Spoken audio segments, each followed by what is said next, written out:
has it frozen. That's the problem. And it's on preview. It doesn't make any sense. He spoke very eloquent. So that's how you got that work. So he needed this for all the meetings. I think so.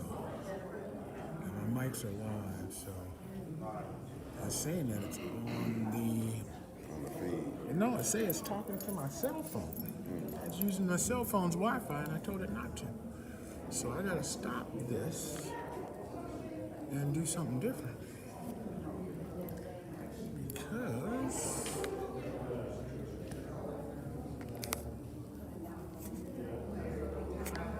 that's not working. Hello. That's not working. Hello. That's not working.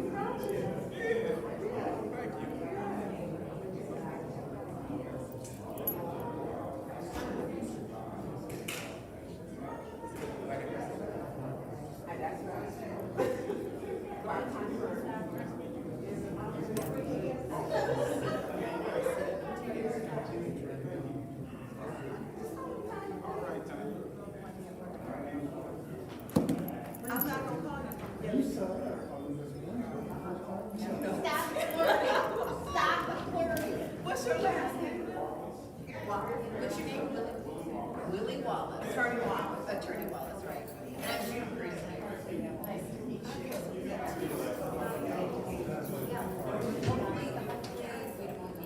But if we do, we do our best. That's right. It is. And I still don't have shoes available.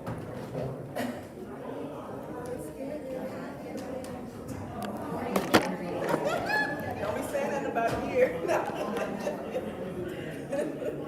You know, the only reason why I'm wearing glasses is because so I can see the back of me. And I'm sweating and there's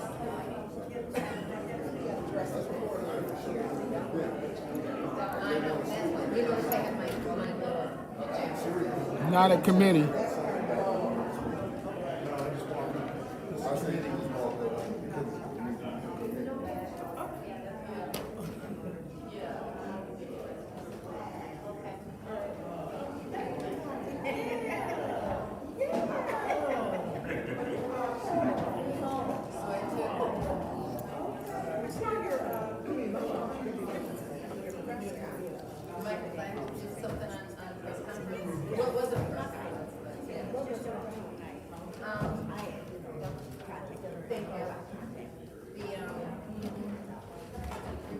Republican presidential candidate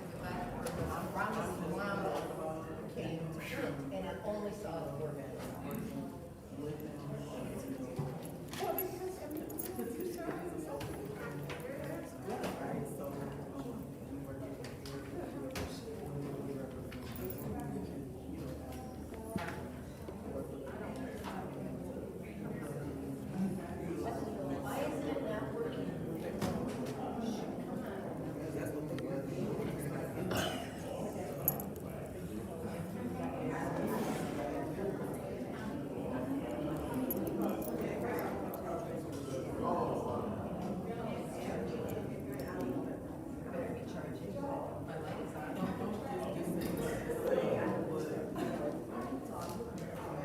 Oh my God, Dr. Ty. Listen, I don't need no more chill pills. You might give me an overdose. There's fentanyl in this stuff. You're killing people, making them jump off the 11th floor early accident. I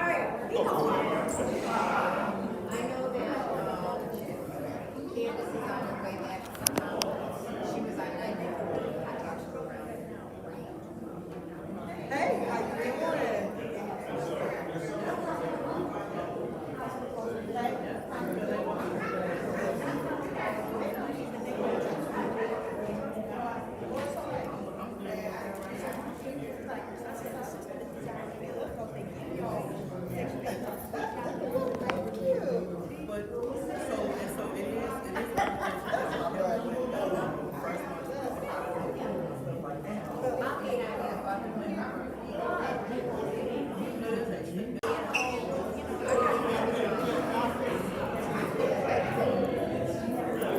All right, man, I'm gonna go get electricity.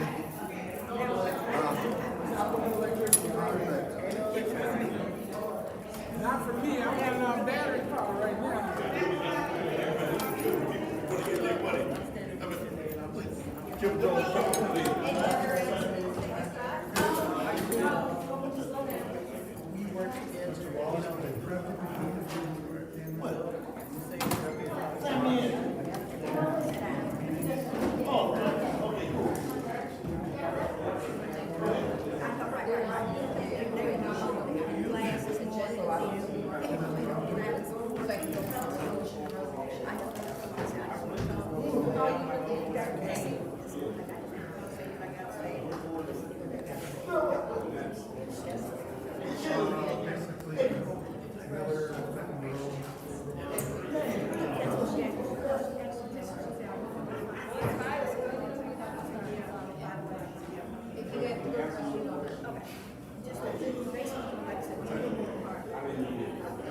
This one works in other people's phone, but not mine.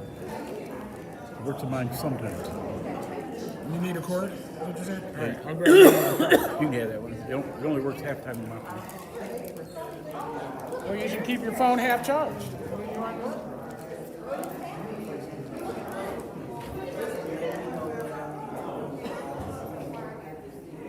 That's all we can do.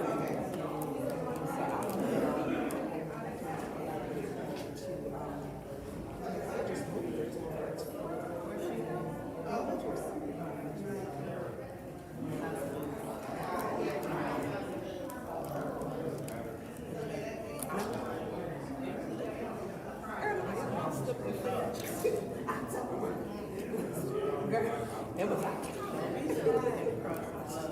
wasn't that. No. So no, I need to go back and finish her. I don't have time. I actually because of the cars. They gotta do something. It's not a pitch nerve that was a pitch nerve. And it's a pitch nerve. So it's kind of heavy.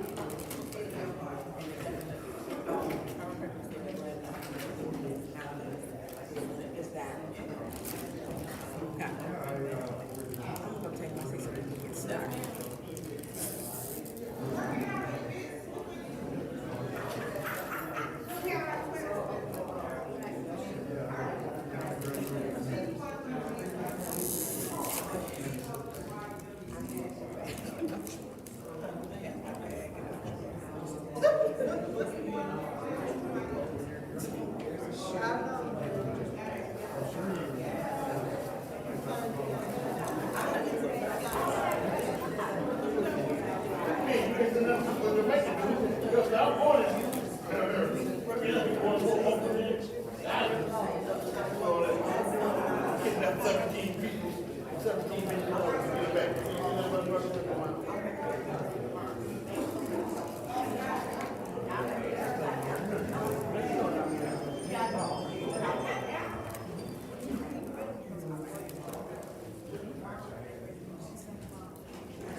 Are you ready, Davina? Davina? Okay. Tell me when you're ready. Whenever you're ready, because I don't think we're ever ready. Beginning that minus check.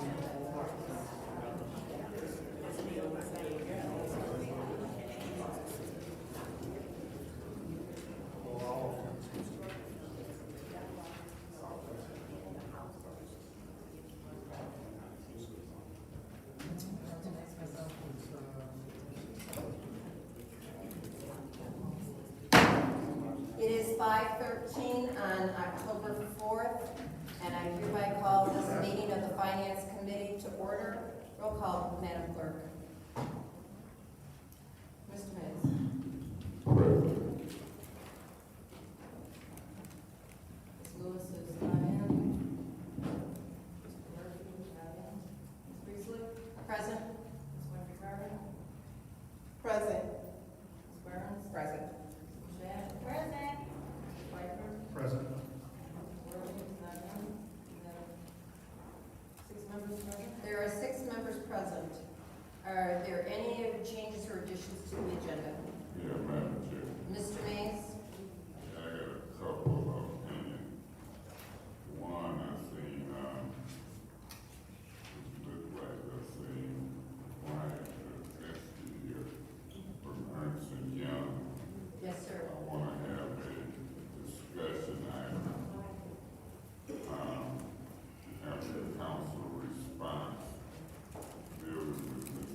Mr. Mays, our rules state that those go to, that would go to the end of the agenda, but because we have to pay for this time, I will order it without objection.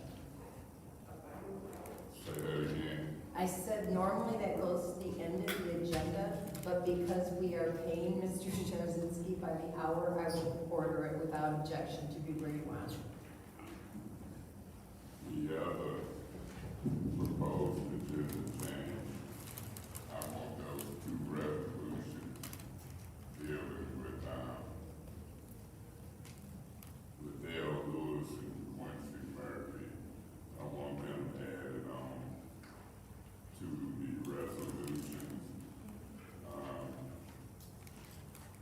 in this agenda. Or they could be discussion items, either way. It was, I guess, the meeting adjourned for lack of a forum in special affairs. I want them added on to this agenda. They could be at the end for discussion items. Mr. Mays, I'm going to refuse that request because that more properly goes with government ops rather than finance.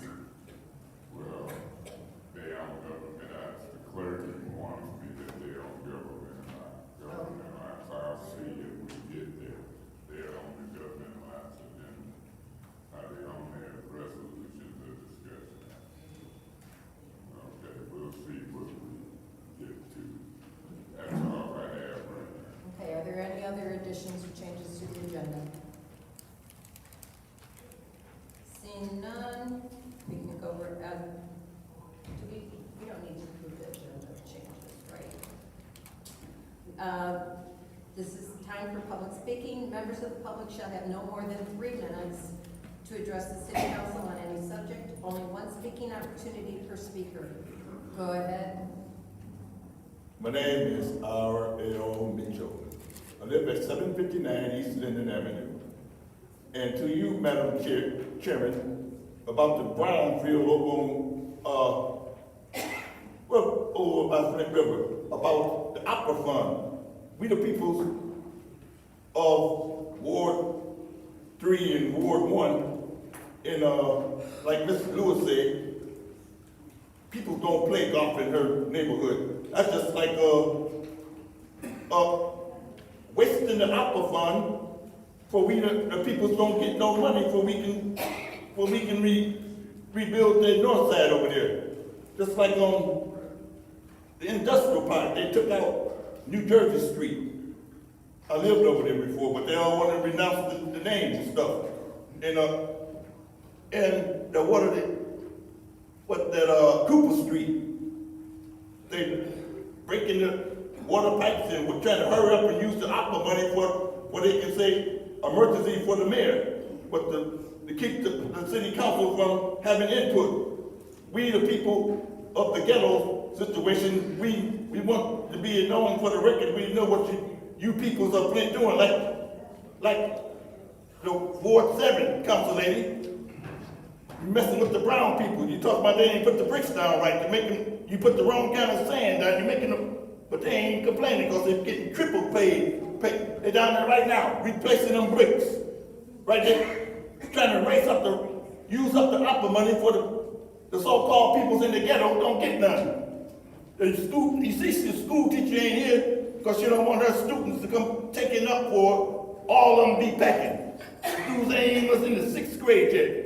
And they won't follow their teacher lead, talking about went home to get her gun to mess with Council Lady Burns and Burns said she was packed. She got her, she don't have to have, and all that. Who do you think the people of the ghetto? And she got a golf field right behind her house, down in her neighborhood, and talking about you ghetto, act like she ghetto black people. Got a whole new generation, act like that.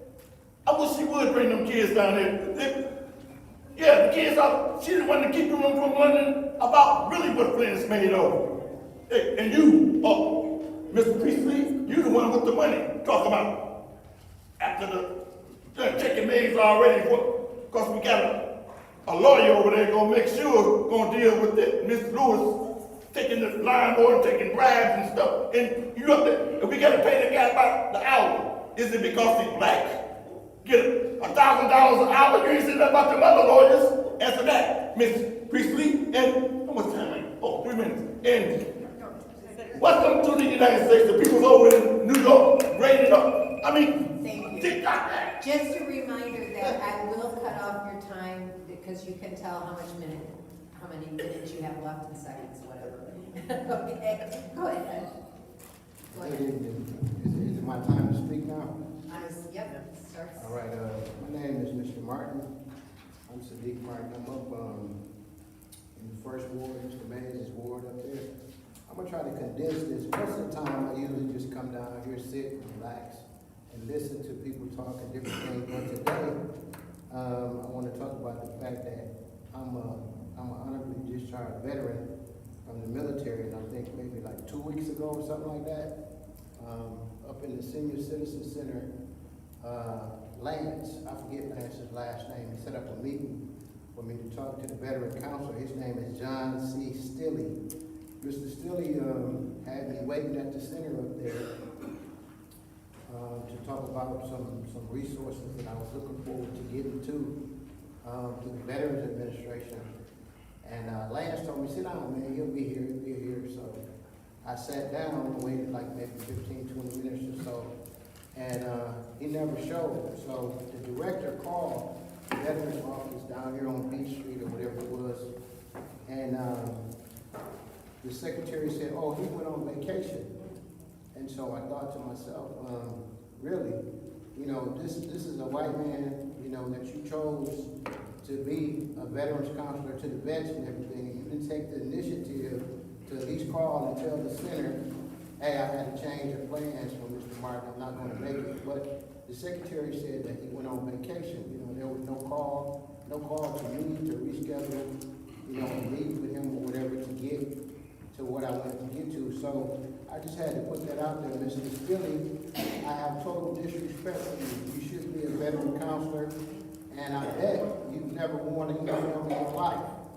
And if it was a white man, you probably would have came and talked to the other veteran or whatever it was, but you disregarded me, so I'm disregarding you. And I can go up, you know, the ladder to Detroit, Saginaw, maybe even to DC. And you really should be a veteran counselor, Mr. Stilley.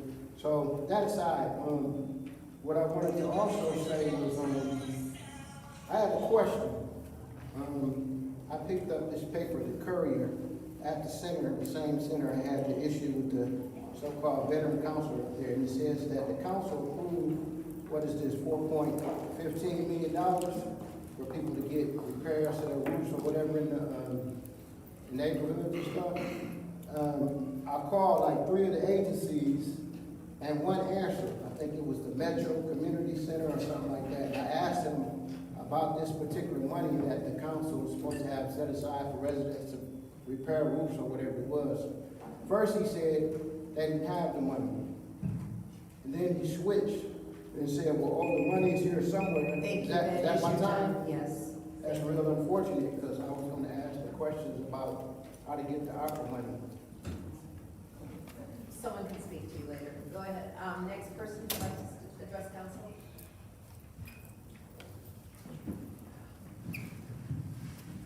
Good evening, my name is Tyler McIntyre. I am a peer navigator, community health worker, community advocate. I'm part of a lot of different organizations. Today I'm here to stand and represent the ones not able to stand here and represent the moms and babies that can benefit from this RX Kids program. I stand here to share with you that I personally work with these moms and these babies. I am responsible for trying to connect them to much needed resources, from housing, from baby items to transportation. And one of the things, some of the biggest struggles that we have right now, I have 2 clients right now that have Section 8 and still homeless because the system is designed to fail. We have Section 8, they give it to us, it's only enough probably to cover our rent, but we know that the cost of living is high, rent is high, and in order to get to any reasonable, sustainable place that's safe and not affiliated with a lot of drugs and violence, you have to pay 2 times the amount of rent or have 2 times the amount of income in order to move into these places.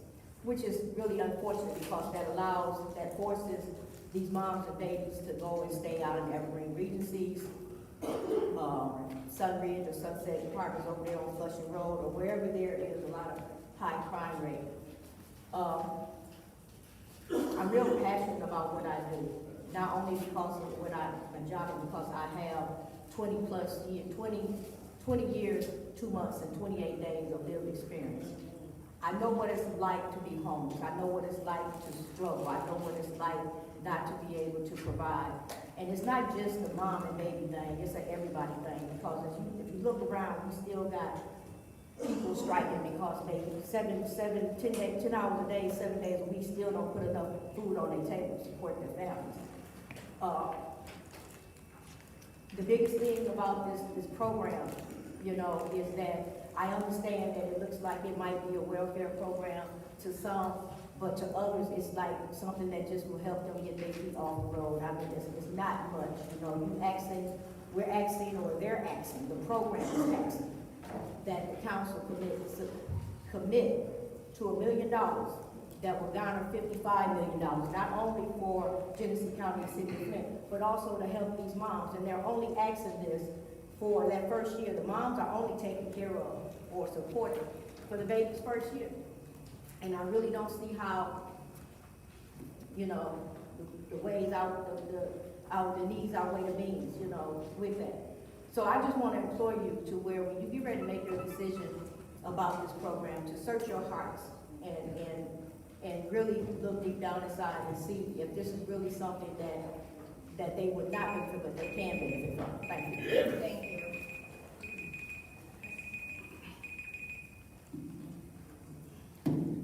Hello, everyone. Don't look so sad. It's a good day. Okay, never mind.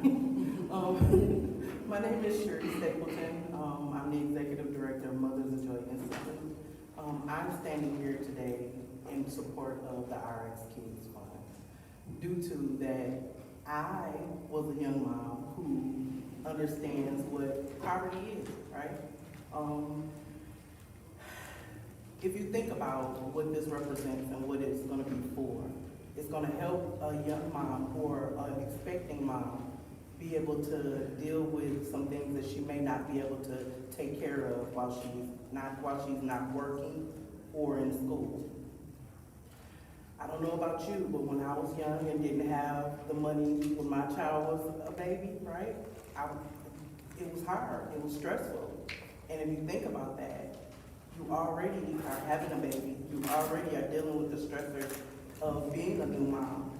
This could alleviate some of that stress. And we will be the first state for this to come through.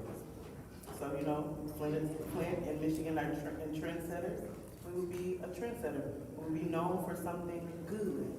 And that's what I'm looking at. So if you would be so kind to look at this in a better light, please accept it.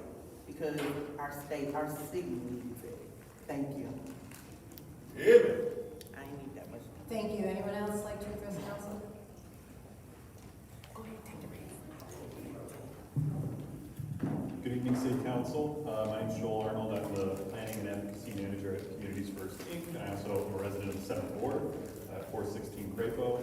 I'm here tonight to speak on something that is coming up later in Government Ops, Resolution 230312, relating to support for lane reductions for 5th Street and Court Street from Ann Arbor to Pier Road.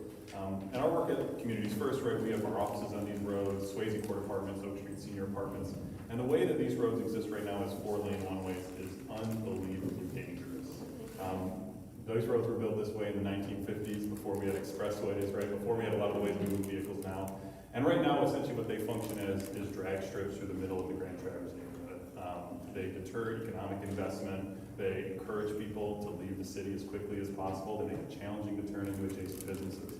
And so this resolution talks about an opportunity for these roads to be reduced into 2-lane one-ways each direction, slow down traffic. I don't think I've ever met a Flint resident who said the problem in their neighborhood was that traffic was moving too slowly. People were not speeding. So we have a real opportunity here to narrow these roads to make our traffic go at a more safe speed, but also to use extra road space that we gain for things like protect protected cycling lanes, because we know that there are thousands of folks in our city that live in a household that have no access to a vehicle. And just to kind of add some context to that, I wanted to share some statistics with the council from the Crim Fitness Foundation that since 2012, there have been 453 pedestrian-involved vehicle crashes in the city of Flint, involving more than 1,000 pedestrians with more than 100 fatalities. Additionally, 296 bicyclists have been hit in our city, with 7 losing their lives. The way that we design our roads right now is unfortunately not accounting for the people that live in our city that don't have access to a vehicle, which in some parts of our city is up to 25% of our households. And there's an opportunity now for MDOT to pay for investments in our roads that will change that. So I really, really encourage this council, for reasons of economic development, in ways that will make it easier to invest in our neighborhoods, for reasons of public safety, and for reasons of just ensuring that when we build our city, we're accounting for people that get around in all sorts of different ways, whether they're driving, whether they're riding the bike, whether they're taking the bus. And this is a unique opportunity to make that happen. This is something that happens in other cold weather cities. This is not a particularly innovative idea. We see it in Detroit and Ann Arbor, we see it in Buffalo and Rochester. So if there are concerns from folks about how this would be implemented, a lot of us are happy to help with that. And the last thing I'll add is that we did send in a coalition of us letters of support on this from Communities First, from Andrew Stamps' First and Bike Club, from Marie Jones Watts, who runs Black Girls Do Bike Flint, and from the Crim Fitness Foundation, as well as a petition from residents of Swayze Court Apartments who want to see this get done. So I'd encourage the council to vote yes, move this on to full council, and we get it taken care of. Thank you. Thank you. Wait before you start until she puts up the clock. Hi, my name is Ryan Kelsey. I'm with the Grimm Fitness Foundation. I also want to support bike lanes and smaller roads from 4 lanes to 2 lanes. Recently, a couple weekends ago, we did a project called the Better Block Flint Project, right up on MLK. We created a small demonstration bike lane, and probably the first protected bike lane that we have in Flint. For the 4 days that I was there setting up and the 2 days of the event, there was so many Flint residents using that bike lane. I didn't realize how many Flint residents were riding down from MLK to Saginaw. Eventually I started stopping some of these people and asking them where they were riding to, how are they riding. One woman I spoke to, Summer Burnett, who lives right near Saugeen Bottom, right there on MLK, she told me about how she moved here to help take care of her father. She doesn't have a vehicle. She has to ride her bike to the MTA station downtown and then take the bus to Golden Corral over on Miller Road to work every day. This was the first time she had a safe place to ride in Flint. She also told me how her dad had some health problems, so she purchased the bike for him so they could ride together. Unfortunately, on Saginaw Street, her dad was hit by a car, so that expanded his health problems. So I believe that, and we at the Crim Fitness Foundation believe that more bike lanes in our city, slowing down traffic is good for all Flint residents. Thank you. Thank you. Anyone else like to address council? Anyone else?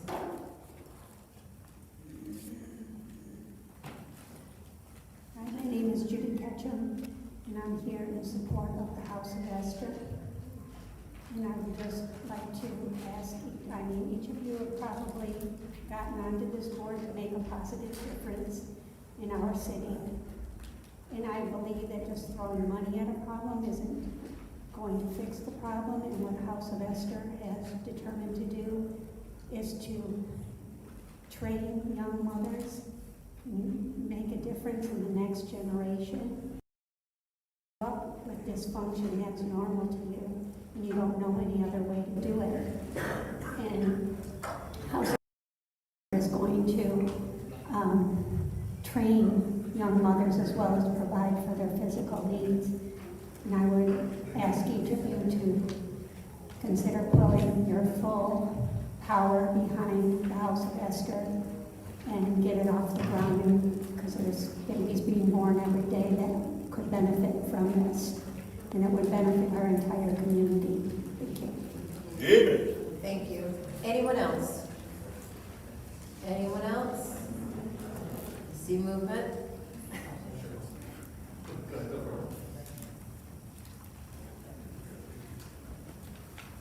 I would like to, I'm Kim Rowan. I would like to also share my support for the House of Esther. I think it is an asset that we are neglecting in our city, helping young women in our city, helping to defend the preborn, especially of our North End community. It is a ministry that I believe in. It is a ministry I think the city would benefit from, especially in growing and moving our city forward. Thank you. Amen. Thank you. Anyone else? Oh, yes, one else.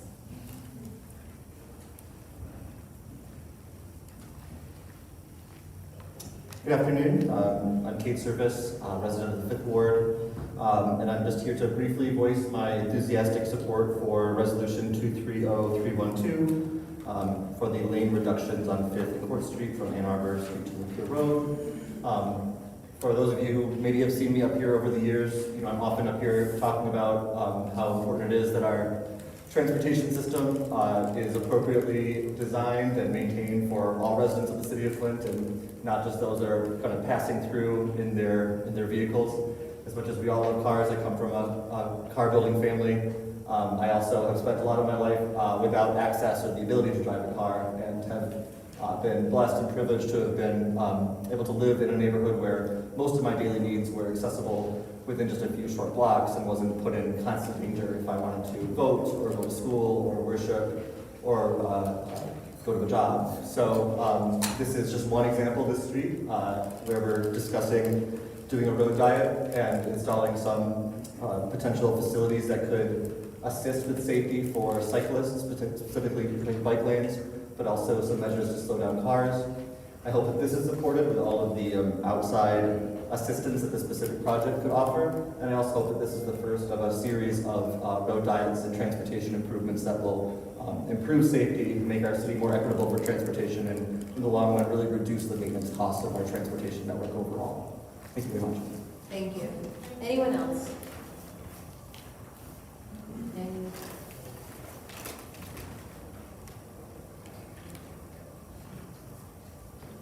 Hi, my name is Larry Cool. I represent a group called The Encounter. We have thrown our support behind the House of Esther now for some 2 years. We take up offerings each week as we meet.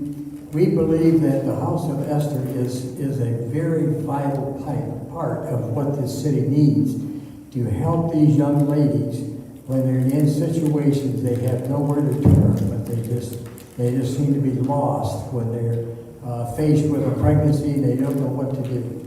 So to let you know that the Encounter Group is a group that comes together to help unite and bring together not only churches, but the people and the pastors of our area.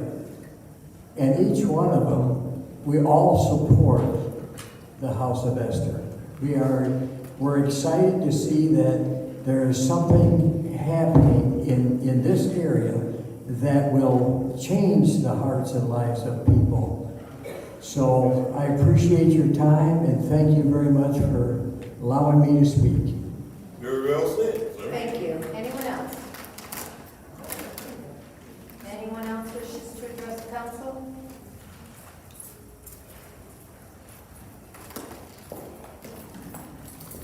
Hold on just a second until this clock starts.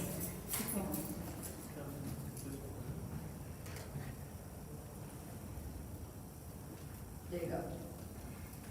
Good evening. My name is Yvonne Fenton, and I represent the House of Esther. And I was invited to come and just share with you the program, because a lot of the emphasis have been on the building and not necessarily the actual program that Esther will offer the community. And I wanted to share with you that currently, since COVID, we've been providing on a monthly basis 8 to 10 clients with diapers and wipes, food baskets, baby clothing for the newborn, breast pumps, and other essentials for their newborn to come home. And we are currently in a temporary location. We're working with Judson Baptist Church, where the House of Esther will provide a program to our first-time mothers and fathers as an outreach. The House of Esther addresses the disparities in teen and homeless pregnant mothers between the ages of 17 and 25. We will decrease the infant mortality rate, particularly in communities like Flint.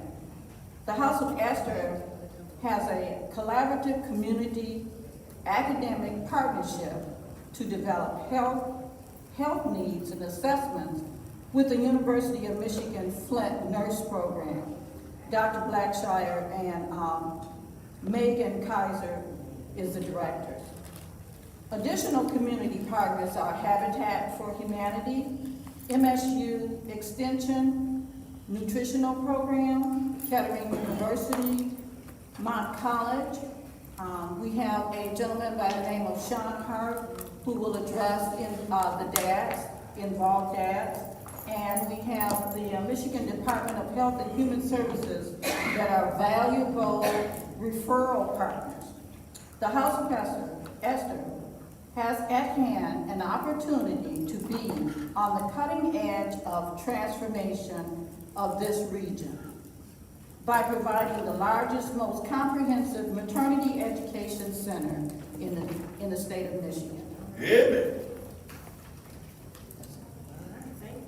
Thank you. Is there anyone else who'd like to address council? Last call, seeing no movement. It's now time for council response. Council members will have no more than 2 minutes to address the public, and only one speaking opportunity for council members. Is there anyone who'd like to address that? Yeah, Madam. Go ahead, Mr. Mays. Yeah, Madam Chair, one of the first board presidents was talking about the veterans of that Castle Bridge, what they had scheduled. He also had communications about the ARPA funds. When we get into the discussion on the ARPA funds, I might call you back up, but I'm gonna pay attention to not just first board residents, but the first board as a whole and people in particular.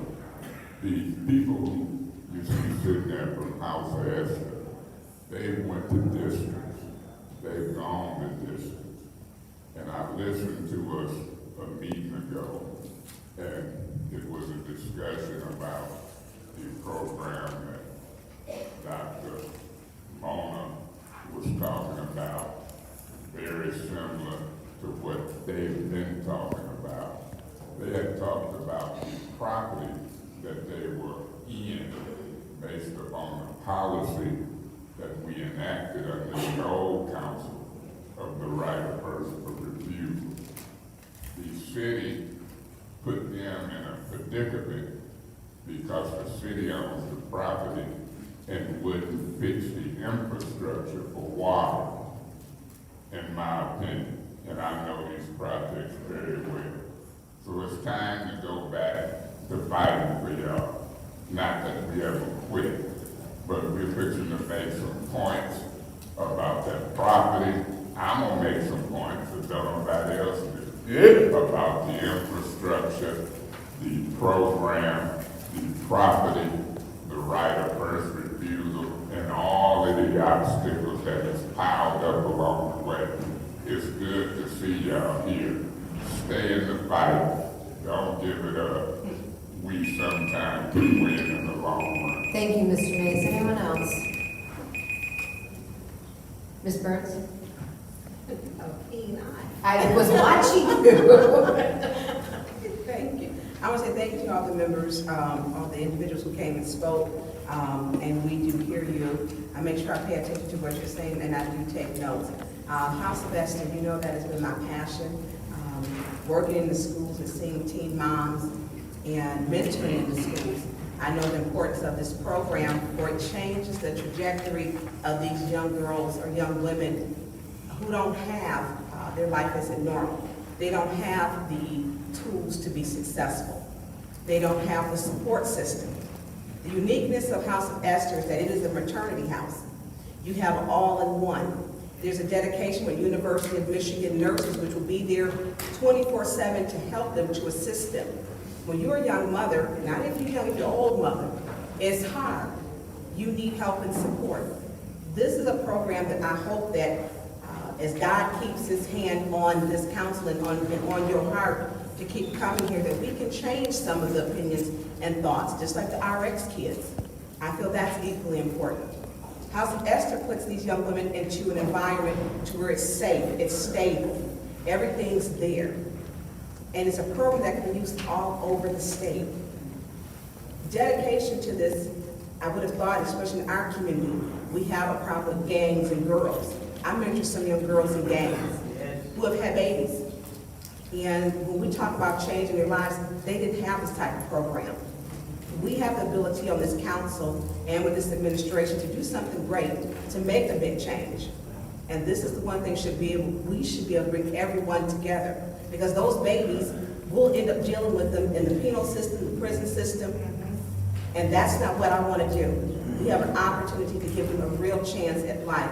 So please stay in it, continue to come as we try to figure it out, and hopefully we can do something good for the House of Esther and the young women and babies that deserve it. Thank you. Anyone else? Go ahead. Thank you, Madam Chair. First, I would like to thank all of the speakers. Thank you for engaging in the process here. Thank you for your input. Thank you for bringing forth your ideas, your opinions, and as well as your concerns.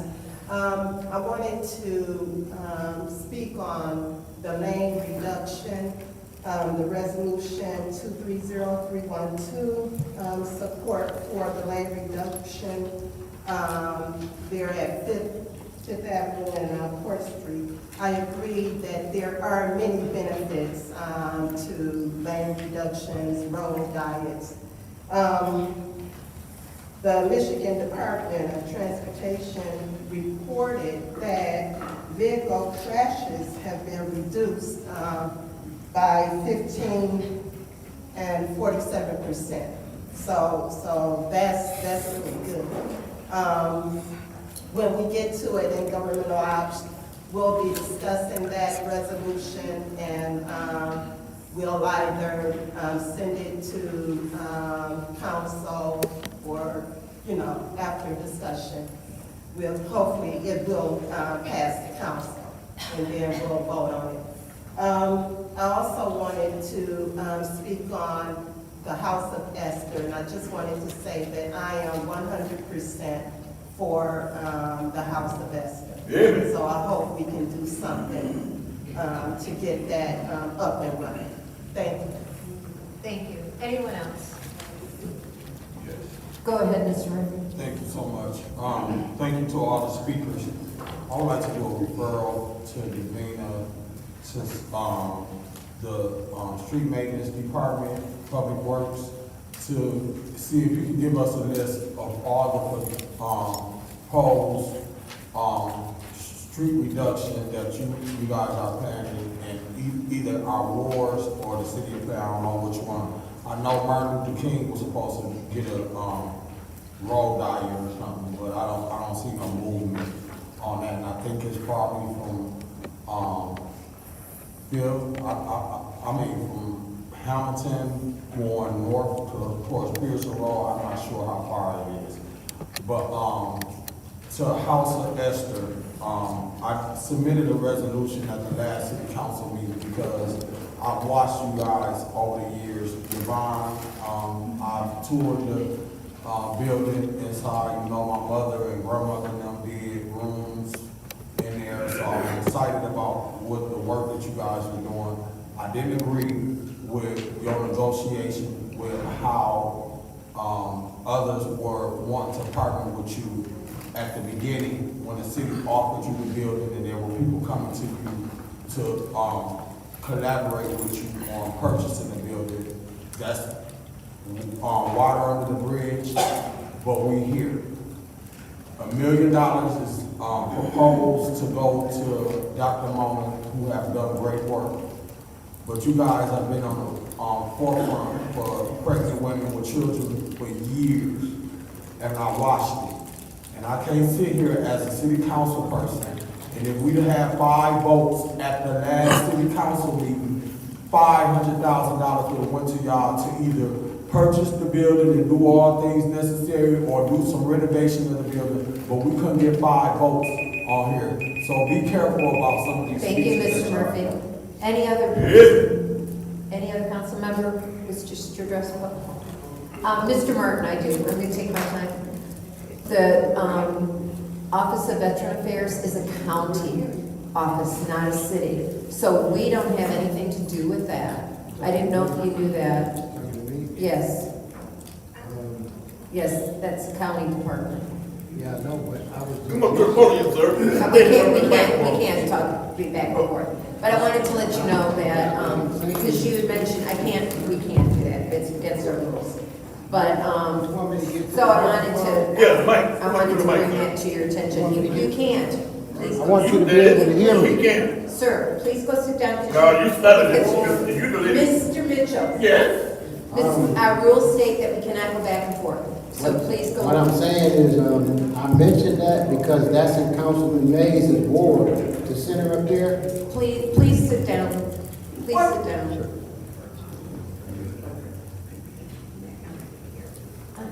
Oh my God. Police brutality. So, all right, so that was what I wanted to bring up. Ms. McIntyre, I appreciate your passion for your job. That's very nice. So, and that's all I have to say. Anyone? All right, we're going to go on to the, we have a special order for Mr. Jarzynski and Ernst & Young as requested by Mr. Mays. If Madam Chair, Go ahead. through you to Mr. Jarzynski to the approach.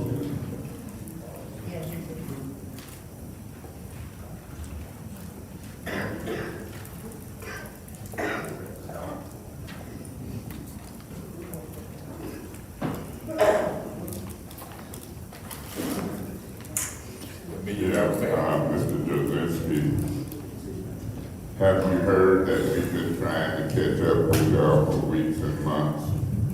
Not for weeks and months, no. Beg your pardon? Not for weeks and months, no. You hadn't heard that? No, sir. Well, it's a fact. It's a fact. I'm the one who had this request repeated.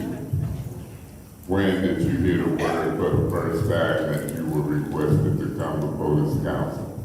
A couple weeks ago. Okay, now it's been going on longer than that. Let me say this, Mr. Jarzynski.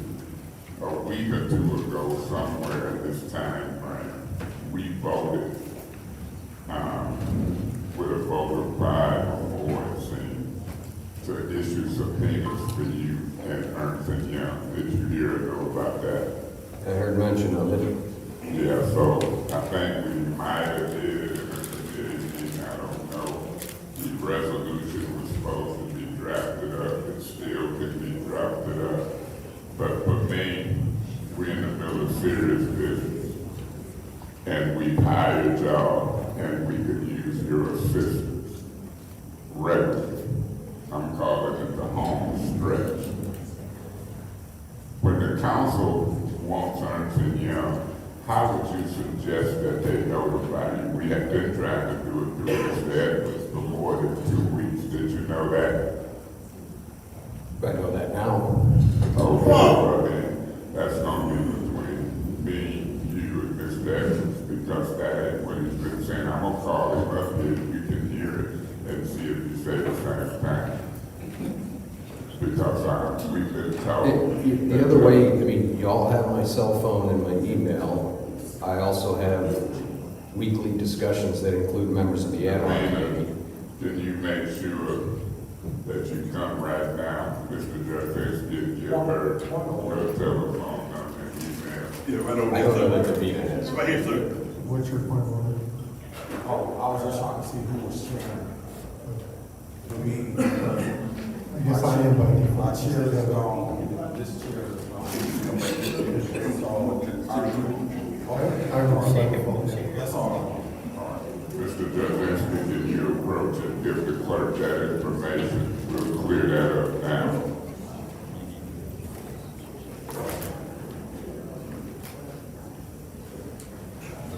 Is that clear so we now know how to contact you and your firm?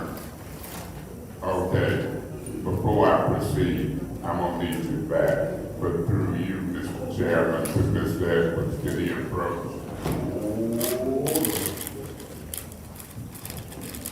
Mr. Jazinski, I'm gonna have some specific questions for you as it relates to these ARPA funds moving forward.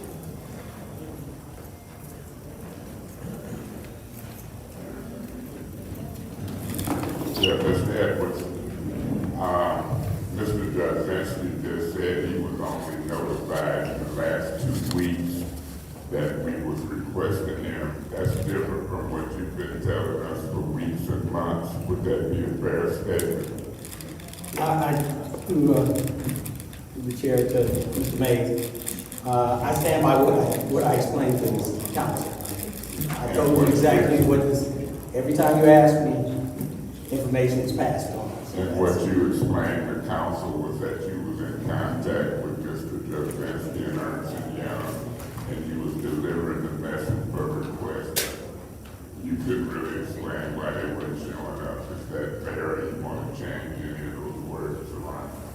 I have nothing else to add to that. Okay, but now, remember, we right at the verge of putting you under oath, him under oath.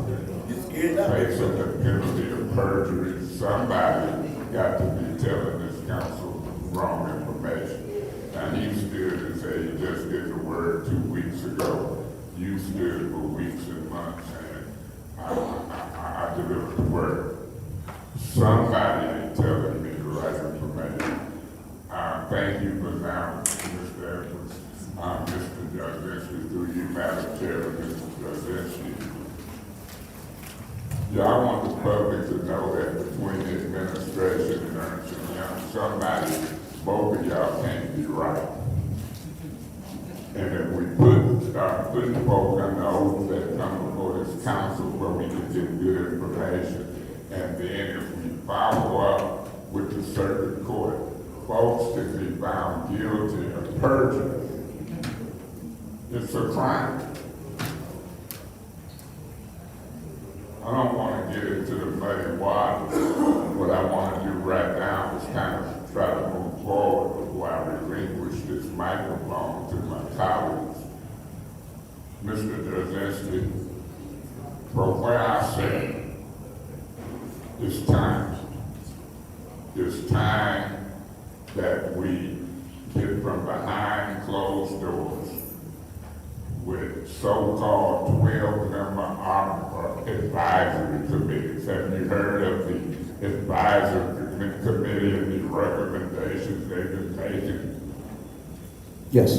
Well, that advisory committee is in litigation. I say it's illegal under the charter. It's called a multi-member body.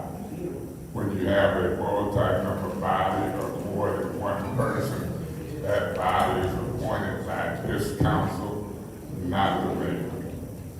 And if they're advising on ARPA funds, we file litigation, we think it's illegal.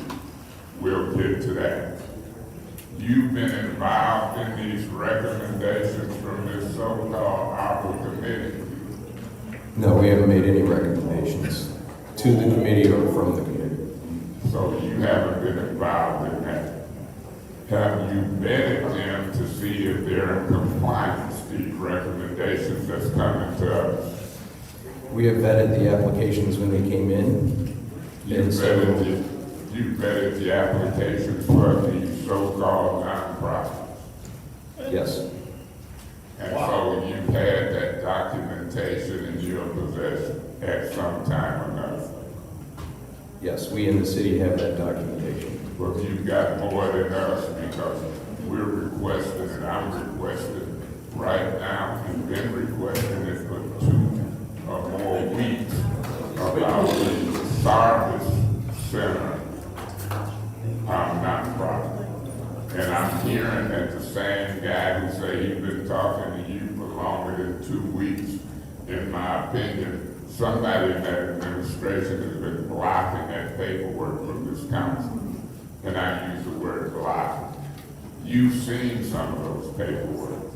Do you have them in your possession now? No. You turn them back over to the city administration? The city has the documentation. Okay, well, we might have to subpoena that as well. Because subpoenas ain't just people, it's documents too. Mr. Krasinski, do we have to December of 2024 to allocate this money? Yes. And then we have until December, after the allocation, we have to December of 2026 to have it spent. Spent, correct. Mr. Krasinski, do you know, if you do you know in the category of home improvements, you're familiar with the category of home improvement? Yes. Do you know in the category of home improvements, you looked at some of the documents for the nonprofits such as, maybe example, Habitat for Humanity, correct? We looked at the documents to confirm that they met the requirements of the application. For compliance. Do you know whether or not, for example, tell me if I need to clarify, if we had, you remember those 700 initial request forms? Of course. You do remember those. If we went through those 700 initial request forms and we seen a request from residents for, say, 200 groups, from what you know, if you know, and if you need more time, could the city of Flint purchasing department put that 200 roofs out for bids and see how many contractors apply? Could it be done that way? Yeah, let me make sure I understand. So if we went through the 700 application input forms, for example, it said, hey, there's 200 roofs that citizens are requesting to be repaired or redone. Could you pull that out of those applications and go out for bid for 200 roofs? Yeah, similar to what we did during the pipe replacement program. We put that out for bid. I don't see why not. You don't see why not? From an eligibility perspective, it would be, the one thing I'd have to check is making sure that there aren't any requirements on income qualification, but I just have to check that. The process would be. Say that again. Making sure that somebody who's requesting a roof qualifies from an income perspective. Right, you're talking about the contract. Yes. So once you check that out, or if we was to request that you check it out now or start checking it out, that process as it relates to compliance, you could come back and tell us that process is in compliance, but then you have to wait to see who won the bids and how many, and then you double check again. Yeah, so the way the process would work in that example would be that, let's assume there's 200 roofs, you would put those out to bid. You would get contracts back for evaluation by the city, go through a procurement process. Then what would happen is the city would hire those contractors to do the work, and we would complete monitoring to ensure that the dollars were spent consistent with what the contract stated. And your firm could monitor that compliance with those contracts? Correct. And it could be done the same way, whether it was roofs, vinyl side, windows, or whatever? Process would be the same.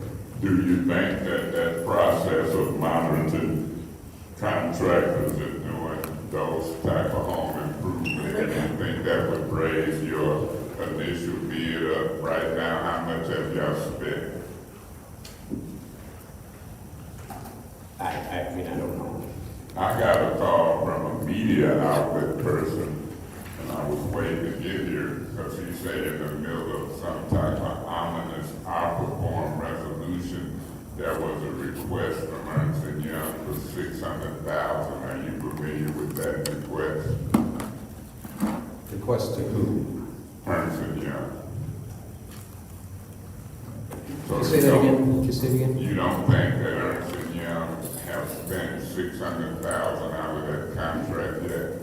Oh, yes, we spent more than 600,000. And that $600,000 that's been used up was with your interaction with the alleged 12-member advisory committee and the administration. It hasn't been with council folks. Well, some of the interaction has which council members was involved. In the eating up of that 600,000, I know when I was president, I appointed an ad hoc committee of Liddell Lewis and Ms. Priestley. Have you seen them over the period of time that you spent that 600,000 in collaboration with both? Yes, of course. Which ones did you see, one or both? Depending on the date, I've seen one or both. So you've seen one or both. I don't want to go any further right now, but I do want to start allocating this money. And I do want to start a process where we put stuff out for bidding. Some of that might not have to do with you, but I just wanted to see if you could monitor that compliance. And is that too far-fetched? I'm ready to do some working sessions. I'm going to call it working sessions with this administration, with you, and with this council, so we can get this money allocated and out off the dime. I'm going to relinquish the mic. It's good to see you. I'm going to sort out who's telling me the truth. I'm going to find out why y'all haven't been engaged with this council as a whole. I'm going to find out who in the administration was not communicating what we requested. I don't care if they two people on the ARPA ad hoc committee, if it's Clyde Edwards, the mayor, but I must tell you from this point on, based upon the votes on count, y'all might want to cooperate with this 9-member body.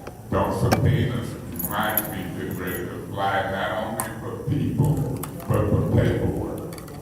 If I may? Yes, you may, and then I'll see what my colleagues got to say. Madam Chair, may Join you you. I mean, honestly, you have the contact information.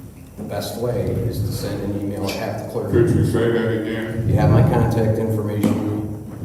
If you want to have a concrete way, send a note through the clerk and ask me questions, call me, whatever you want to do. Well, I'll say this, I haven't called, but I know you've always said we could.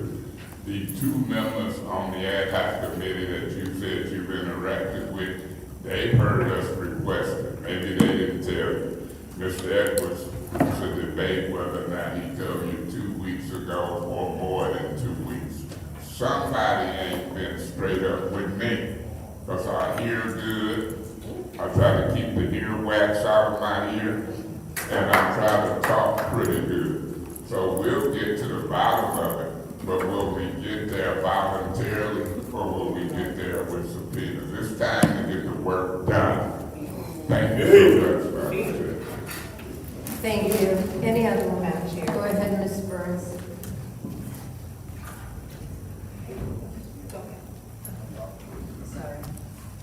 Thank you for coming.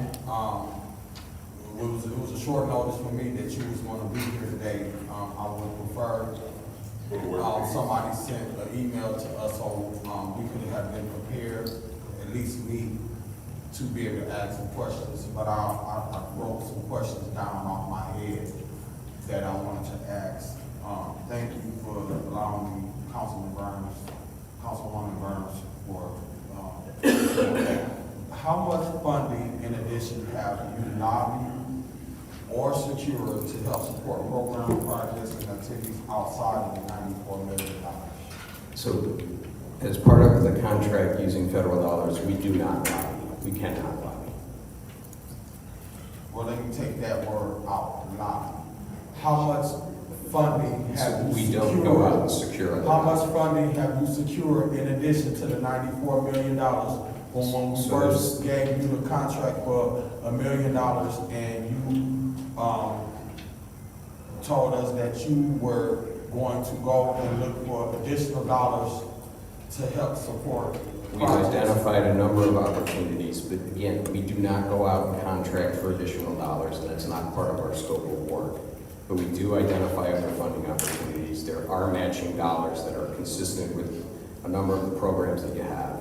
And there's also more information that the city can provide you in terms of what we've suggested to move forward in terms of requests for additional dollars. So, I do not believe that, when I voted for the contract for you guys, that you guys were not going to look, I was up under the assumption that you guys were going to go and look for additional dollars to bring to the city of Flint. So glad we got that clear, so I'm not I wanna keep that in my head, because I know you guys got another contract coming up for us to give you some additional dollars, so I'll take that in consideration. So we have gave you close to $1 million to oversee the $94 million with no expectations of, going to say, okay, well, maybe we got some federal funding. Because where I'm going is, the residents has been advocating for $20 million for a home improvement. When you look at the allocation and the earmarks of the ARPA funding, you do not have, $20 million reflected in this budget. So if we pass this budget as today and the allocations of the 94, 20 million won't be allocated towards, helping homeowners with home improvement. And right now, the cause that I'm getting is, even though we allocated funding, and I know I was one that said, let's start somewhere. But even to start somewhere, when they call an agency to try to see if they can get some help, they keep telling them right now they don't have no funding. So even though we allocated some funding, when people are calling the places that we allocated funding, they still telling them that they don't have no funding. So I think that's something we need to look at and see what's going on with that, because ain't no, something in the milk ain't clean. If we gonna allocate it 1.5 to one and 1.5 to the other one, and y'all still telling the residents y'all ain't got no money, something in the milk ain't clean. The other, question is, the nonprofits and the businesses that has been applying for funding, for one, Catholic Charities, they got a $3.5 million tiny home project in the third ward, second ward area on Moore and Saginaw Street. And they applied for some ARPA funding. And these is for homes for veterans to become homeowners. They applied for funding, but when I look at the ARPA budget, I don't see no funding for them whatsoever. So when applications, when people apply, do you look at those applications and when you make recommendations? We do not make recommendations on the applications. We review them for compliance with the requirements. The recommendations are from the city. So when you looked at the application, did they meet the requirements in your opinion? I don't know. I don't have that one with me. I don't know. I'll have to go look. But there's been none, by the way, did we reject. All we did was note whether they were fully compliant or if they needed other documents. As well, we reached out to, and I don't know this specific situation, we reached out to them and gave them time to get additional documents. We did not, in any situation, deny an application. That wasn't our responsibility. Okay.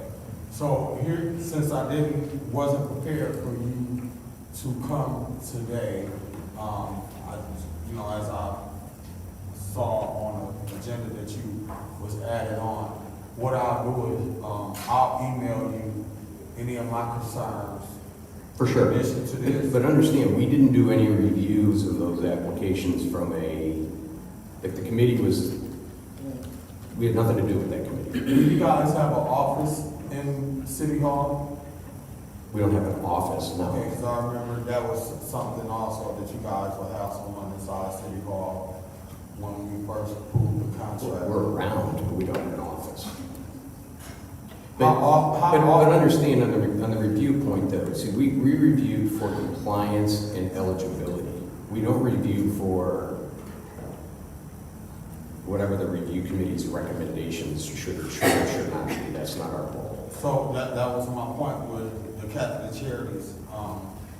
When they put in an application, in your opinion, because you say you looked at applications to make sure they're in compliance, but you don't recall. Well, I don't know about that one specifically, but we don't Well, I'm have just an bringing one up, because for $1 million, But I guess what I'm saying is we don't make an opinion on whether an application is good or bad. okay. You know what I mean? We're not part of the evaluation of the underlying activity. I'm just trying to see if, was they in compliance, and not only them. I can certainly check if they had any deficiencies, but as I said before, we didn't exclude any.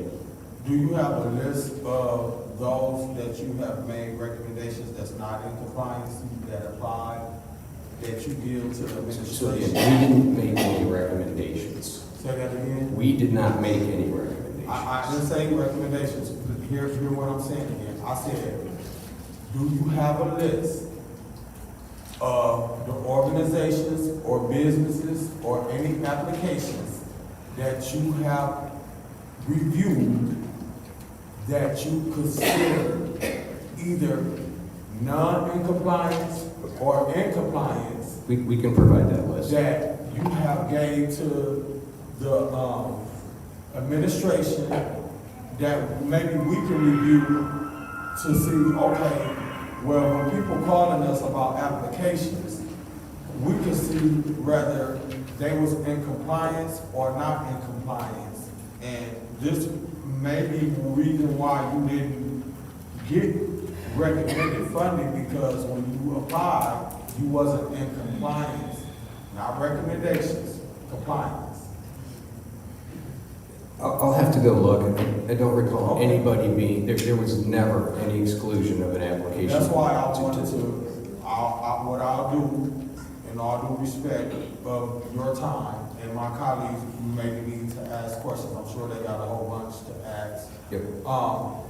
That I'll email you, but one takeaway of this conversation that is sticking with me, that's problematic to me, is that the looking for additional funding outside of the 94 million. That was not my assumption when I approved the contract for Ernst & Young. I thought you guys were going to go and look for additional funding that we can leverage to bring, be like, okay, well, you got some federal dollars that maybe you guys can apply for that'll help with roads, sidewalks, blight, housing, in addition to the 94 million to help us. So I thought that's what you guys were going to be, the extra eyes and ears to help bring funding to the city of Flint. I'm done. Madam Chair. Ms. Burns. Thank you. Hello. Long time no see. How are you? I just talked with Brian J. I have some quick questions for you. So I just want to reiterate so that I'm clear. You have not been, you were just informed how long ago that we would like to have you? Probably a few weeks ago. Okay. Well, There has been, boy, I think this was months ago, a question about the review committee, but again, we're not part of the review committee, so there was no reason to do that. This was months ago, though. Okay. He said it's been months ago. So I'm gonna wrap it back around so that you'll be able to hear Councilor Mays. So we have been asking members of the council for months for you to come, because we have some questions. And actually months before we put in a lawsuit because there was lack of transparency. I didn't find you to be not transparent. you at all. You were always direct and straightforward, and I appreciate that part. So I get that. So, but my question, because the 12-person ARPA committee, which I do have an issue with, because according to our charter, it is a multi-member body. Multi-member body is more than one person, and they're making recommendations, just like our citywide advisory, just like our zoning board. They're making recommendations to, do we move forward with this amount? Is it approved or not approved? And those where you're not making the recommendation, the 12-member ARPA advisory committee, is that correct? Yeah, we're agnostic to the review committee for those 15 million. Yep, and I get it. And there's no requirement to have a committee. Yep. And I get it. I can, but I'm just kind of like, walking through the steps. I don't think some people may understand like what your role is. So when we received, well, we haven't received a lot of things. And that's why we're asking you to be here. I think Councilman Murphy was asking about leverage funds. Were there any leverage funds or programs with the amount, with the ARPA request, were you able to get any leverage funds? And if you could, and I know you may not have that at this podium today, if you could, I mean, there has been leveraging that Right. the city has received as part of some of the other grants Right. or uses of dollars. An example Land would be bank. the land bank. There's other examples like the GM. We work with the county for Ashley County.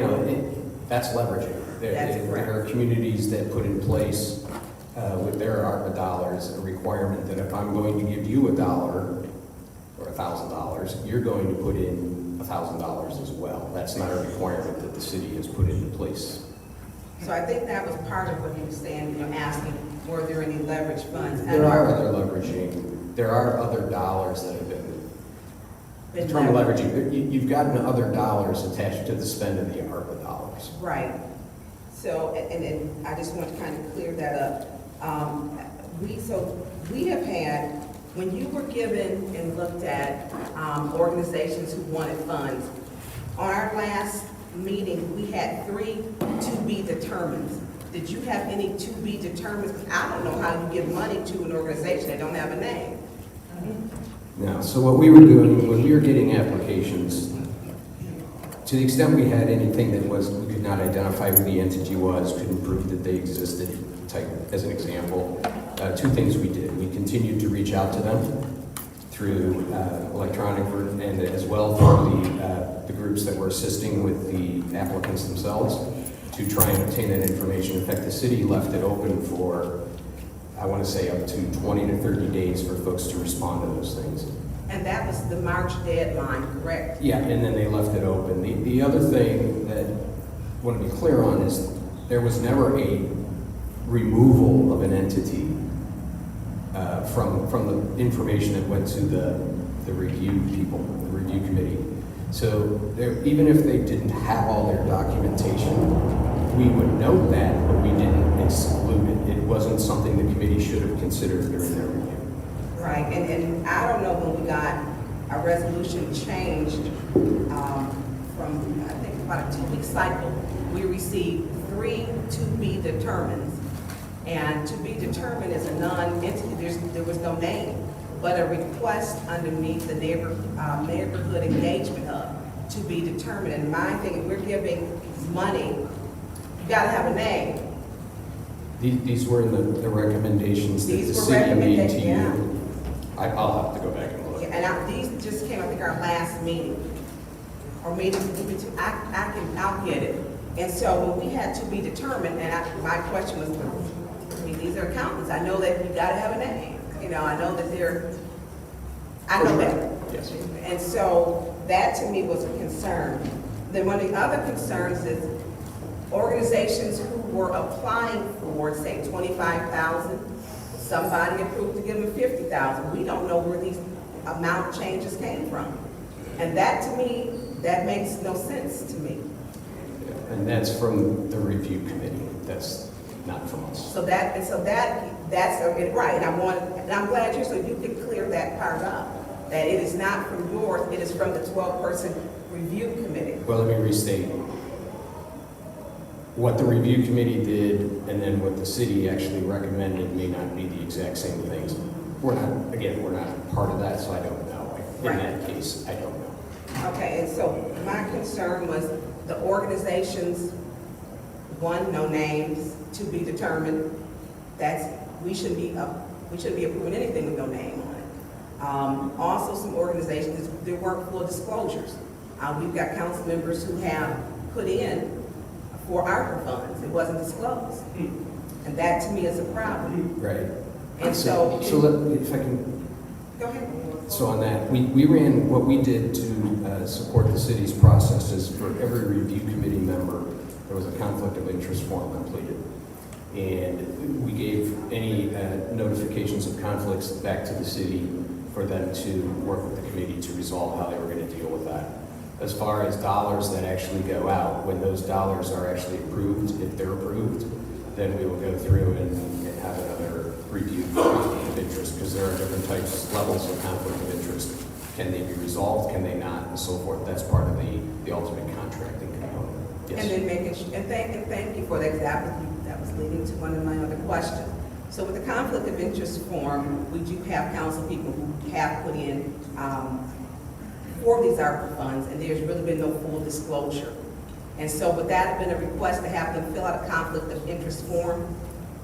Yeah, so our conflict of interest forms were with the committee, though. We didn't send them to council. Okay. Okay, so we haven't seen them. So, did you design the form? Did you create the form for the conflict of interest? We made suggestions as to what the conflict of interest should be asking, and then the city had who actually finalized the conflict of interest form. We took the results, which was the disclosures, and we identified through the process whether certain entities that were applying and so forth were affiliated in any way, and we noted that back to the city. Well, I'm gonna give one example. Cyrus Park was one that was given. Did you approve that, or did you suggest filling out a conflict of interest form? I'm sorry. Cyrus Park Organization. I don't know. Okay, that one was for $50,000. And What are you asking? If we look at, have you seen? when you say conflict of interest, Would that have been a conflict of interest where council, we have a council person who did put in, or Cyrus Park was to receive $50,000? We haven't seen a conflict of interest form at all. You wouldn't at this stage, We right? wouldn't. It's a recommendation, so if that relationship is identified, it can be denied, or it would be found when we do once the funds are actually allocated, there will be Haven't been another. allocated yet. And then the Then board we would members do were another- changed on Cyrus Park once it was brought to, is it something you want to say? I mean, that's what I said, I'm just looking at you. Whoa, here we go. Wait a minute. Mr. Mitchell. So when the board members were changed, once the council found out that the director and president was a council member, it was changed. And we never received a conflict of interest from any, we didn't even know. We actually found out during the meeting. We had no idea as we were reading the resolution. Yeah, we wouldn't have seen that. Okay, so that would have been on the 12-person ARPA advisory committee. Correct. Okay, so we have a second council member. And your organization, her organization does actually great work. She wasn't on council prior. So would she have to go back to refill out one? Would that be a recommendation? Well, there's a couple different ways to deal with conflicts of interest, right? Are they actual conflicts of interest where that individual member or something is benefiting from the grant or not? Are there ways to exclude their participation in the process? There's a number of ways to deal with what an apparent conflict might be. As well, with, I'll give you an example with the review committee. I believe what they decided to do is, to the extent there was a conflict from a review committee perspective, and I wasn't in the meetings, but those folks would not vote for recommendations. So they were effectively recused themselves. Recused. I don't know what exactly they did. So there are ways to manage these potential conflicts without just flat out denying the recommendation altogether. There's ways to work around it. It's more, in my words, it's more about making sure everybody's aware of what the relationships are, and then working with that appropriately, as opposed to necessarily saying, well, conflict, no go, from a practical perspective. Yeah, and that, because we have not been able to, you have been invited, so you're kind of getting bombarded with some questions, you know, and transparency was one of the very real issues.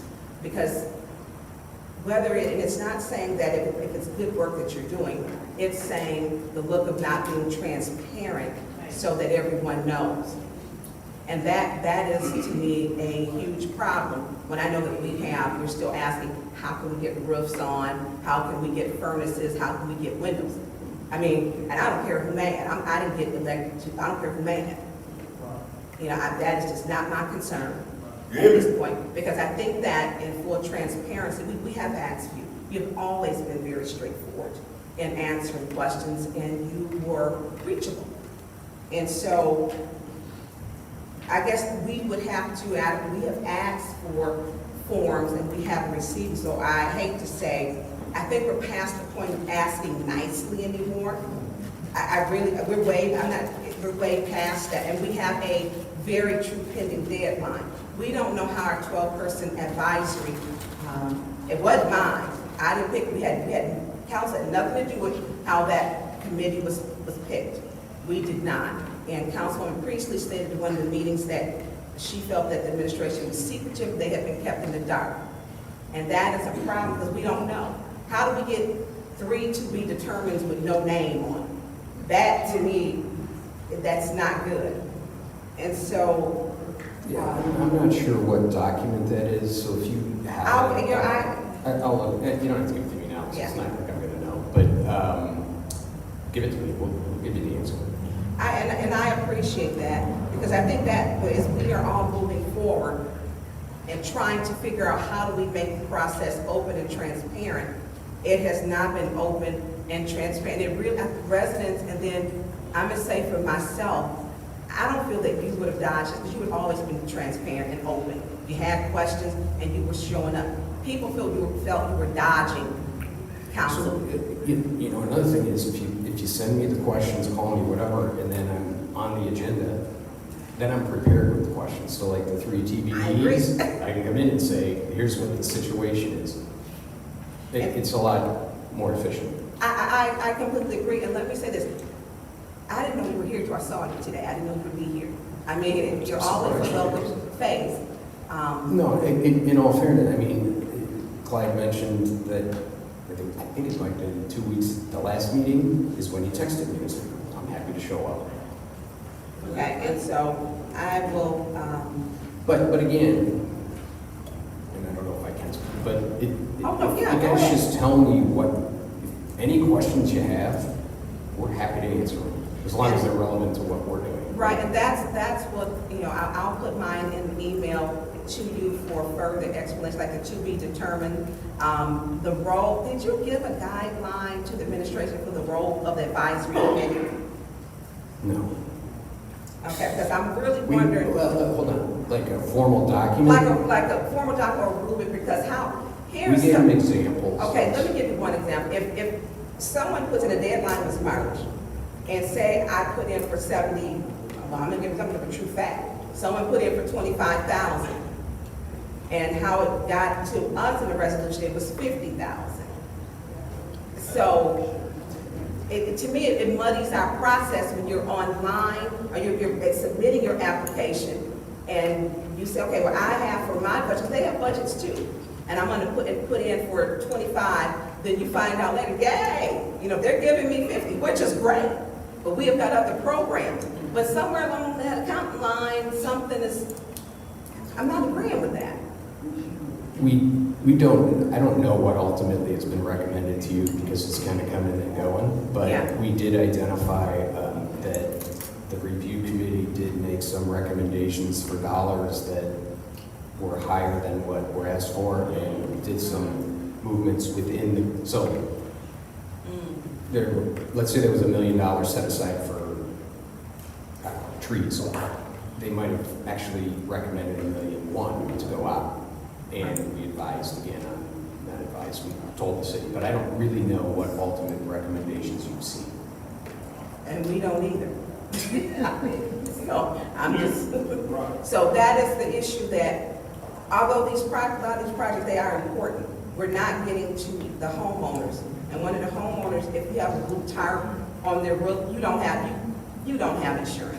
So how do we change the guidelines to where Councilman Mays was stating, well, I believe what he's stating, like how you get to, can we put it out for bid, because then we can remove the guidelines, or how do we back it up, where Councilman Murphy is saying to make sure at Habitat for Humanity and GCAR that we take off the guidelines for those people who need it the most, but their program guidelines state you need insurance. It's a requirement that you have insurance. Insurance, taxes, water bill, and some other things that are mandatory. I'm sorry, Emily, you jump right in, please. Yeah. Good evening, Council. Insurance was not part of any of this. So being in good standing is water and taxes, because those are payments due to the city. And so the city's policy about being in good standing does require that. And we have been encouraging homeowners to use the Michigan Homeowners Assistance Fund if needed if they're needing help, but does not require insurance. Okay, so Habitat is their program. So I can offer clarity. Excuse me, Mr. Mays had a request. Through you, Ms. Burns, can you ask her that we, the city, put these stipulations, for example, water on there? Can we take it on, the water? Point of order. That's not no, that is not a point of order. I'm gonna appeal you if you say it ain't. Now, we gonna have this conversation. My request for information was to Ms. Burns. She's got the floor. Now, if you wanna rule Ms. Worthing is right, do it so I can appeal it right now. Mr. Mays, a point of information is a request to the speaker for information for which you do not I appeal the ruling. I'm going to complete my ruling. No, you didn't. Go ahead. I'm not finished. Go ahead. Your request was to ask Ms. Burns to ask a question of somebody. So no, that I wasn't. appeal the ruling of the chair. Okay, there's appeal of the ruling of the chair that Mr. Mays' point of information was improper. Is there support? I'll support this. Okay, there's support on, is there any discussion? Yeah, Madam Chair. Mr. Mays? I've been on this council for close to 10 years next month. We're trying to get some business done. Now, I don't care what the folks that support you say or do, but a polite request for information to get clarification through Ms. Burns to her. We've been doing fine. Ms. Worthing popped in there. And that's not a request for information. It was to me from Ms. Burns. And Ms. Burns can decide whether or not she cleared that up. And the clearing up was whether or not the city, in that example, could take that water responsibility off. We try to get business done. I'm not concerned with Ms. Worthing politics today. I'm not concerned with your politics today. I'm concerned with trying to get answers so we can move this money. I'm gonna be voting yes to overturn you and Ms. Worthing, because we're really trying to work as a group of folks and get the answers to these questions once they come up. Now, y'all didn't attend a working session. It was 4 of us here. Ms. Burns, Ms. Winfrey Carter, Mr. Murphy, and myself. And that's why some folks, including you, got recall language because of the seriousness of these ARPA funds. And then Ms. Worthing gonna play a game and you gonna agree. Let Ms. Burns decide if she wanna clarify or do that. That was a request for information under y'all goofy rules to Ms. Burns. Because I would like to did it for her to clear that up. But I didn't have the floor, and I didn't take the floor. I did a request for information from Ms. Burns to see if she wanted to clear that up. We never used to be handicapped with these goofy rules for 30 years. I done watched Chester Simmons, Woody Everly, McManaman, Sargent, a bunch of folks. Y'all knew and y'all let word and mess y'all up, and you buying into it. She needed to sit over there and be quiet. Through you, Madam Chair, to the clerk or somebody, whoever got their book out, the city attorney, what is a request for information? Now, I know it's proper. You done ruled it ain't proper for me to do a request of information to Ms. Burns. I would rather did it to the speaker. A request for information is a quick inquiry to try to clear something up. Y'all be acting like, well, he knew the answer. No, I didn't know the answer. I'm gonna read what it said. Request for information. A request for information requests information from a member holding the floor. That's who was holding the floor. Its purpose is to help a member making a request for information understand the process and the potential consequences. Thank you, Mr. Mays. Any other discussion? Any other discussion? Madam Chair. Yes, Ms. Winfrey Carter. Wow. We're being kind of nasty today. You know, I'm going to be voting yes, because there was no reason for you to rule that his request for information was out of order. Now, he requested information to Councilwoman Burns. Let her handle that. Why are you listening to Councilwoman Worthing, who often comes in late? We were moving through this meeting just fine, but now you got your people here, and they giving you the strength to hold down a rule. I don't understand. Stop tripping. Hello again. Excuse me. Let's move this meeting forward. Let's get through this. Everyone is trying to get information. I just don't understand why you would rule him out of order for just simply asking a question. So I'll be voting yes. And I think you need to come down 1,000 with the attitude. Oh, yeah. We were doing well, Councilwoman Priestley. Yeah. And I said before, last week when we had our meeting, you chaired a perfect meeting. So let's not mess it up. Thank you. Any other discussion? Go ahead, Ms. Worthing. The same people who are calling others nasty are using inflammatory language. They are using a tone I wouldn't use. And I was told that I should just shut up and not say a word during this meeting. That's inappropriate. That's what's nasty. That none of this inflammatory language has a place on this council.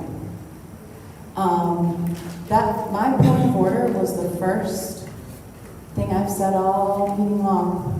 I've heard mostly Mr. Mays' voice, and that point of information was not to clarify something that the speaker was saying. It was, hey, I don't have the floor right now, so you ask for me. That's not how this works. We have rules, and we follow the rules. We don't need to call each other names. We don't have to imply that someone's mean or not cheering correctly because they're following the rules.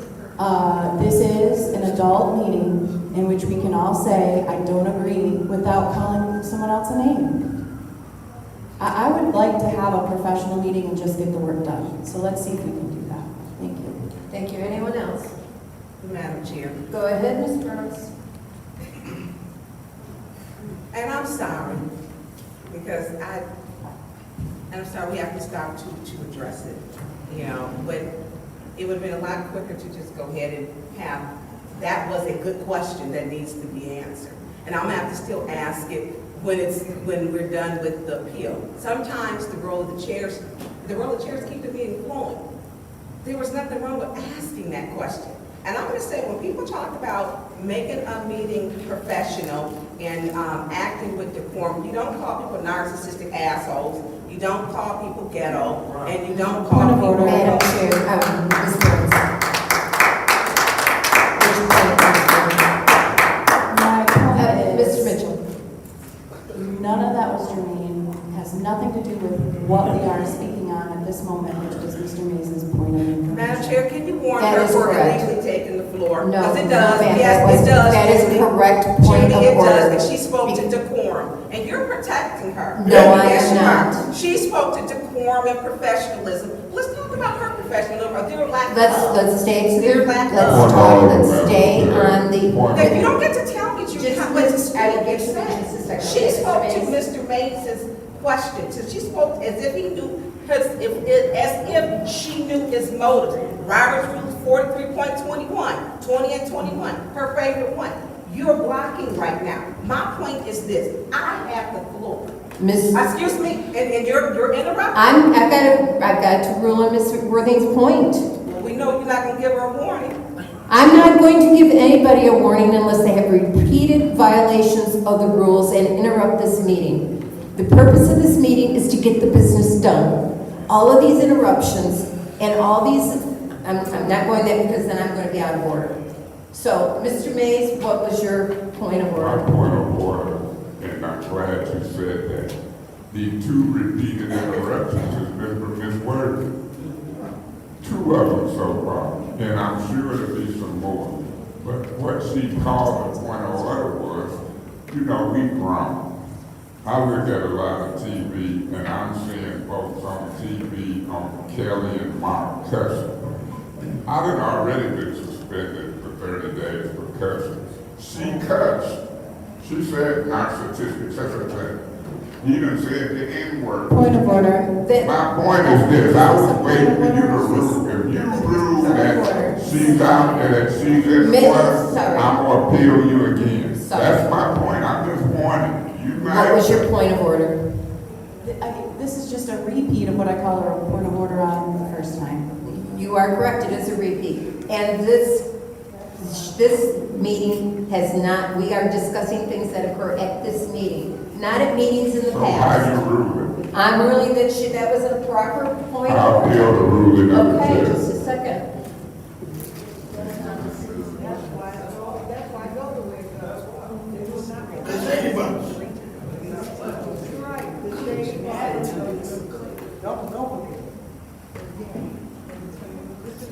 Wait a minute, now, Mr. Zeddy said that's $1 million man. It's scared of us.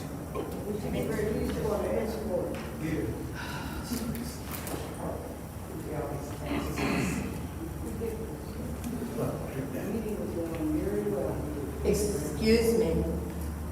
Ms. Biggs, thank you. Don't call my name. Please, we're going to keep order in this room this evening.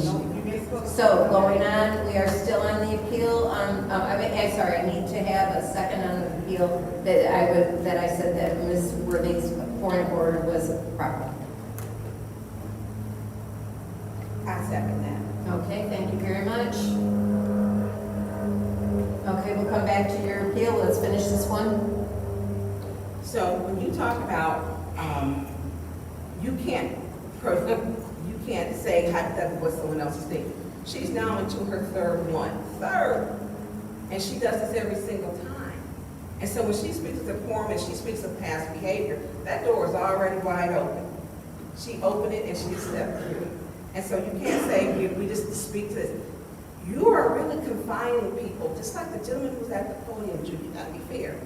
You went to tell him to sit down. You can say to him, you know, sir, you can't speak at the podium, but you can't direct him to sit down. These people are grown.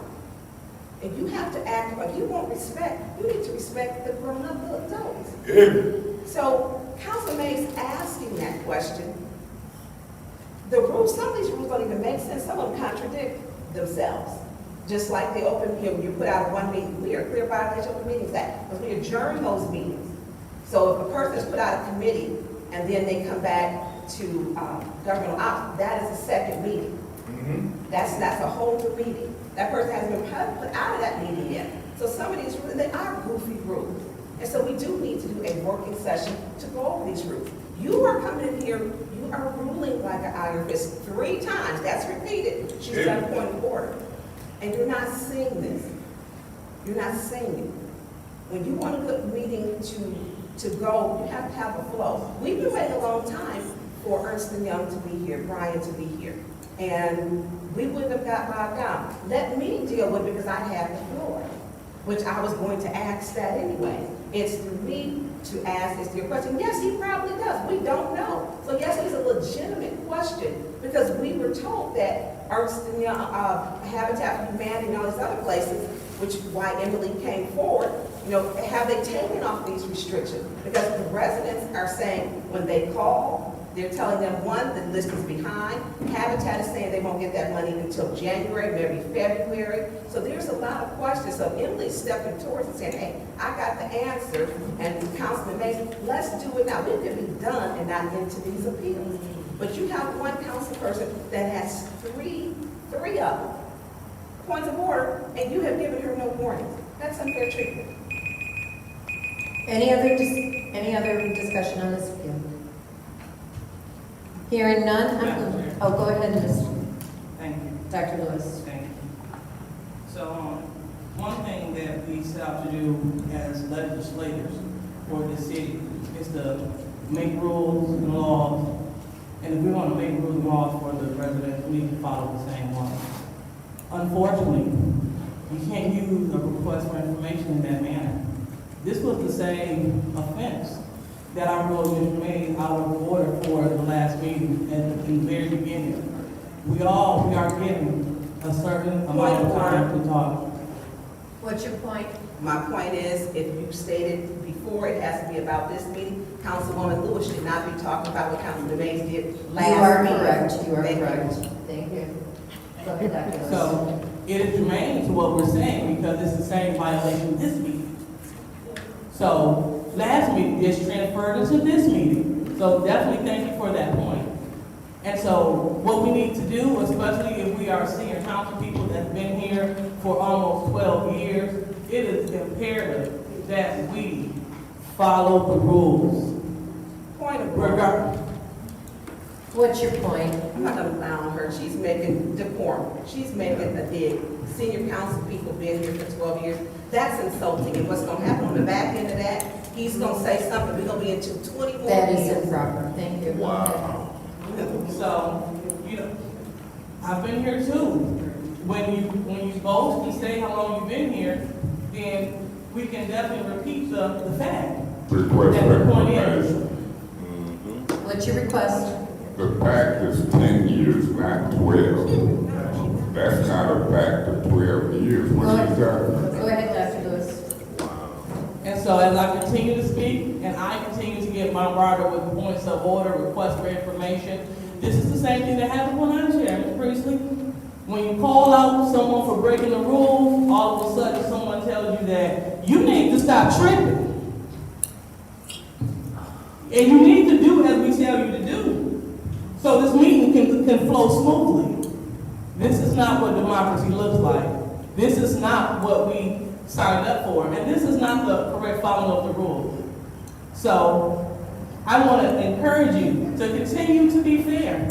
If Ms. Worthing, when she called out the rule, either it's wrong or right. If it's wrong, vote it down. If it's right, then it's in order. But right now, according to the rules that we have on this book to govern this council, she was in order. And I'm sorry that you continue to get badgered. I'm sorry that leadership continues to get badgered for doing what's right. We continue to get jumped on like we don't know what we're doing, like we're out of line. We need to continue to stand for what's right. And in this instance right here, he was out of order. And that's what's right. Thank you. Any other discussion? Madam Chair. Go ahead. through you to you, what was the question that Mr. Mays asked? He was asking, he had done a point of information and was requesting Ms. Burns to ask Mr. Jarzynski question for him. What was the question? I didn't finish it. You didn't finish the question? He said, when he started the question, it was, could you ask him for me? And that's when he was called out of order. Because he was not using that point of information correctly. So you didn't allow him to even finish the request for information? Before it was called, no. And as you know, we must, when a point of information is, or point of order is Yeah, no, I raised, understand that, you but have to answer that, you get it. But when you're asking someone. I understand. Go ahead. So, the request for information asked is invalid if the information is asked for the requester already knows the answer to, but we didn't even let him finish. So, how can we say it was invalid? Could he have reworded it, or did he, if we had finished it, would you have changed the language to make it into a form of a question to ask her? No. We didn't even let him finish. So I'm trying to maybe he didn't word it correctly at the beginning, but not allowing him to finish, I don't know how to understand how we can say he's out of order, but didn't allow him to finish. I mean, theoretically, for the rules, you allow somebody to finish their request for information before you rule on it. So, I don't know, and maybe it was going to be invalid or trying to gain the floor, but if you didn't allow him to finish to properly rule on it, you cut him off before it was even finished. So I will be voting against the chair because at this point I don't even know what the request was to know if there was invalid. So thank you. Thank you. Is there any other? Go ahead, Mr. Murphy. Thank you. Here we are. It's going on 7 o'clock. The guy started at 5 o'clock. Was running late, so I didn't get here actually at 5 o'clock. We're 2 hours in. We got finance, legislative, and government ops that we still need to go through. Just on the resolution that we have not even got to. We're still on special orders. And I appreciate the fact of bringing Ernst & Young in to discuss this issue. When the question was coming up about the requirements, me knowing that that's been one of the things that I've been speaking on from day one, I was following my colleagues who were asking questions because I'm interested in hearing what you guys have to say. And y'all ask some interesting questions that make me go think and be like, let me think about it. So when she came up and clarified that the taxes and the water had to be paid, but you didn't have to have insurance. And Councilman Mays shined in with the point of information. I wanted to hear what he had to say to go back in reflection to was the questions that Councilwoman Burns were asking. If we just would allow him the opportunity to finish his question, I think what happened was we jumped real quick on with a point of order, and now here we are 20, 30 minutes into whether his point of order was improper or proper, when all we had to do is give him the 2 or 3 minutes or 30 seconds to ask the question. And if we keep going down this trajectory, when it comes down to us point of ordering somebody because we need to kind of step back a little bit. And I think because we're so harsh on the rules and sticking to the rules and governing rules, and I understand we do need rules. We need to be governed by some rules, but like, come on, y'all, take a deep breath sometime and let him go on and ask his, point of information, whether it's proper or improper. Come on, guys. Here we are, going through, wasting time on appeal after appeal after appeal. So right after this appeal, we gotta do another appeal. We still ain't got to the, resolution. And then here y'all got $1 million fine that y'all got here that's probably on the clock getting paid, charging the city while he's sitting in here waiting on us to appeal these point of orders, and we wasting time, and it's taxpayers' dollars. And here we are. I'll be involved with Mr. Chair. Okay, so I already stated my reasoning for the way I ruled is that a request for information is for the member making the request to understand the process and the potential consequences of the next vote. A request for information that asks a question for which the requester already knows the answer is improper. That is true. That is not what happened necessarily in this case. But the case is that Mr. Mays was asking Ms. Burns to ask a question for him when he could have gotten the floor later on, because we don't have a time limit or number of rounds on this discussion item. So a no sustains the ruling of the chair, and a yes vote overturns the ruling of the chair. Madam Clerk, roll call. Yes. No. Yes. No. Mr. Carter? Yes. Ms. Burns? Yes. Ms. Back? No. Yes. Ms. Worley? No. The vote is 5 yes, 4 no. That ruling stands. The next appeal, go ahead. Ruling is overturned. Yes, 5 yes. 5 yes, 4 no. You need 6 to overturn the ruling of the chair. Okay, so I'm sorry about that.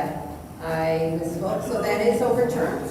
Okay, so now the second appeal is the, that was for me ruling that Ms. Worth's point of information, point of order was proper. Is there any discussion? Yes, Madam Chair. Go ahead, Mr. Mays. When I listened to Mr. Murphy, and I want the audience and other council members, the city attorney, the clerk, I want everybody to listen to this. Mr. Murphy is right when he say the appeals take up time. But the appeals are so important, because if we don't correct that out of order, and we get a warning after the second warning, you escorted out of the meeting. These are major appeals. And even though we want to get through with the meeting, we have to appeal for our political life. And you can see how it frustrates Ms. Lewis. It frustrates the chair when we appeal, because they're issuing out warnings like Halloween candy. And if we don't appeal in the first 10, 15 minutes of the meeting, we're removed for a second warning. We would love to let some of these out of orders and appeals go. But the residents that voted us in these seats don't want us to give up the fight like that. Oh, yeah. They want representation in their ward.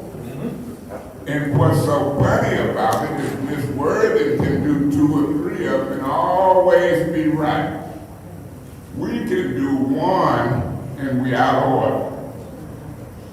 So they're very important.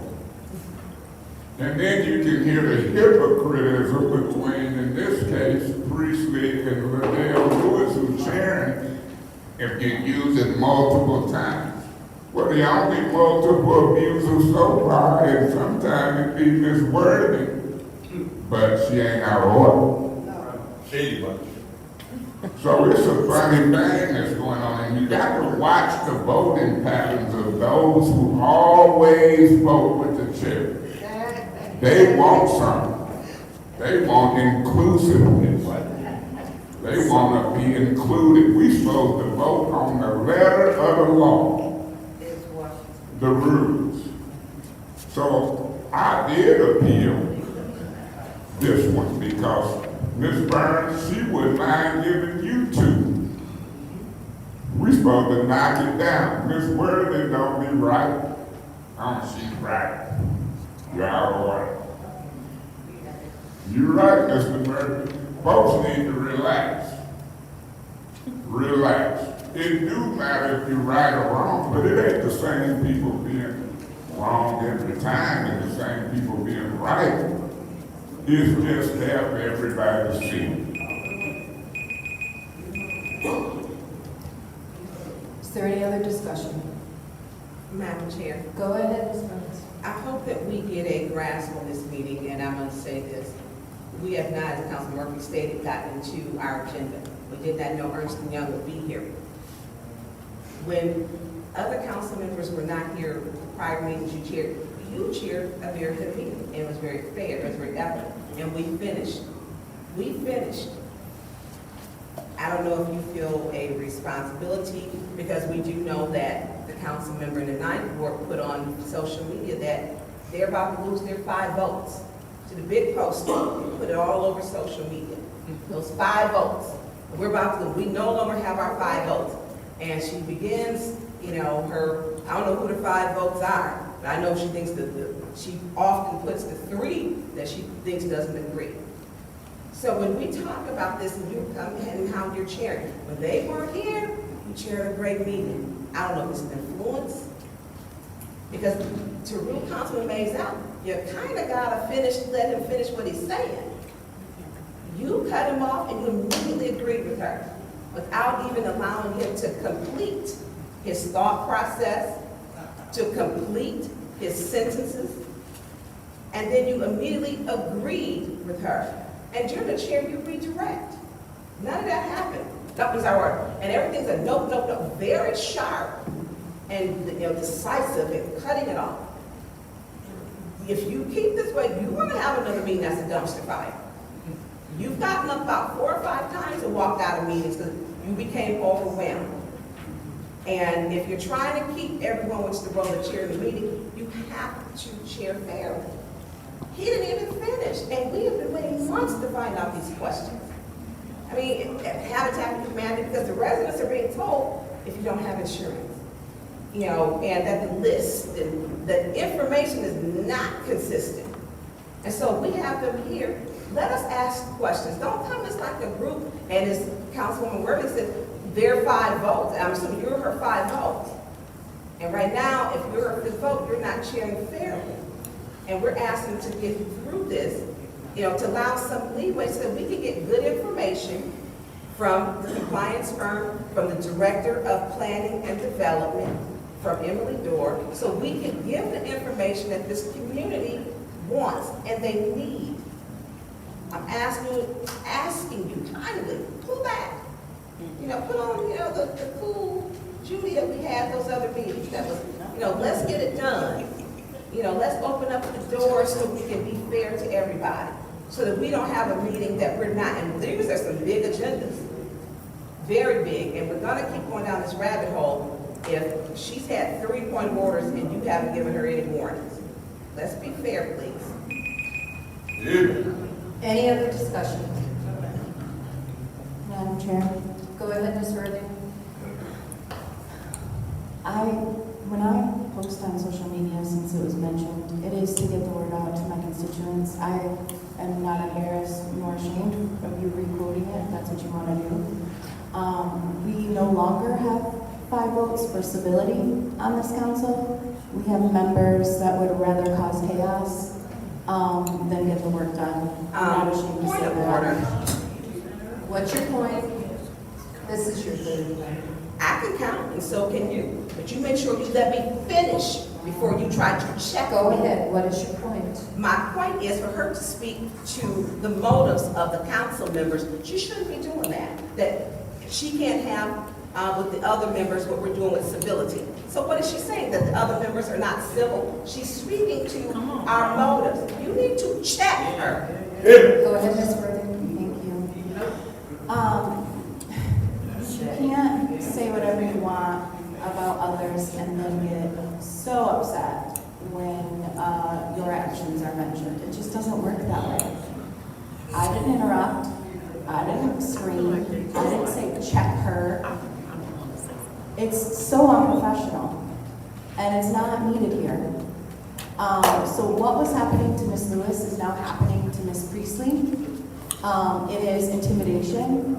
You better chair this meeting the way I want you to, or your voice is just so horrible when I've heard no one scream. I've not heard Ms. Priestley raise her voice, unlike others. I've not heard her intimidate or threaten. She has simply ruled.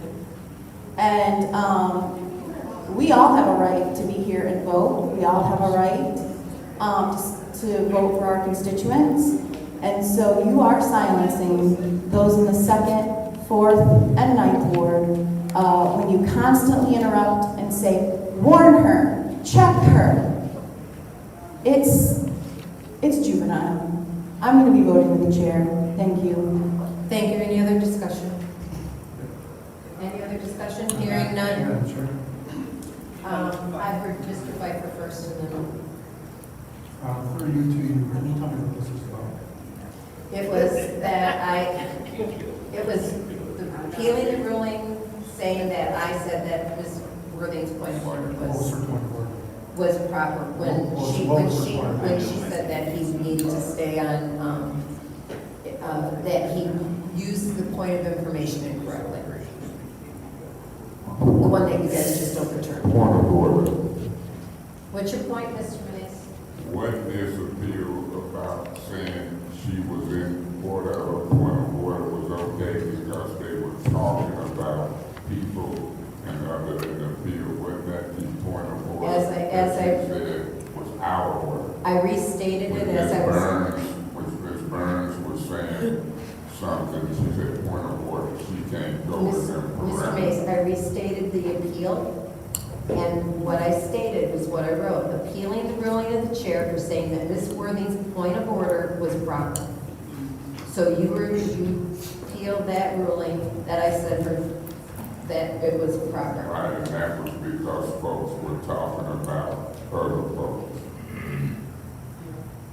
See, both was talking about other folks, and she said point of order, and you ruled that she was right. Folks couldn't talk about So, other folks. Mr. Pfeiffer has the floor.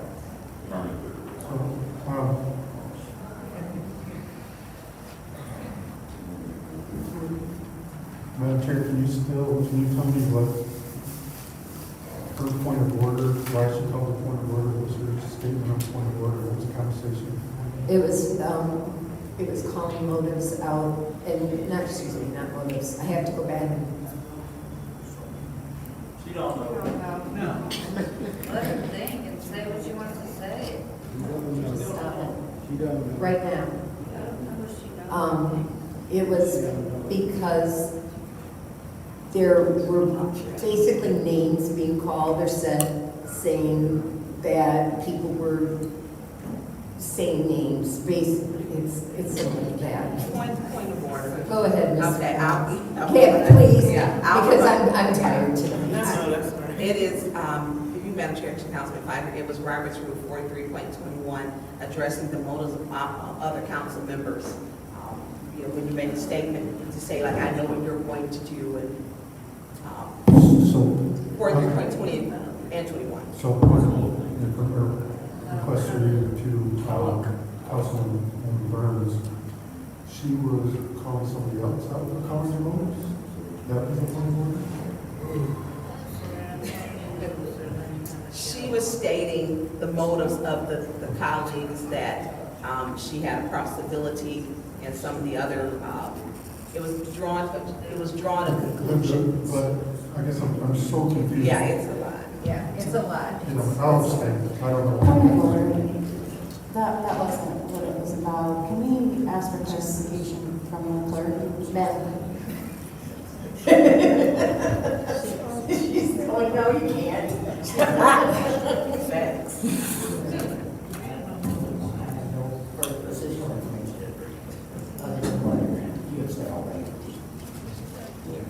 So it's just been a mishmash. Are you done, Mr. Franklin? I think, because nobody seemed to know where it is, I'll make a motion to table this appeal. Okay, there's a motion on the floor to table the appeal. Is there a second? I support it. It's been moved and properly seconded to table the appeal. I don't think that there is any discussion on that. You can order it, point of order, you can order it without objection, table this division. It's not debatable. Go ahead, roll call vote to table this appeal. Ms. Lewis? No. Mr. Murphy? Yes. Ms. Priestley? Yes. Mr. Carter? Yes. Mr. Brown? Yes. Ms. Shedd? Yes. Mr. Pfeiffer? Yes. Ms. Worthing? No. Mr. Mays? Yes. Vote is 7 yes, 2 no. The vote is 7 yes, 2 no. That motion has been tabled. Go ahead, Ms. Burns, you have the floor. Thank you. So Emily and Mr. Drzezinski. Okay, so, I can finish my answer now. yes. So the answer was that for ARPA-funded home repair, it is the city's policy that the homeowner must be in good standing. That is not a federal policy, that is a city policy, and that is taxes and water. For CDBG-funded home repair, it is a federal policy that requires good standing and insurance. So Habitat does have both, and I think that sometimes it does get a little convoluted, but I just wanted to clarify that CDBG, federal policy requires water, taxes, and insurance. ARPA doesn't require any of it, but the city's policy for everything is good standing water and taxes. Thank you. Okay, so with Shelley, Mrs. Sparks Green, so would that clear up the issue with the blue roofs, the blue tarps on the roofs, that they won't have to have insurance, but they can get it? Now, does Habitat, are they saying when they call that if you are a Flint, because they serve the county, so are they letting residents know that insurance is not a requirement to get that? Are they in a separate pool from other people? Did I say that right? I think the confusion is perhaps when people call Habitat currently, the response is being answered under CDBG rules and not under ARPA rules, and we will figure that out with them. So, will we have something that we can give to residents so that they will know if you're applying through Habitat or is it Metro and G-Car, that what their requirements are so that we can all be on the same page? Because insurance was the #1 issue for these residents who want to apply for them. So, yeah, and all of the ARPA funded home repair approvals that you have made do not require insurance. okay, do you know when they're going to open it up? Because I think Habitat is saying they're not taking any application. And I think I called to see for some residents, so that I can give them good information. They're stating that they are not accepting applications, and I know the money takes time to transfer, but they won't get it until January or maybe February.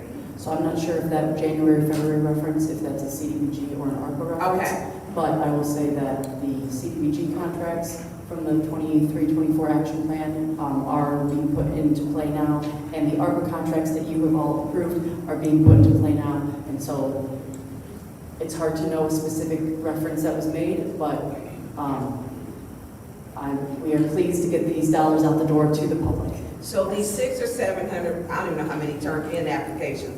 I don't think I ever got a number of say almost 800. That should cover everybody. Are we contacting those people? Because a lot of those people those residents put on there, they need a furnace, they need a roof. Are we contacting them and letting them know you need to apply to have your home repair or this repair? We need you to apply at Habitat, Metro, or G-Car. Are we doing? That is my understanding that actually the Office of Public Health is overseeing that with, and the Chief Resiliency Officer is over that.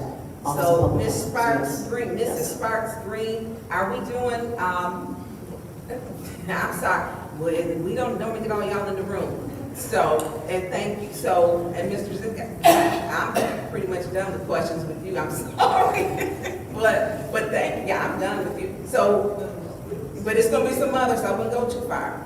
So does this, so are the navigators contacting those residents who said, hey, I need to get my real, are they contacting these people to tell them to apply at those 3 agencies? Yes. Okay, and that's good. Yeah. So all the paper applications that they receive, they're contacting those individuals and letting them know. We're still in the process of setting up the meetings, but the contracts are signed. So we're now in the process of setting up the community meetings so they can let everybody know how to apply. Okay, and you will be getting like because there is a lot of confusion with them. Yeah. And I know you and I have been in constant, so to have that information, are you going to put it, well, I know you're going to put it out on the city website, so that so we can have a place to direct them. What's your point? Through you to the speaker, I'm hearing that Habitat is telling people that they don't have funding. Yeah, true. That's true. So, through you to Mr. Green, if we telling people to call Habitat and they telling people that they ain't got no funding, why would you send people down the dead road? So, yeah, I mean, we can't pretend like he didn't say it, but yes. So they haven't received the funding because the contracts are just being signed. Okay. So that we're in the process. So I don't know if what they're telling the people at this particular point. They are but telling they don't have funding. We're going to get it. So they don't. So right now, because the contracts are just being signed. Okay. So they will soon, and we're going to announce it. And so we're just trying to. We should tell people, hold on, wait for an official announcement from the city. Yes.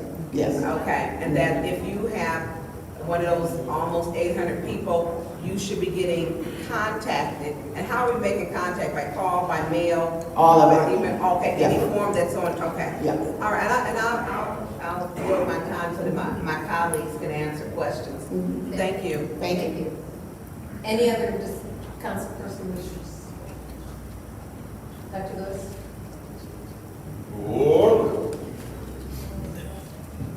So, I would like to know, is it possible for us to add the insurance component back? And this is why, just for analytical purposes. Okay. So, not saying that that's a requirement. Right. But the fact that, we have a lot of people alleging that is redlining taking place. They're alleging that they can't get insurance for certain things. It's a lot of alleging. This way, we'll be able to identify the people that do insure throughout the entire city of Flint and also on the north side. We can see who do not, and we can see what rates they're charging individuals if they're even affording you the opportunity to get a rate. So I think that we need to add that back and underneath, not as a requirement that you must have insurance, but that you attempted to get it, and this is what they said.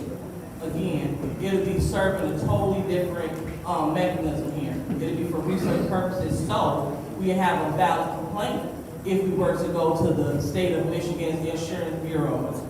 So instead of saying that they are discriminating against the people on the north side and we can't get it, we actually have tangible evidence. So I believe that you do need to add that component back, that everyone that's applying for this home ownership funding, that they need to get a quote. Okay, well, I'll let the administration know that that's a concern and that that's a request of you all. Any other discussion? Yeah, Madam Go ahead, Chair. Mr. Mays. Real quick, Ms. Parks, Green, I'm gonna say people vote sometimes, they get mad whether they like it or not. But I wanna take a closer look at those people who turned in the initial request form, who turned them in, who been contacted. I don't know if y'all got a systematic way of doing that, but I know we've got those request forms, the original copies, in the clerk's office. Y'all got copies. And I know they dated. And it's gonna get to a point where this money gonna be first come, first served. Right. It ain't gonna be an infinite pot for home repairs. Some of it gonna run out. And not only is it home repairs in there, but it's small business help too. I keep talking about Mo Pete and them in that building downtown. I keep talking about a lady who put in, who wanna buy a liquor store. It ain't just home improvements in this. And then Mr. Jasinski, I'm gonna find out where we at on the lost revenue category. We got a city to run. I'm interested in lost revenue, home improvements, and small business. I'm also interested in a possible second round if it's in compliance of premium pay for the city of Flint employees. It's a poor dog that don't wag his own tail. We should be able to look out for employees. We should be able to look out for small businesses. And we should be able to look out for people that need home repair. And lost revenue means something because I've been here when we had to repair a budget deficit. We were $12 million in the hole, had emergency managers, and I had to play a role for a period of time as finance chair. And I know who controlled these purse strings.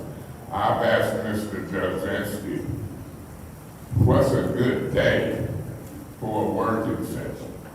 The administration, that would include you, Clyde, the mayor if he wants to, department heads, and this council, along with Ernst & Young, need to go to work. It ain't nowhere around. Ain't no need of folks meeting over here behind closed doors talking about these $30 to $60 million. Then coming in council meeting, this group talking about, bring everybody in this room. You see how big this room is?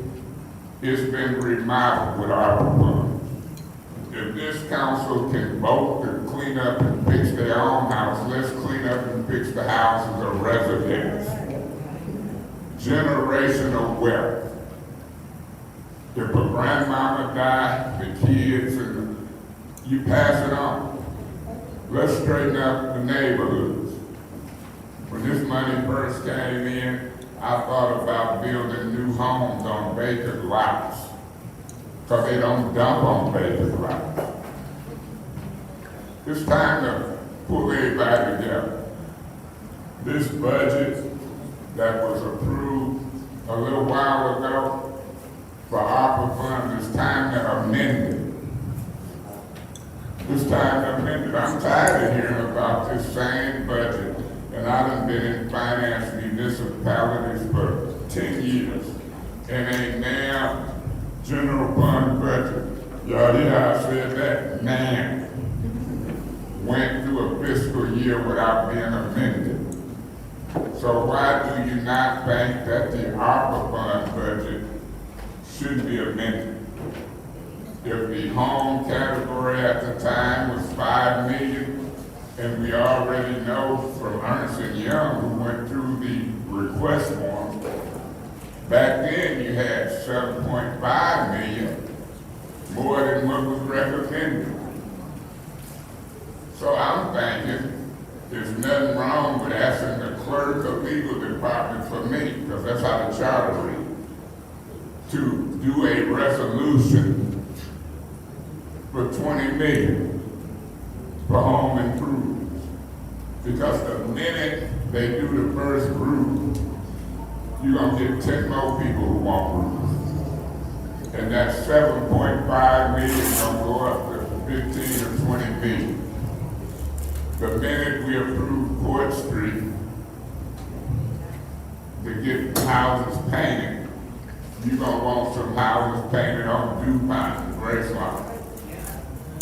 So, y'all don't know, like I think I know, the spending of the money properly and in compliance gonna trigger more interest. So So get ready. And that's why I'm asking the purchasing department, through you to Mr. Edwards. Mr. Edwards, let's call in the heavyweights. Kinfolk, don't let them make you fall out with me, because you got some folks in politics. We gonna see how it go. We gonna see how it go. But if you fall out with me, you be falling out with a good one. Do we know this? And I know some of them that fell out. And watch how it's gonna end up. Through you, Madam Chair, Mr. Edwards, he back there talking, and I recall his name. You know, he ain't listening to this council meeting. He's been too busy back there talking. Boy, you back with Ed Teller. He Oh, did God. Your last name, He Edwards. did ask for you, Mr. Edwards. Yeah, don't bring that country buckle up here. Oh, yeah, I haven't seen politics. You got Ed Teller back there. 30, 40 years, Mr. Green. But just keep watching. Mr. Evans, I talked to Ernst and Young, and whether it's a weekend, a Saturday, a weekday, we need a working session with this administration. Can you go and ask and see if that's possible? Because you can't call the shot standing up here with us. Because I'm going to ask the council what's better for them. A weekend, a weekday. I know you got to check in and see if y'all have permission to do this. I don't want you to get in trouble making plans in a council meeting. I know how it works. Through the chair to Mr. Mays, we'll work out some arrangement. You and Ms. Green figure y'all can work it out. Well, what happens first, the chicken or the egg? Should council schedule it? I've heard a lot of criticism from council. Well, you know, everybody should check with the council and see who's scheduled for next. And then, you know, we called a meeting in the Dome, and we had 6 or 7 police telling us when to get out, or the residents was gonna go to jail. Yeah. That's in the ombudsman's office right now. I'm still trying to figure out who authorized all them police to scare the residents like that. Yeah. I know who gave the verbal rude interruption. They're telling, y'all gonna get out of here. Come here. That's crazy. There you go. I've been around 30 or 40 years, and I've never seen a deputy chief of staff or a city administrator threaten residents in a council meeting with police and force, like the Gestapo. Like the Gestapo. I thought we was in Nazi Germany. So I don't want you getting in trouble, and I don't want to scare the residents again as we investigate this unethical conduct by the administration of 4, 5, 6 police scaring the hell out of residents. We're not scared. So I want you to go back and get it right. In the next couple weeks, but he back there waving his hand, not mad, cause he got caught. Yeah. Ordering police around. And then the chief I said, Chief, who ordered these police? I'm coming to find out now. The chief didn't know who it was. Y'all give the deputy chief of staff the authority to order lieutenants and captains around? Mr. Mays, can we stay, please, Well, germane to I'm this discussion item, which was to be with Brian Mr. May, Teresi? to try to schedule a meeting with council and the administration without having police threaten residents. There was over 125 people there trying to get ARPA funds. I'm just asking that we stay germane to the order, the discussion now, which is the. This is what you're really saying. Don't talk about that in history. I'm here. Schedule a meeting without talking about that. That's what you're really saying. That's like saying talk about America without blacks being slaves. Yeah. Mr. Mays, I know what you're saying. I know what you're saying. We have overcome. I know what you're saying. Some people don't even like Black History Month. I'm here. So in this city with these ARPA funds, it's been a hell of a trouble. Everybody wants credit, and they should. But don't stick the police and down the legislative branch when we try to do our job, because the mayor is trying to get all the credit for passing out ARPA funds, and he can't vote a dime. I want the residents to know that the buck gonna be passed out from 5 or more votes up here. And we working like hell to get that money to your neighborhood. So, Mr. Edwards, when do you think it's best to schedule a meeting? Do you want us to schedule it or wait to hear from you? Chair to Mr. Mays. Mr. Mays, I think that you and the council members, you and your colleagues need to take action as you see fit. You schedule as you see fit to prepare to address this issue, and then notify the administration, and we'll see where we can go after that. That's the problem, y'all see, because y'all ain't showed up. We done did it 2 or 3 times. And I was just describing one time when the Nazi police looking thing happened. Did you have something to say, Ms. Green? So I ain't falling into that trap, Mr. Edwards. You's pretty smooth, ain't you? Y'all schedule it, you see fit. And we'll see if we show up with the police again. I hear you. Go ahead, Ms. Green.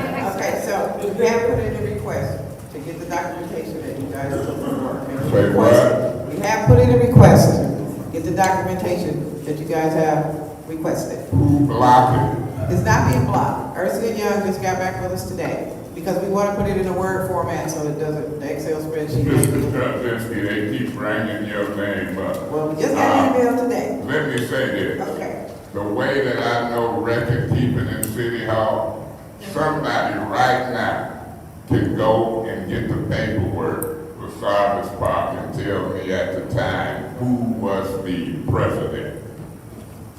You can go do that. It don't take that long to get paperwork. Somebody can tell me right now the organization Candace Michelle affiliated with, the date that she put in, and should she be conflicted now. Don't take too long to do that. So all of this talk, all I want to know is should we set up a special meeting for 2 weeks from now, 3 weeks from now, 1 week from now. Now, I know if y'all don't tell me, all I have to do is call Ms. Winfrey Carter or Ms. Burns, and according to the law and the charter, we call on them. But guess what we gonna hear? We gonna hear from our colleagues, and we gonna hear from y'all whether or not we wasted our time. But I won't do it here. I want the public to witness every council person saying it's better on a weekday or a weekend. The only day I don't want to do it is on Sunday, because I'm trying to save my soul. I have to pray hard. I'm always be in church, but I'm scared, I'm old, I have to pray. So in relevance to your question, Councilman Mays, are you guys wanting to wait till you get the documentation so that you can review it, or do you want to meet before? It'll be perfect when we call a meeting to have the documentation. We know that we got the documentation for the 700 requests from residents. We got the originals with our staff in the clerk's office, and y'all got copies. We know that somewhere y'all got copies of the folks who put in the nonprofits. Cause you ain't got them there need to be. See, that's the official keeper of the record.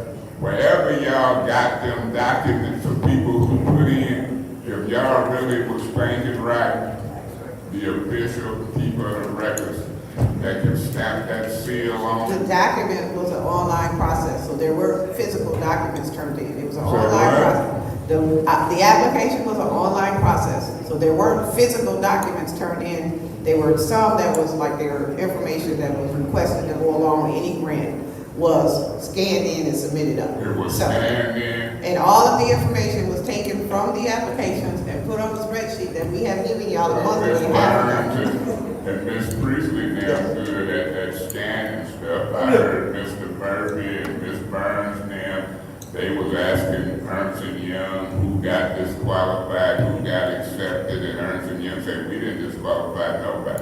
all that is in the spreadsheet that was submitted Well, to you all. when can all the spreadsheets come forward? Well, you have the spreadsheet. We've submitted it Okay, almost 2 months ago. I'm just asking, they'll correct me and say we got it, so then we ready for a meeting. Yeah, but what I asked for the documentation was to put it in Word form because some people were having problems. They said the Excel spreadsheet wasn't user friendly. Okay, here So we I'm go. asking Now for you Word. say we have them. Now you say you No, gotta put listen, them in I'm the talking about the proper different form. format. The They format. ain't- They ain't in English. They in English, but they in Excel. And some of you have a hard time with Excel, so I was getting them in Word perfect, so you guys can have a copy in Word. Okay, well, let's get them. How long gonna take you to get them word perfect? Well, I just got an email from Ernst & Young to get the documentation today. Okay, about how long would you estimate, Ms. That's Davis? gotta be a question.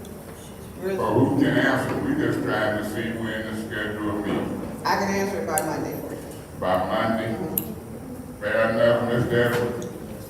Okay, look, so that means documentation coming forward ain't gonna be a problem. All the money gonna be on the table.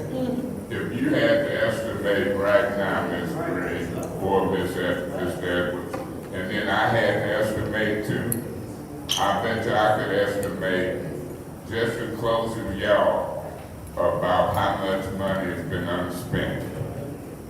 I ain't talking about what's been budgeted. I'm saying unspent.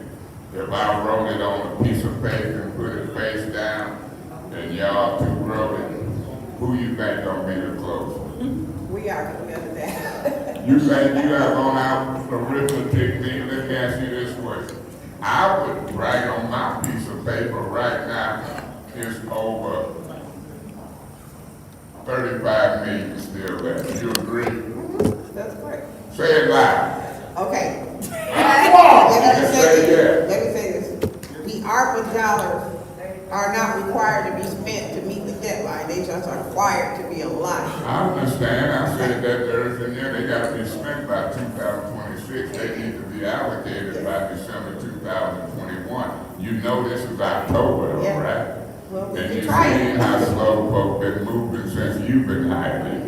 Ms. Davis, you would agree, like me and Ms. Green, it's over 35 million that ain't been allotted or allocated yet. Do you know? I believe that's close enough. It's more than that. I just did that. That finance director been here now, what, about a month or two? Madam Chair, through you, or whoever chair, through you to Me, okay, through you to the finance director. Can he come up? Ms. Worthy? Could he come up, Ms. Worthy? yes. Okay, Mr. Finance Chair.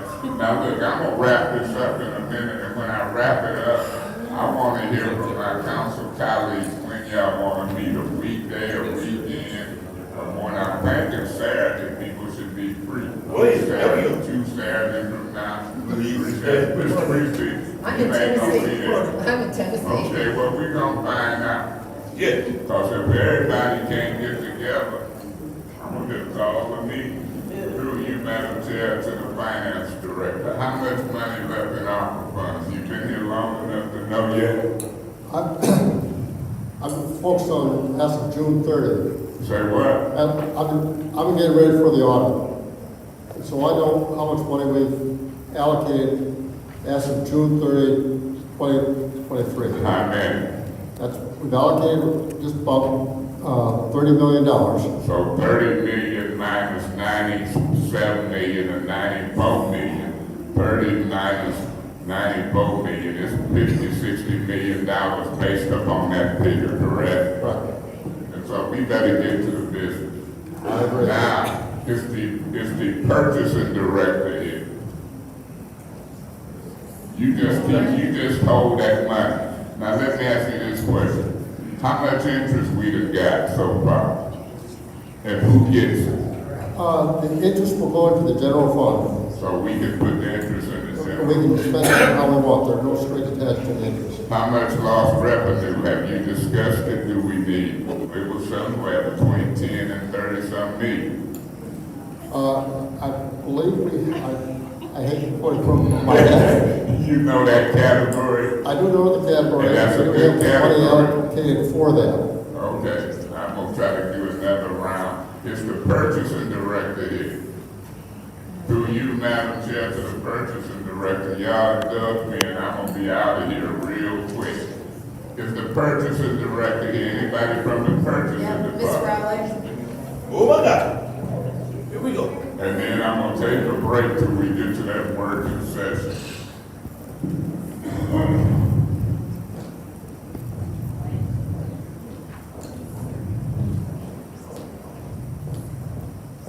Sound like the dean of Harry Potter coming up here. Now, is congratulations in order any kind of way? For myself? Yeah. Yes. Congratulations. Let's move forward. I'm talking in code. But now let's move forward from that congratulations. Have anybody approached you or had you heard before today that a council person or anybody is thinking about bidding out, for example, 200 roof repairs? There's been no discussion with me about bidding out roof repairs at this time, no. Okay, well, I'm gonna have some. This is gonna be the first official discussion. Do I look official? I am an official, right? That's right. But I'm only 1 and 9. This is what I wanna do. I wanna look at those initial request forms, for example. If I see 300 roofs in there, I'm gonna request that we bid that out like we did pipe replacement. We might have 4 or 5 companies put in and see who is the lowest bidder. Like pipe replacement, they put a cap on how much could be spent per replacement of lead service line. I want you and your department to, I can order that, I can request it, that you start looking at that. It might be 200 houses that need vinyl siding and windows. You ever seen that commercial with that dog on it, they be saying, roof, roof? Them the type people who put in for the roof repair request for proposal. And then it might be 50 kitchen remodels and or bathroom remodels. I'm thinking, from talking to Mr. Joseph briefly, that I want to explore. I'm going to try to get 4 or 5 more council people to buy into it. I want to explore bidding some of that home improvement work out versus going through them non-profits and let them bid it out. I think we did good here today. I've heard that we can take some of the requirements off of water bills if need be, with ARPA funds. I've heard a lot of stuff. I've started some initial conversation about possible requests for proposals. Ernst & Young and showed up short of us issuing subpoenas, but subpoenas ain't just for people, they for documents. And now I'm engaging the council about meeting once or twice with Ernst & Young and the administration. I want to do better than the administration did us. Because the administration can call a special council meeting when they choose on ARPA funds. They can call a meeting more within just 2. And the only way by law that we can meet is by calling a meeting and do it in a public eye. Open and transparent. So it's time. By the end of October, I want to show the public this meeting. And I want the public invited. And I want us to try to pull this off. And I hope by then it's been more conversation with you, the compliance firm, and the council to see what type of request for proposals we can get for this home improvement work. Madam Chair, Madam Purchasing Director, and others, God bless us all. Let's try to take care of the business of the people of the city of Flint. And We said we do that before I get any more trouble. God bless you. This special order is now closed. Going on to the consent agenda. May I have a motion to approve the consent agenda? I move that we approve the consent agenda. Do I need to go down the list? No. It's been moved by Mr. Murphy to approve. You don't need to say that, Mr. Murphy. I know you did. Is there support? It's been moved and properly seconded to approve the consent agenda. Are there any separations? Yes. Just a second, let me grab my. Okay, go ahead, Mr. Murphy. I would like to separate, resolution 230239, contract with the Priority Waste LLC Waste Collection Services.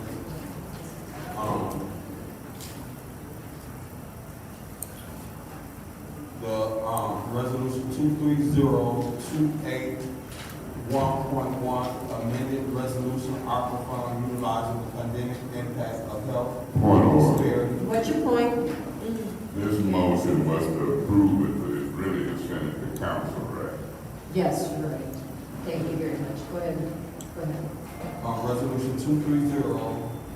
23028.1, amended resolution ARPA fund utilization of the pandemic impact of health disparities in pregnant new mothers and their infants in Flint, Michigan State University, Flint RX Kids Farm Program.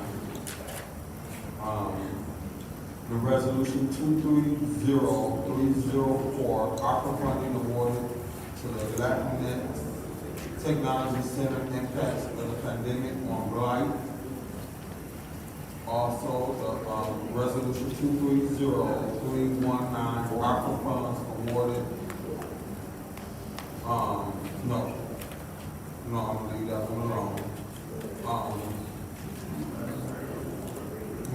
I'll go and separate that one. 230319, ARPA funds awarded to James E. Kennedy Family Life Center impact of the pandemic of Blight Ward 1. Resolution 230320, ARPA funds award to Sylvester and Palmer Village impact of the pandemic on Blight Ward 3.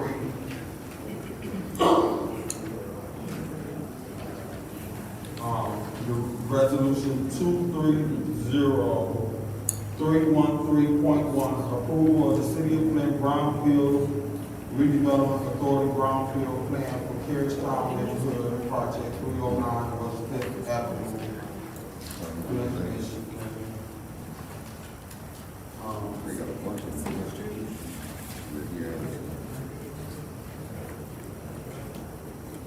Resolution 230334, approval of lease for 2813 Clio Road Pilot Project Northside of the City of Flint Customer Service Center.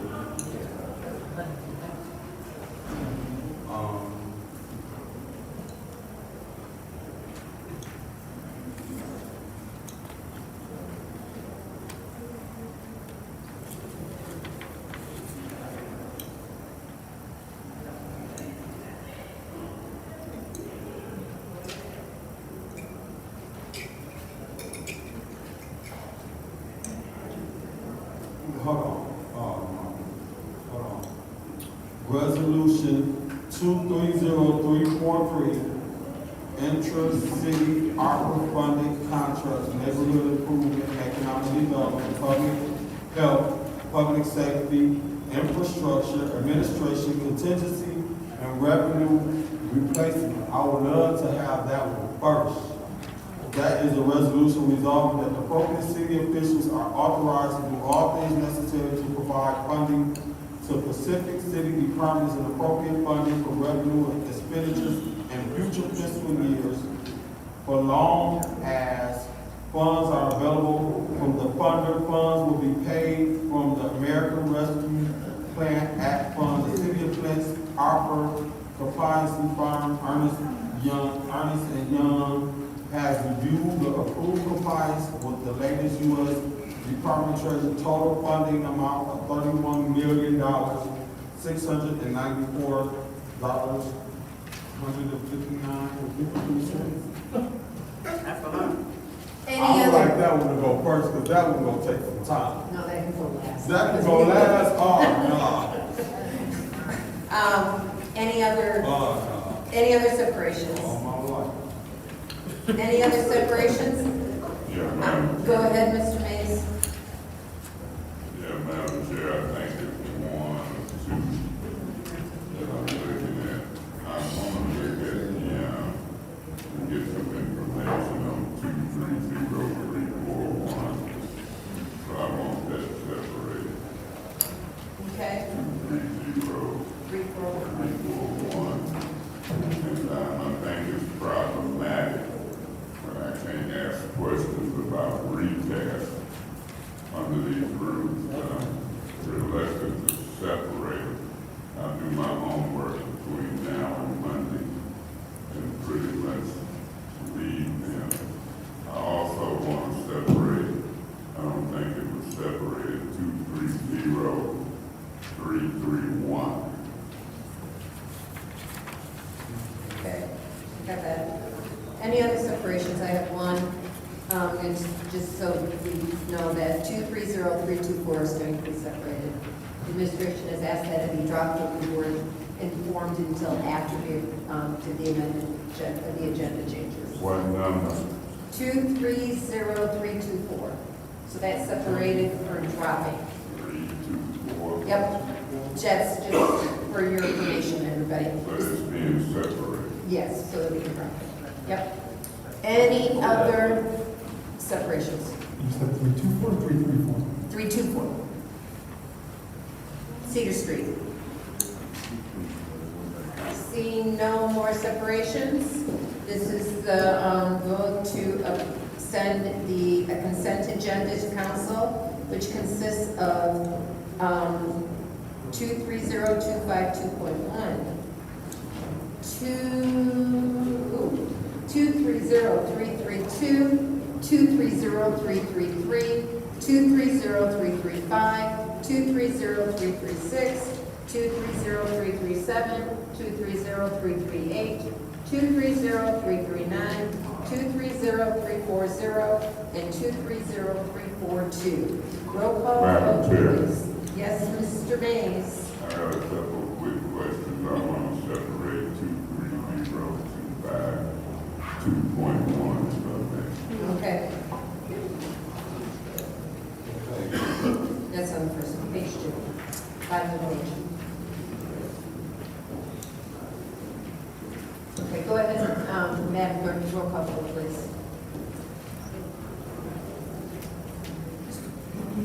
Mr. Murphy? Yes. Yes. Ms. McCarty? Yes. Ms. Burns? Yes. Ms. Michelle? Yes. Mr. Pfeiffer? Yes. Mr. Gordon? Mr. Mays? Yes.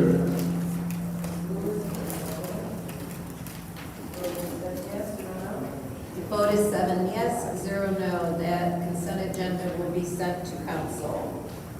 First separation is 230239. The chair will entertain a motion. Madam Chair, Go ahead. Ms. I make a Burns. motion to send 230239, contract with Priority Waste LLC to council. Okay, it's been moved. Is there support? Is there support for resolution 230239 to send to council? I'll support that. Okay, any discussion? Yeah, Madam Chair. Go ahead, Mr. Mays. Yeah, I'm not going to vote to send this priority waste collection thing to council at this time. Through you to the administration, who can speak on this waste collection contract? Whoever is up there. Can there be quiet in the back of the room, please? Thank you. I'm just, they have about, that's the department is, plus Yep. mine. And most companies, they be sitting right by the city attorney, everybody else. Through you, Madam Chair, who's the city attorney, can he introduce himself? I ain't guilty. Go ahead.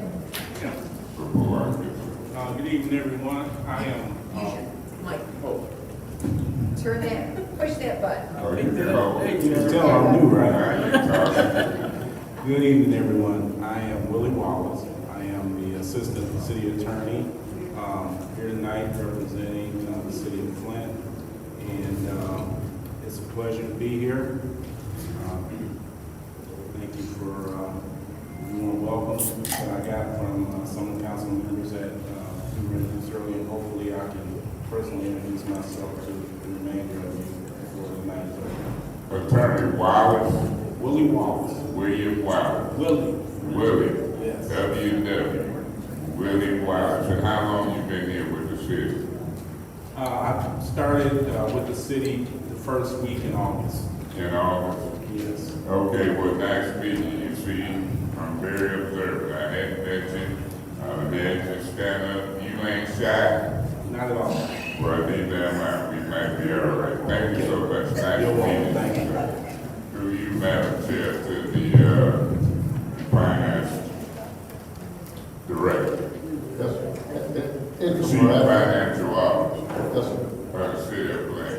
Yes, How sir. long you been here now? Since September 5th. September, this is October, that's 30 days. When they gonna try to bring you for an appointment, do you know? I have not heard. But when it gets close to 80 days, we gonna have to approve you or cut you loose. I understand. You knew how that worked? Pardon? You know how that worked? Oh, I do, yes, sir. And so the council means something, right? Pardon? The council means something, right? Oh, absolutely. You want the job? I do want the job. Be nice to us. Okay. I will. 5 votes can make it happen depending on what the administration say or do. Godspeed, I wish you luck. But more so, I want you to try to do a good job. Let me ask you this question. Who can give me information about this priority waste? This is an extension and it could be up to 5 years if we vote for this. How do you know I want priority for up to 5 years? Even though it's to be options and stuff, I think it should be more of a presentation than just a resolution. There are a couple of us that can speak to this, but their proposal is to freeze what their charge is at today's rates for the future estimate for 5 years. And from our perspective, that's a very good deal. There is no fuel adjustment cost like a lot of contracts have. It'll just be a flat rate. We'll know what that is for the next 5 years. Yeah, I've read it. What is the deadline on council approving it? I believe, I'm not the one that speaks to that, but I believe that's the end of the month. Huh? I believe it's at the end of the month that we have to approve this part of it. By tomorrow? No, end of the month. Oh, at the end of this month? Yes, sir. So I could ask that it be tabled to the next meeting and have somebody come do a presentation possibly. We could, what questions do you have? We might be able to answer that tonight. Well, I know we usually put this stuff out for bid. Okay. And we get better prices when we put it out for bid. And with this priority company, since I've been here, there was a dispute, I don't know if you heard about it, whether or not one company who had bid it was 3 to 9 million cheaper than priority. You heard that debate? I've heard about it. I don't know what the details of it. I do. Not only do I know what the debate was, I had the mayor sit here under oath swearing in line, in my opinion. And the Department of Public Works guy, Mike Brown, you heard his name? I have not. No. Well, I did, and I've been here watching it, so I look at a lot of different things that you might not look at. And I know the history of garbage contracts. And I know we might look at bringing it back in-house. You ever heard of that talk? I have heard of that. I also know that I have not studied that, but I have heard I of have. that. But I do know that there is quite a time lag between deciding you want to do that and When you gonna study that? I've studied. I told you I have not studied it. You know how much a garbage truck costs? Have you studied that? No, I have not. I have. question. You know how many we need to do a route? My guess is you probably need, 25 to 30 for. Hey, saved by the bell. Any other discussion in the first round? Any discussion in the first round? Mr. Mays, continue with your second round if you'd like. Well, that's what I'm gonna do. I'm gonna move the table this and keep it in finance committee for 2 weeks, and I so move. Okay, there's a motion on the floor to table this for 2 weeks. Is there any, is there a second? Yes, Madam Chair, I'll support that.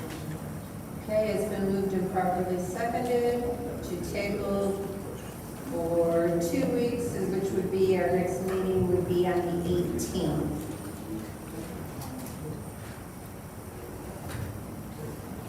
And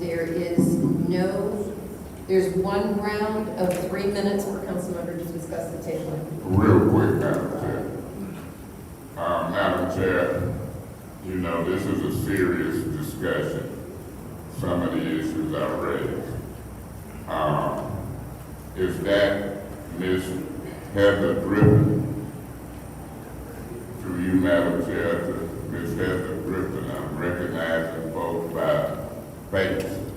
Is it something you want to try to get me to understand? In regards to Whether or the not financial or we the should sign on contract? to this $46 million deal. That's more than the original contract that was bid out.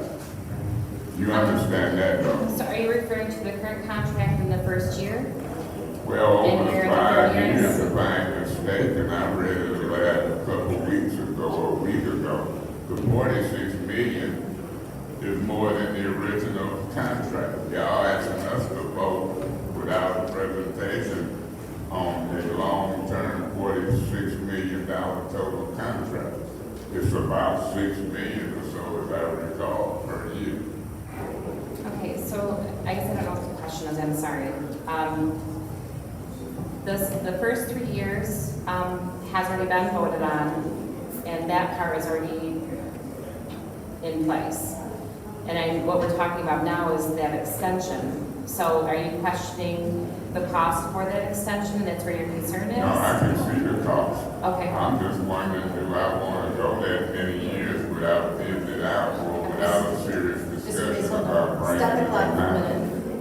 We can hear what's going on in the back of the room, and it's interfering with our ability to conduct business, so please keep it down. Want me to Thank go you very arrest much. you? Go ahead and Sit reset, start the down. clock. Let me do a citizen's arrest on me. Go ahead and restart the clock. I want to have more discussion in committee meeting. I really want to talk about this because that means we sign on for 5 years, and the majority of this council might. But I don't know if I'm ready to just sign on 5 years without being or without a serious discussion about bringing it to the council. Thank you. May I ask a question? Yeah, you to may. I got a minute. Okay. I just want to make sure, we've been trying up to this point to be readily available. So in that 2 weeks, if you could let the clerk know what you'd like us to bring forward. If you need a presentation, what that presentation you want it to consist of, who you want here to help present that will give me time. Because we've tried to do a couple presentations, and unfortunately in the past it hasn't worked out. And we flew one of the funding sources in twice, or I shouldn't say we flew, they on their own dime flew in twice. And I want to make sure what you want, that we have here for you. Yeah, I know how to contact you and call you. Yes. Yes, I got to Sure. settle with 5 years, no bid, and not no real discussion about bringing it to the council. So I just ain't there yet.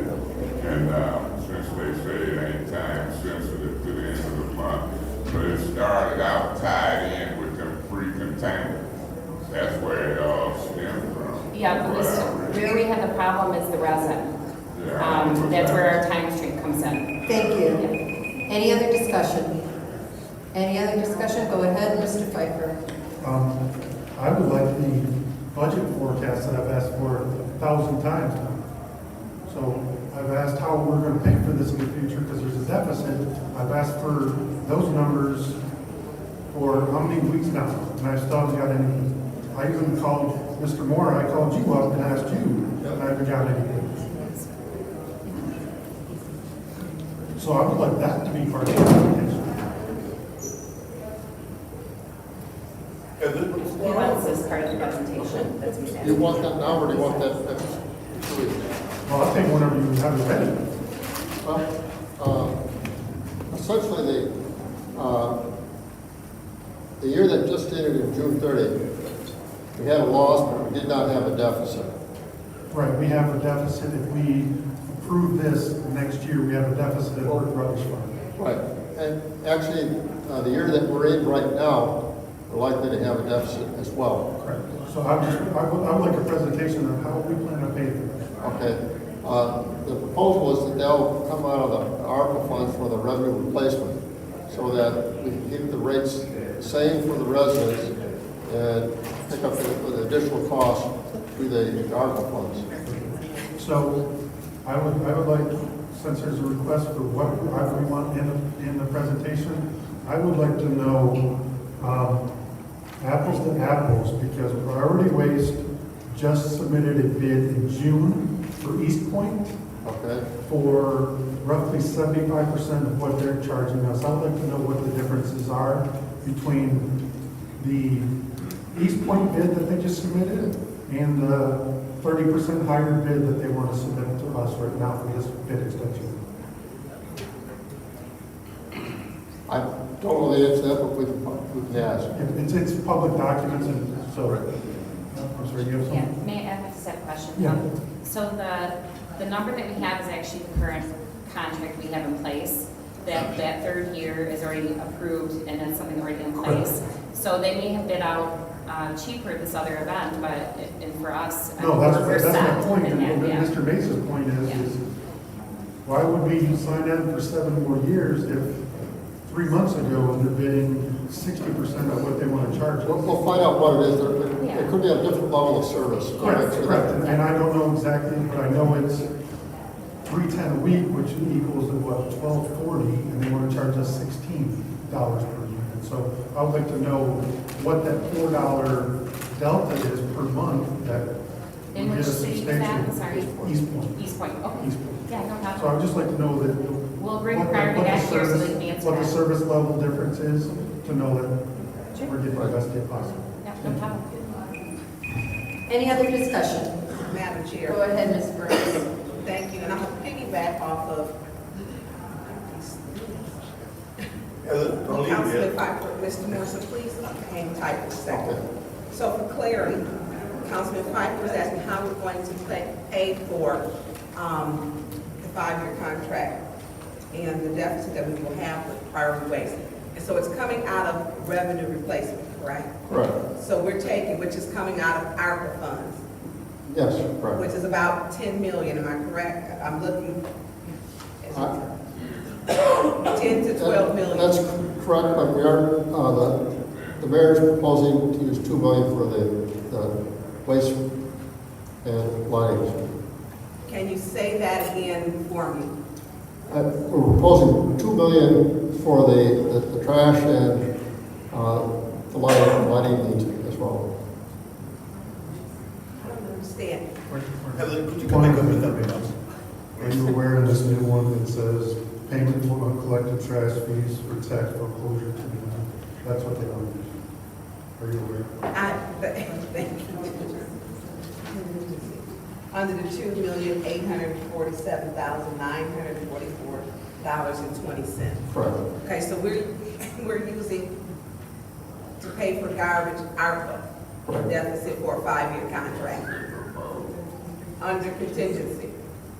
Correct. And for the record, we just got this when the meeting started. I mean, we just got this. So our questions, okay. Then do we have the lowest bidder? I mean, if we're using ARPA, we do not. We're making up a deficit with a company with ARPA, am I correct? Wow. We do forecast that we won't, the expenditures will exceed the revenues. Okay. And that'll happen this year and next year. So Councilman Pfeiffer had asked for, he had added whatever, I can't remember, because If you extend it out 5 years, which I think is what you're asking, it's going to be about the same because the biggest share of the cost is the trash contract, and that would be fixed for the period of time. Okay, and I'm gonna, can we please get a presentation? I mean, I don't think we have, I don't know why I have no people, but put it so we can understand it. Because now this looks like we're burying, and these council members read, they go in depth with it. They're not rubber stampers. A lot of them asking the questions. That's my time, I'm sorry. Thank you. Any other discussion? Go ahead, Mr. Murphy.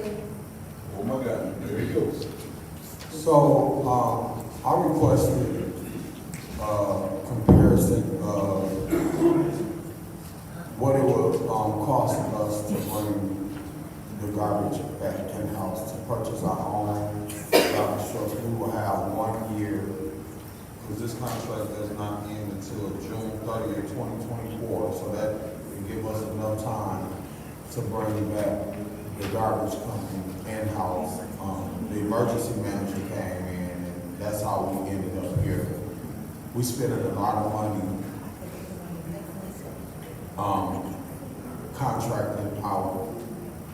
I know in-house is costly too, so I had brief discussion with some of you guys behind closed doors about the comparison of bringing the garbage contract in-house. But it seemed I'd be more safer knowing that we had to redirect funds from general funds to pay for us in-house and having our own. That's the blessed child that has his own. And I just don't like what the emergency manager came in and did to the city of Flint when it comes down to selling out our garbage trucks. We wouldn't even have to buy no new garbage trucks. The emergency manager sold our garbage trucks to the prior garbage company, as you also gave in my contract. Have you guys, are y'all ready to present to this body estimated cost of what it will cost to bring it back in? I know that's being looked into. I have not seen the numbers. I don't know if they're ready. So you guys want us to approve a contract now for 5 some years with an extension for fiscal year 29, 30, 31, 32. Y'all want us to approve without our request being honored too, because we requested, Councilman Pfeiffer requested some information. We have not received it, but you guys want us to move this forward without taking in our consideration of what we have requested. May I respond to you, sir? Yes. Okay. So in regards to the sanitation, bringing it back in-house, we do have a party that is working on that. They're actually utilizing an MSU intern, and she has readily been contacting all various opportunities to get that information gathered, from the trucking industries to calling the city to look at fringe benefits, things like that. So they are actively working on it. They don't have all the numbers together. So y'all would prefer for us to approve this without even looking at that data? Well, being here, you wouldn't be approving it. You would be moving it on to council. So, yeah. Within 3 or 4 days, if we, and I'm wrapping up, within 3 or 4 No days. need to wrap up, Mr. Murphy. Thank you very much. Any other discussion? Any other? It's everybody. Time goes off, the time goes off. Go ahead. Go ahead.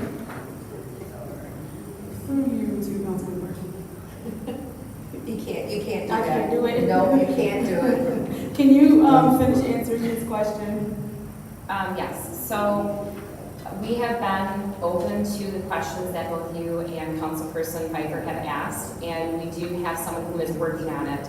There are a lot of details to it. It is taking time to gather that information, but they have been actively working on it, and as of today, we do not have that data yet, but they are working on it. The person, unfortunately, I don't say his name correctly, so he is a person who has done financial work for the city before.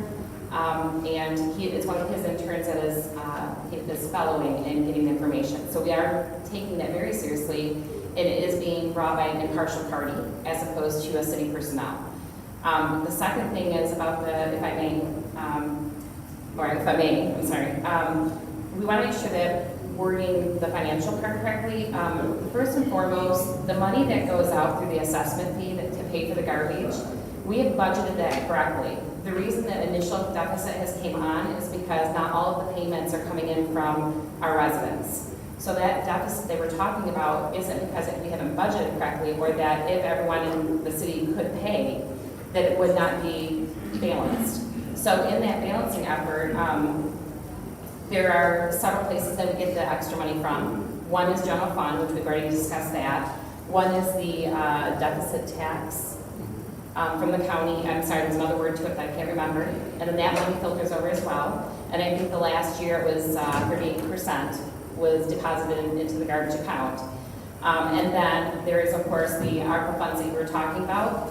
They were looking at using the $2 million as a stabilization. And the reason they were supporting bringing the, extending the contract is because that contract then would be, it would cap that cost. We would not have the increases, we would not have the fuel surcharges, we would not have additional tipping fees, all these other things that you would get when you have a new company that comes in. The other issue is because of what it takes to deploy a program such as a CART program. So to do that, we would need them to be here at least 3 years. Because it takes a good year just to get the cards made. So that was the rationale behind this. It's not just for them, it's for us to have a deployable program that's going to be sustainable and will move smoothly. Thank you. Any other discussion? Any other discussion? Seeing none, roll call vote to send this back to committee for 2 weeks. Ms. Priestley? Yes. Ms. McCarter? Yes. Ms. Barnes? Yes. Ms. Shack? No. Mr. Piper? Ms. Worthing? No. Yes. Ms. Lewis? Yes. Yes. The vote is 7 yes, 2 no. The vote is 7 yes, 2 no. That motion passes. The next resolution is 230252.1. I'll entertain a motion. Yeah, Madam Chair. Yes, Mr. Mays. No, I'm gonna pass. Okay. Is there a motion for Madam Chair. Go ahead. I move 230252.1 to council. Okay, there's a motion on the floor to send 230252.1 to council. Is there support? Support. It's been moved and properly seconded. Madam Chair. Go, Mr. Mays. Yeah, through you to Ms. Green. Ms. Green, as you walk up, the last time this came before us, Ms. Sane that was here. I don't know if I see anybody from that organization. Do you? No. You don't see none? I don't see none either. But I know my questions had to do with how do they plan to bid out or allocate the work? Do we know yet? You remember that question? I remember the question, but I think they came to You the know the last answer meeting. yet? No, I don't. I think they came to the last meeting, but you guys, I don't think you guys got to the Yeah, I don't know if they did or Okay. not, but, I will get the answer for you on Monday, okay? thank you, Barb. I will get the answer for you by Monday. Okay, maybe I should try to stop it by special affairs until we get the answer, because my thing is I don't think they're gonna get the money and go out there with paintbrushes themselves out. No, they work with a team as well. They work with contractors. They work with contractors. How do the contractors get to work? They do a bid process, I believe. Say what? They do a bid process, I believe, and Say that again? they do a bid process. So this group, East Court Village, is gonna put it out for bid? Yes. You know that to be? Well, that's the normal process for any project that they do. So I don't want to speak for them on how they're going to do it. So I'd rather wait till Monday and get the answer. I don't want you to speak for them and get it, Right. get yourself in trouble. Exactly. They might be paying somebody to No. Anybody who know the answer to that, and it was one other question, but I don't mind voting, but I got a problem with how this money is being passed out. I got a problem with it being piecemealed over there, nothing over here. I got a problem with the 12-member committee, and I got a problem without knowing they finish the process. If we allocate money to paint houses, Mr. Dozinski, you can shake your head yes or no, but have they discussed how you gonna make sure that this stuff is in compliance over there? Yes. Oh, well, you young, you still getting up moving. I was trying to save you some time. Have they discussed compliance with you on how they gonna paint these houses? No. No, I'm gonna do a amended motion, or I'm gonna make a motion to stop this by special affairs.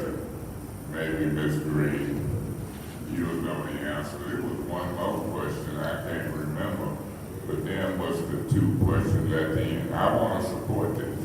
I told Ms. Shade that I'm going to support it. I'll support it. Maybe my colleagues will override me, but I ain't going to rubber stamp it till I get a little more information on how it's going to happen in compliance. I moved to stop it by special affairs for Monday. So There's a motion on the floor to send resolution 230252.1 to special affairs. Is there support? Is there support? It's been moved and properly seconded by Ms. Winfrey Carter to send this resolution to special affairs. There's one round of 3 minutes to discuss. Madam Chair. Yes, Ms. Burns. Thank you, Ms. Shelley Sparks Green. I know it's quick. How much did this group originally put in for? I gotta let Emily answer that question.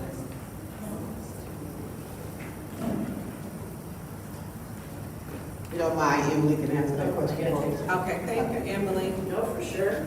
Hi, good evening again, council. So per the table, the Excel document that was shared, I know I sent it to council person Christie and Lewis on the 7th, and I then assume it was dispersed from there. That, and I'm sorry. Emily, can you speak up, Council? Yep, absolutely. She can't. Yeah, so I am going to be citing the table that was shared on August 7th with the council ARPA committee, and then I assume it was shared. And I'm looking, this is, and everything in that table, is every single application that was submitted online. And so this one, we're going to organize, okay, there we go. Court Street Village. Court Street Village, she got $150,000 was the application for this project, for this. So they put in 150 and we are approving for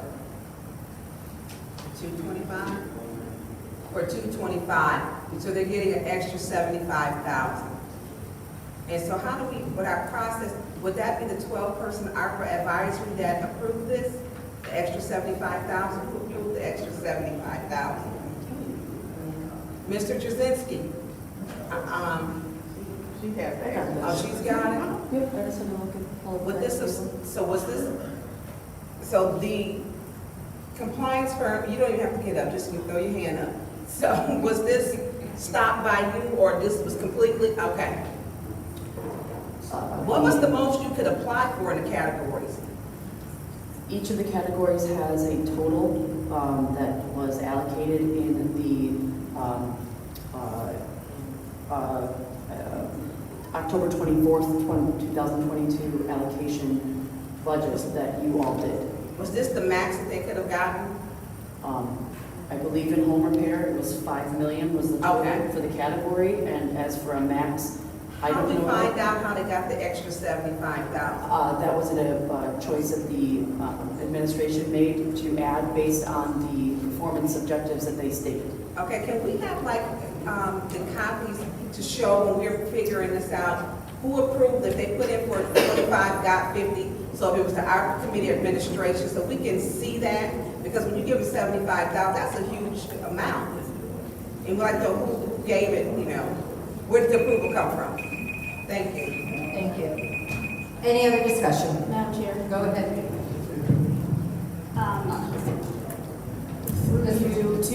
Can you both stay? So the question about these resolutions that have been sent down from us, because we keep going back and forth about this 12-person committee. We keep hearing these were just suggestions. We keep hearing that he didn't use their suggestions. He did. Are the resolutions that have been put in front of us suggestions from the ARPA committee, or are these the ones that the mayor did on his own? The majority of them, or most of them, are the recommendations. Now, when he added money to it, it was because when they allotted the funds or chose the organizations, it did not reach the amount of money that you all had approved for that category. So we added money to the different projects based on what the performance objectives. So thank you for that clarification, because that's the first time that's ever been stated and made plain to us about why money keeps getting added when people did not ask for it. Yeah. Understood. So there was a budget already accepted by the council. So, $5 million, whatever, is supposed to go toward home improvement, right? And so based off of the applications that they received, because they did not receive enough applications to meet the budget that was allocated, there were other monies that were added to different pots. In this case, the original proposals to council did not include this increase, but when there was feedback from this body about not wanting to have a separate contract, which would have been for application 1134 from Habitat for payment of water bills, property taxes, and homeowners insurance. That was back in, I believe, one of your late June meetings. You said that was not something you wanted to do specifically because you wanted to. So anyway, I got it. So So round two. I got it. I only have a certain amount of time. I got it. So no, you're fine. So again, there was something else that was put before the council in June, and this was before I got here. And so they said they didn't want the monies to go toward that specific thing, and so you then had to go ahead and allocate out as best you could for what was left. Completely understand. My only concern with this is we keep drawing this out, we keep pushing it back, we keep pushing it back. When this group came before us week after week after week after week after week after week after week after week after week after week after week after week after week to explain what was going on with the project, to answer questions, and to be here so that whatever questions people had for them could be asked and answered. And so here we are pushing something back again when it is not their fault that we have 4 meetings in a row where we did not get anything done. And I completely understand that there are all these questions, but the city is the one who tell this organization what the bidding process is. This organization is not going to come up with the bidding process for itself. So as we're outlining this, let's be clear. Thank you. Any other discussion? Any other discussion? Madam Chair? Go ahead, Mr. Pfeiffer. Yeah. So I won't be supporting this project at all. Because I don't think that, we have residents where roofs are collapsing and now we're going to cherry pick 13 to get a new paint job when we got roofs collapsing. So I just won't be supporting this at all. I've said that on the record week on week on week, so this week is no different. I think that we have more pressing matters, and cherry picking 13 homes in a certain neighborhood isn't one of our priorities in the paint. So I'm supporting it. Thank you. Any other discussion? Any other discussion? Yes, Go ahead, Ms. Madam Carter. Chair. This motion is to stop it by special affairs, right? Okay. Question. How much, they came to us before with another resolution. What exactly was that for? I can't remember. That was for home repair, and that recommendation was 200,000. And what did they get? They got 200,000. Point of information. I think you approved the 200,000. You approved the 200,000. I believe. 200,000? Okay. Okay, yeah, that's what I remember, 200,000, and then this is for 225,000 for the paint jobs. Okay, that's all. Thank you. Thank you. Any other discussion? Seeing no movement, roll call vote to send this to special affairs. Ms. Winfrey Carter? Yes. Ms. Burns? Yes. Ms. Bichette? No. Mr. Pfeiffer? No. Ms. Worthing?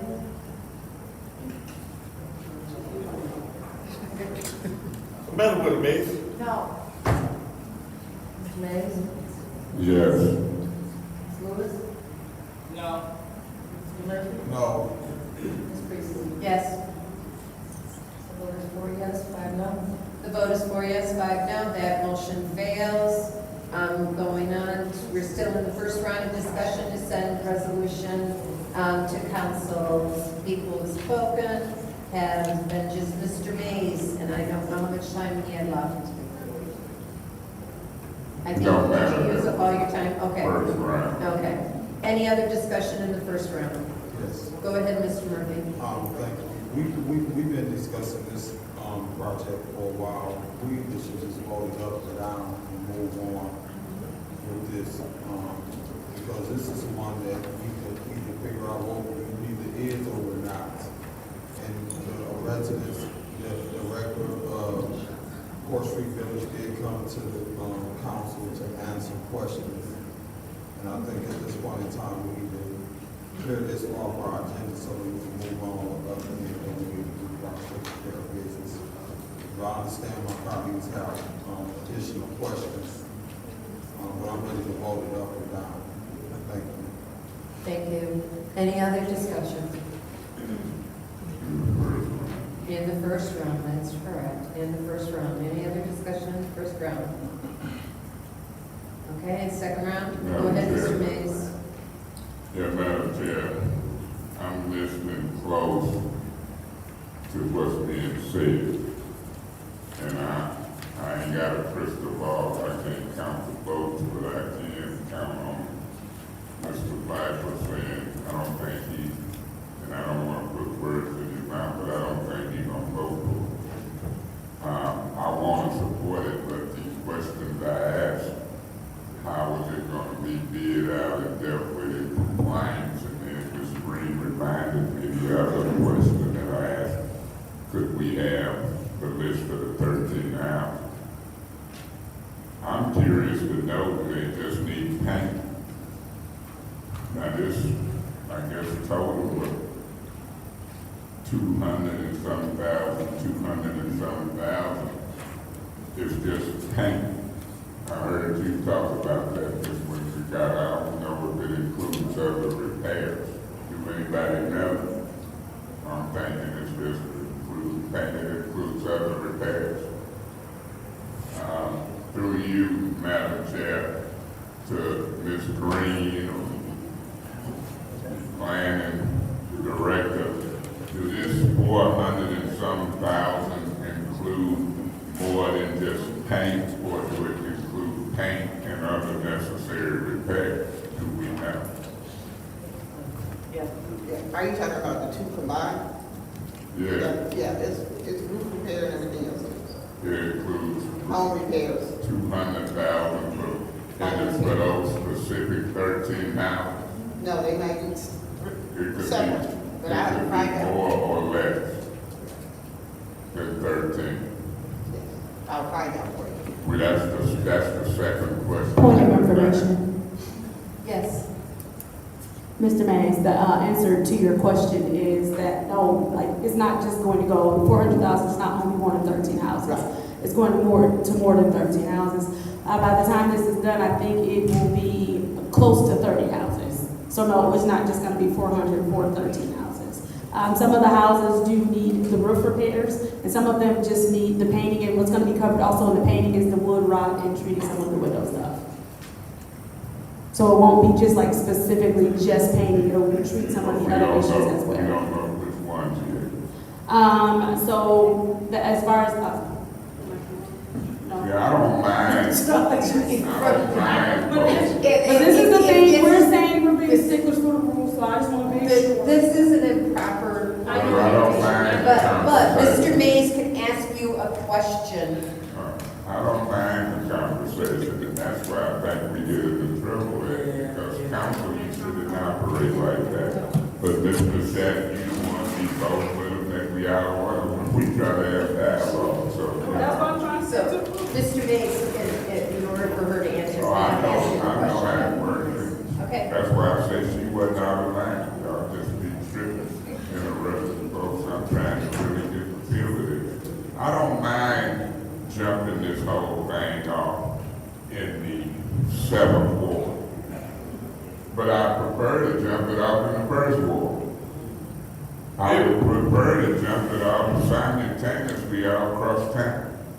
So I can understand you know, wanting to service them residents, but do you know I'm gonna catch heck when it jump off in one area versus the other?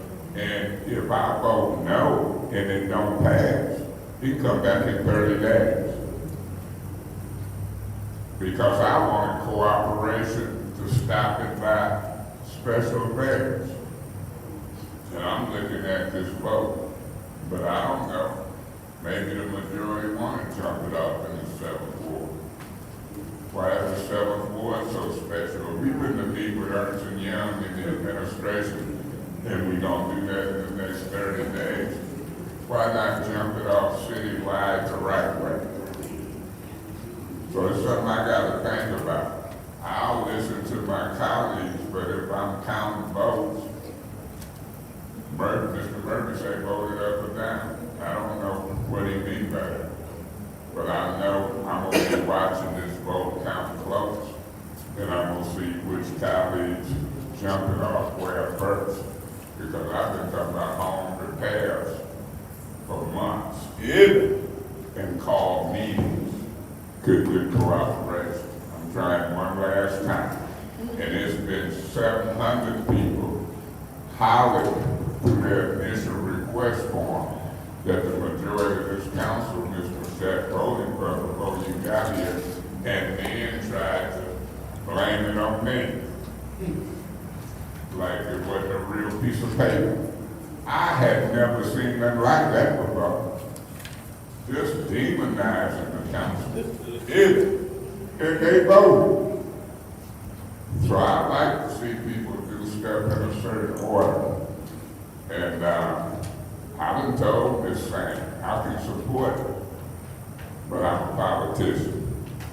I might vote no and they'll come back in 30 days if they're trying to rush it and ramrod before I get my questions answered. That's just how I roll. We'll see what happens. I'm listening and watching close. Thank you. Any other discussion in the second round? Madam Chair. Go ahead, Ms. Burns. We were kind of sidebar, and I want to be transparent. So the project, I actually support this.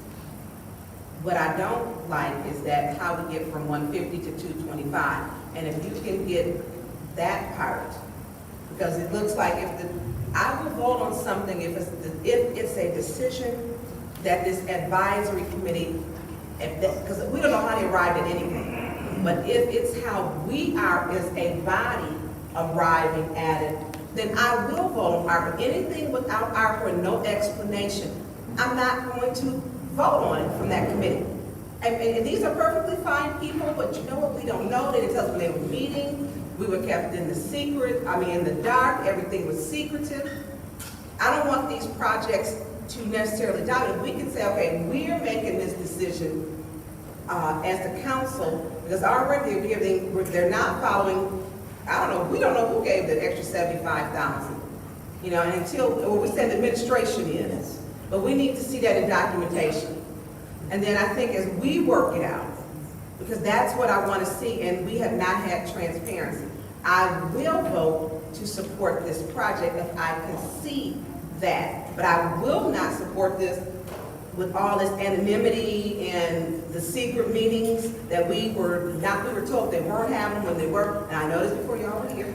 I know it's before both of you ladies were here, but I will support this if I can get to see how do we arrive here.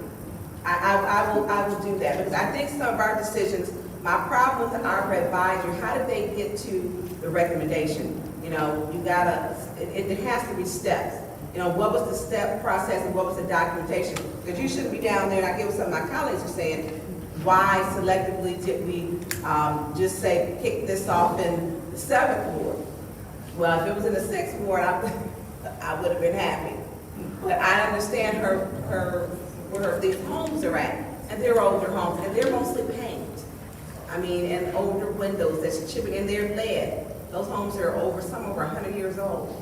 So I get that. So if it's a decision that we are making as a council, collectively, through the thought process, in the open, not behind closed doors, not texting each other, but doing it like we're supposed to be doing it, without violating the Open Meetings Act, I will support it.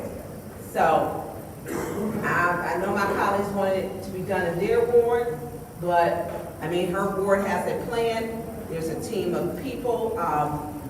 The Court Street Village, they've showed up. They have been here. They have answered every question. They've brought many people and members of the community. So, if we get that information, please, how we got there. I would like to see the initial, and I don't want a spreadsheet, please. I'd like to see, I know how contractual law, how it works. Give it to me so I can read it. I can do that. Because that way I want to see it, because without that transparency, I will not. But with us arriving at it, I will definitely support that project. Thank you, Madam Chair. Thank you. Any other discussion? Madam Chair. Go ahead, Mr. Pfeiffer.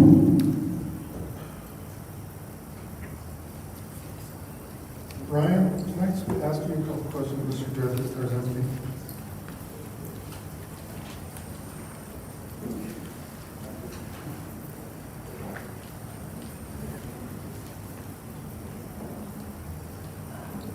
Once again, thank you for being here. I don't think anybody knew that you were coming, but thanks for sticking around. I have a question for you. Aren't these funds, the original intent was supposed to be allocated for folks in a certain census tract, for the lowest income, the greatest need? Yeah, I mean, the city of Flint, 88% is in that qualified census tract, and so with the leniency in the treasury rules, there would be very limited income qualification requirements because of that QCT designation. So you're saying 88% of the city falls into that? Yeah, and to be quite honest, the only reason the whole city isn't in a QCT generally is because the feds just won't put a full area code. Not for this discussion, but yeah, that would be. I mean, the reality is that the majority of these, without question, qualify. Okay, thank you. I just don't understand, these were designated for the entire city. And now we're going to say, you don't qualify because you don't live in the right neighborhood. So if this nonprofit opened it up to all the city, how is it fair that we're going to cherry pick one thing? You know, I would expect that if this was the 8th ward, people would be questioning it too.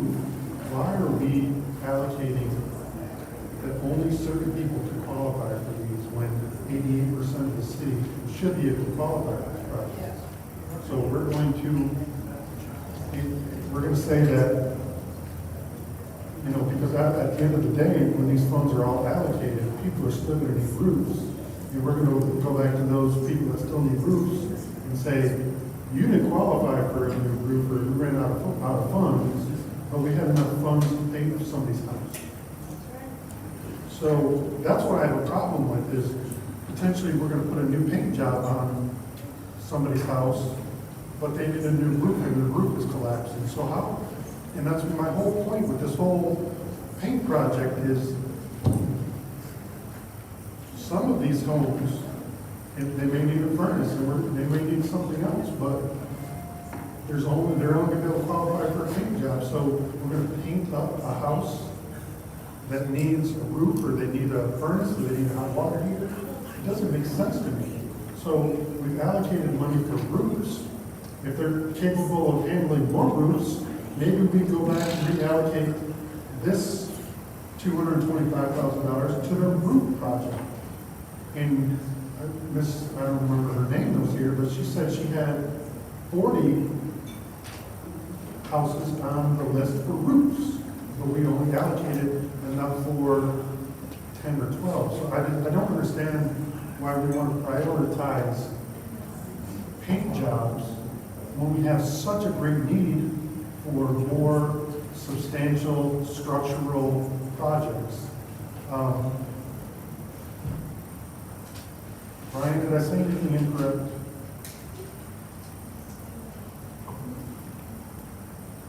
But based on the list of those 700 applications, do you recall a majority or any great substantial amount that was requesting money for paint?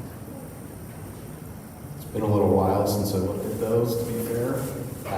So I can get you an answer tomorrow. Can you tell me how many of those 700 requested a paint job? Yeah, for sure. Thank you. Thank you, Madam Chair. Madam Chair. Mr. Jarzinski over here. Did we approve funds from ARPA to complete road construction on Miller Road? Road construction on? Yeah, like to redo the whole road on Miller Road and replace pipes. No, the only funding that I recall that was done was for sewer work underneath. What? What'd you say, Ashley? My recollection is the only funding, and it was early on in the process, was for sewer work. For sewer water? I can't understand you, sorry. Is, well, our finance person wasn't here. Clyde? Mr. Edwards? Or, anyone? He's there. Yeah. Can you clarify?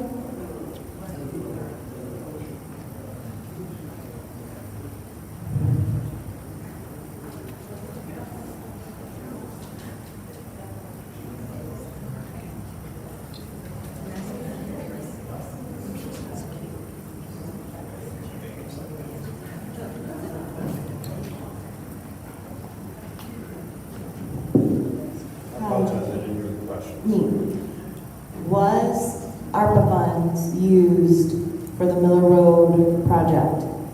It was used for the water main. For the water main? Yes. To replace the water? Yes. And then the roads were? That was an MDOT project. That was what? MDOT project. Okay. But those water mains weren't, they were mostly in the 8th Ward, were they not? Yes, they were underneath the road. Okay. They weren't in my ward. They weren't in the 7th Ward. So I guess we shouldn't have allocated those funds. Thank you.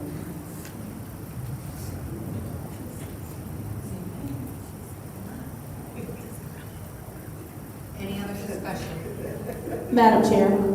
Question. Thank you. One thing that my colleague has been very clear on, my colleague in the 8th Ward, and I respect his decision. He has the right to go wherever he wants. So he's not going to vote for this project.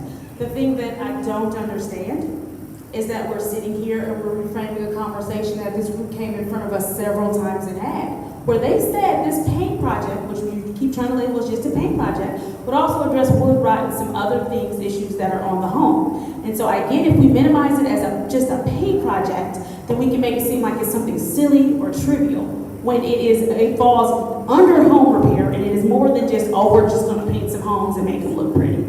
Let's not act like they've not come before us several times and explained, and and that they've not come before us several times and didn't even get the opportunity to explain. The real issue here tonight is the fact that this group keeps being placed on some sort of, keeps being placed in front of some sort of firing squad, like they have not done their due diligence. Like this has not been a nonprofit for 50 years doing the work. As if this is just some fly-by-night that just showed up and asked for some arbitrary money to paint a house to make it look pretty. That is not the case. We know that is not the case. They have been fully cooperative every single time that we have asked. And all we keep doing is kicking a can, kicking a can, kicking a can. And it's like at some point, we need to vote on this. They have done the work. This nonprofit has been doing work for years. There are other nonprofits in other sectors. They do the work, and it's simply just in that part of the city, and I'm not against that. I got where she was going with the Miller Road project and how nobody else was upset. Keep in mind, there are other streets that need to be paved in everybody's ward that we hear about all the time that have not been paved. And were we still mad about what happened on Miller Road? No, because Miller Road needed to be paved. There are other projects that are happening in the third ward that I am not upset about because they have to happen. I am not in disagreement at all with the fact that we need roads all over the city, that homeowners want their homes repaired all over the city. I've not once stood up here and said, oh, if you give this to 7th Ward, that's it, we're the only ones deserving, this group is the only ones deserving. But what I am saying is they did the work to fill out the application. Their application was submitted. The compliance firm said they were in compliance for this request. They have come to meeting after meeting after meeting. They've been here as long as I've been here at this point. We've been doing the same 60-day stint at this point. And so to sit here and act like they've not explained time and time again, they've not been willing to answer questions, they've not been willing to show up, that they've not been willing to bring pictures and anything else that we've asked is simply not fair. To sit here and act like they've not come before us and explain that it was more than just a paint project is not fair. To trivialize this and hold them up is not fair. It's not fair. I can see if they were trying to be difficult, if they didn't want to answer questions, if they didn't show up time and time again, if this was just something as simple as, oh, we live in nice homes and we just want to repaint it just because we want to repaint it. That's not it. These are senior citizens, or these are older people in our city who have paid their dues, who this will be, what you're trying to blow up as an arbitrary paint job will lead to generational wealth for them, will lead to curb appeal for a neighborhood for the people who take care of their neighborhoods. Again, my concern is for the entire city of Flint. My concern is for everyone's roads. My concern is for everyone's homes and their needs. We've said time and time again, or at least I keep hearing my colleagues say that, oh, we can go back and rework these ARPA funds, we can go back and rework these ARPA funds, we can do this or we can do that. But if for some reason, every time we come to this particular resolution, all of a sudden, I don't hear we can rework the other funds that we have left to make it work. Now I hear, oh, we just want it in the 7th when that has never been stated. Or I hear, oh, this ward needs this or this ward needs that, when I'm never going to take away from another ward, so I'm not understanding why there's a constant quest to take away from the 7th ward or to live in some sort of ideal fantasy, because where you were going with the 80th percentile, as if there are not residents in the 7th ward who live in the poverty line. Let's stop the Disneyland view of the 7th ward. We are more than the college cultural area, even some in the college cultural area are struggling and will fall in that 80th percentile as far as the poverty line. Quit trying to count their pockets and count the work that they've done and the fact that they've submitted for this. Thank you. Thank you. Any other discussion? Go ahead, Dr. Lewis. You know, when the Senate came to address us, a problem may be that these are homes of older black women. So, you know, maybe everyone doesn't have the same agenda for older black women, you know, and who that live in those historic areas. These women, according to Ms. Sang, they don't need a furnace. They don't need a water heater. What they need is what they applied for. And this organization applied and qualified to receive this funding. Now, organizations all throughout the city could apply, but they did not. So why demonize and penalize this organization that has been around for over 50 years Why penalize them for doing the work? Doing the work that people in the other wards didn't do.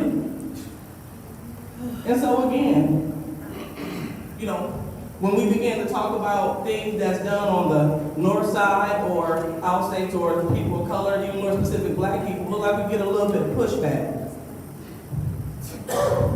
Why, I don't know. But what I do know that when I reached out to the insurance agencies and I was answering questions, they wanted to know about the paint job in my home. See, I can have my furnace, my water heater in line, but if I have paint flaking off my house, wood rotting, they're not going to insure me. We're helping these seniors that have remained faithful to the city of Flint, that chose Flint, that set up shop, that's trying to leave that generational wealth that the first ward colleague keeps talking about. This is what they're doing. And so they got everything paid for, but when you're on a fixed income and you're not rich and wealthy, because everyone don't drive fancy cars and drink fancy water, you can't. But when you understand that, then you understand that I'm taking care of my water bills, the rest of the bills, and the only issue I have is pain. This organization applied and qualified to get this paint job, to beautify this neighborhood. And so I'm not going to demonize this organization for taking care of older black women that's trying to leave generational wealth to their families. Request for information. What's your request? It was older black women who applied on them 700 initial forms. I mean, you're not going to be. That's an improper request. I appreciate it, especially keeping in mind that we keep saying, you can keep clapping, this body never approved those forms to be used to apply as an initial form. Point of order, Madam Chair. What's your point? I bet $8,000 to her that I can prove that her include 5 more voted for them forms. Will she take me up on that? Now, if she don't, this is my point of order. If she don't lie on the record and say this body never approved them forms, that's a lie. I can call a point of order and say, decorum, why do we let people lie to the public? She did approve them, her and 5 more. I bet she can prove it. Mr. Mays, that is improper. It's improper for her to lie? Go ahead, Dr. Lewis. Beg your pardon? Thank you. And again, I can't speak without getting interrupted, and I wish I was lying, because Request we for said, information. What's your request? Ms. Lewis, do you think I'm ever sit by and let you lie to the public? It ain't gonna happen. That's improper. Go ahead, Dr. Lewis. thank you, and again, those are multiple violations result to warning, and this is where our meeting goes left. Just let individuals speak like they are affording you the opportunity to do so. And so this body, as I stated before, you can try to take it out of context, but what I said was we did not vote to use those forms as applications. We were gathering data. Request for information. What's your request? It says right at the top, a request form. You keep trying to change it to application. Don't you know black folks can read and they read initial request Mr. form? Mays, Did you that know is improper. Thank you. Go ahead, Dr. Lewis. Right, and again, this is the same colleague that, while he was running for mayor, put out a video saying, vote for me, come down here and get some money. And it's on social media. Still saying. Again. Get that Mr. paper. Mays, Mr. Mays, we were out of order. Go ahead, Dr. Lewis. I mean, I wish this was funny, but the community needs the money. And this is horrible. Can't even speak without being interrupted. But the point is, let's stop playing games with people's lives. I'm happy to see that my colleague has now decided to stop abstaining and start voting, so we can get these much-needed things passed. I'm happy to hear that we're voting. I'm happy to hear that we can start moving this money. But right now, it's time for us to move this money with this qualified organization that had all the financials in place, that had everything that they need in place to qualify for this money. For the older black women that say they need this kind of help. Paint is an insurance qualifier. Let's help these women qualify to secure their investment that they're going to pass down to their loved ones. Request for information. What's your request? Do you know whether or not there's any black men, Hispanics, and white people in the group for this money, or is all black women? Do you know? That's improper. Go ahead, Dr. Woods. Not a problem, but I do know, and if we listen to what happened at this meeting, you will know too. Ms. Sain said it when she approached the lectern. So let's stop playing games and let's do the work. Thank you. Thank you. Any other discussion? Yes. Yes, go ahead, Mr. Murphy. Call for the question.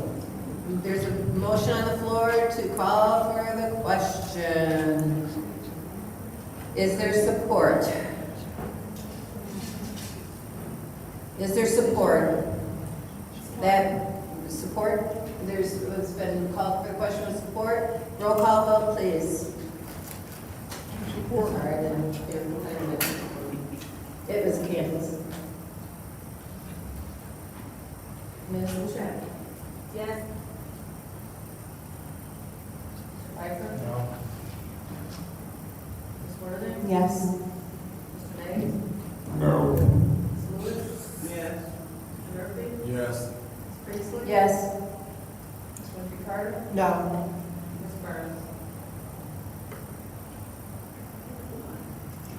Ms. Burns? Madam Chair, yes. Vote is 6 yes, 3 no. The vote is 6 yes, 3 no. The call for the question has succeeded. This is the vote to send resolution 230252.1 to council. Madam Clerk. Mr. Pfeiffer. No. Ms. Worthing. Yes. Mr. Mays. I abstain because it's not proper to cut off debate. I abstain. I'm not gonna let one neighborhood jump out in front of the other till we get it right. For those reasons, I abstain. Ms. Lewis. Yes. Mr. Murphy. Yes. Ms. Priestley. Yes. Ms. Winfrey Carter. No. Ms. Burns. Yes. Ms. Boucher. Yes. Vote is 6 yes, 2 no, 1 abstention. The vote is 6 yes, 2 no, 1 abstention. That resolution goes to council. The next resolution is 230281.1. Is there a motion? Go ahead. Okay, there's motion on the floor to move 230281.1 to council. Is there support? Support. Okay, I heard Candace first, so, is there any discussion? Madam Chair. Go ahead, Mr. Mays. Yeah, Madam Chair, I'm watching the voting patterns of council people on these ARPA funds. I listen to what people say. I look at the whole scenario. And this ARPA fund communications is starting to be hypocritical. It's starting to confuse me, let alone the public. And I'm tripping because now I've heard one council person give a speech about black folks and black women. And we got them all across the city of Flint, and ain't nobody stood up here and said this is the NAACP ARPA fund for black women on the south side. I ain't heard that. So she using black women to get votes, and ain't nobody stood before us and said this is for all the black women on the south side. And then don't lie and say that the ARPA request forms wasn't voted on by her. I just can't stand folks lying about these ARPA funds. It's on video. One thing I never did appreciate growing up was a thief and a liar. A thief and a liar. Ain't nobody named them forms no application. They say right at the top. What is your point? Decorum, he is calling other council members thieves and liars. Point well taken, Mr. Mays. Her point to me well taken. Mr. Mays, let's go ahead. I'm gonna say folks sitting up here in these elected seats lying. And folks sitting up here in these elected seats calling me a narcissistic and ain't getting punished. White folks being treated differently from black folks. And some of the black folks who condone the wrongdoing of the white folks, you know what I call them. Oh yeah, that one. Handkerchief head Negro. Release that money, don't get money. Hello, say something now, Murphy. Now it's in the Urban Dictionary. You don't have to believe me. Mr. Mays, request for information. What is your request? So based off the statement that you just made, does that make you a handkerchief head Negro or city Oh my God. refer to black boys monkey? No, I ain't kissing up for white folks and you saying you refer to you. Point of order. Here we go. Madam Chair, you're chairing. That was an improper request for information. You really need to warn yourself on that one. I make a motion that she be warned by us and I so move. Yeah. Support. Motion that I'll be warned by us and.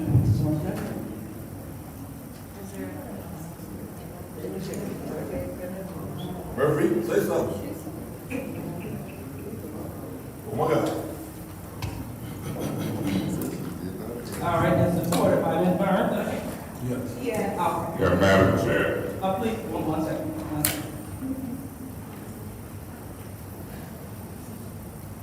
All right, go ahead. Yeah, Madam Chair, I gave a speech earlier in this meeting. It don't matter if I appeal. It don't matter if I call a point of order. I'm not gonna be bullied out of my council seat by rogue chair people. Whether it's you, Priestley, Eva Worthing, or whoever, it ain't gonna happen to me. I'll get arrested time and time again fighting for civil rights and freedom of speech. You've been sitting in the chair seat, probably ain't been but 10 minutes, and here you go. I'll wait, stop that clock. Because I'm talking to you.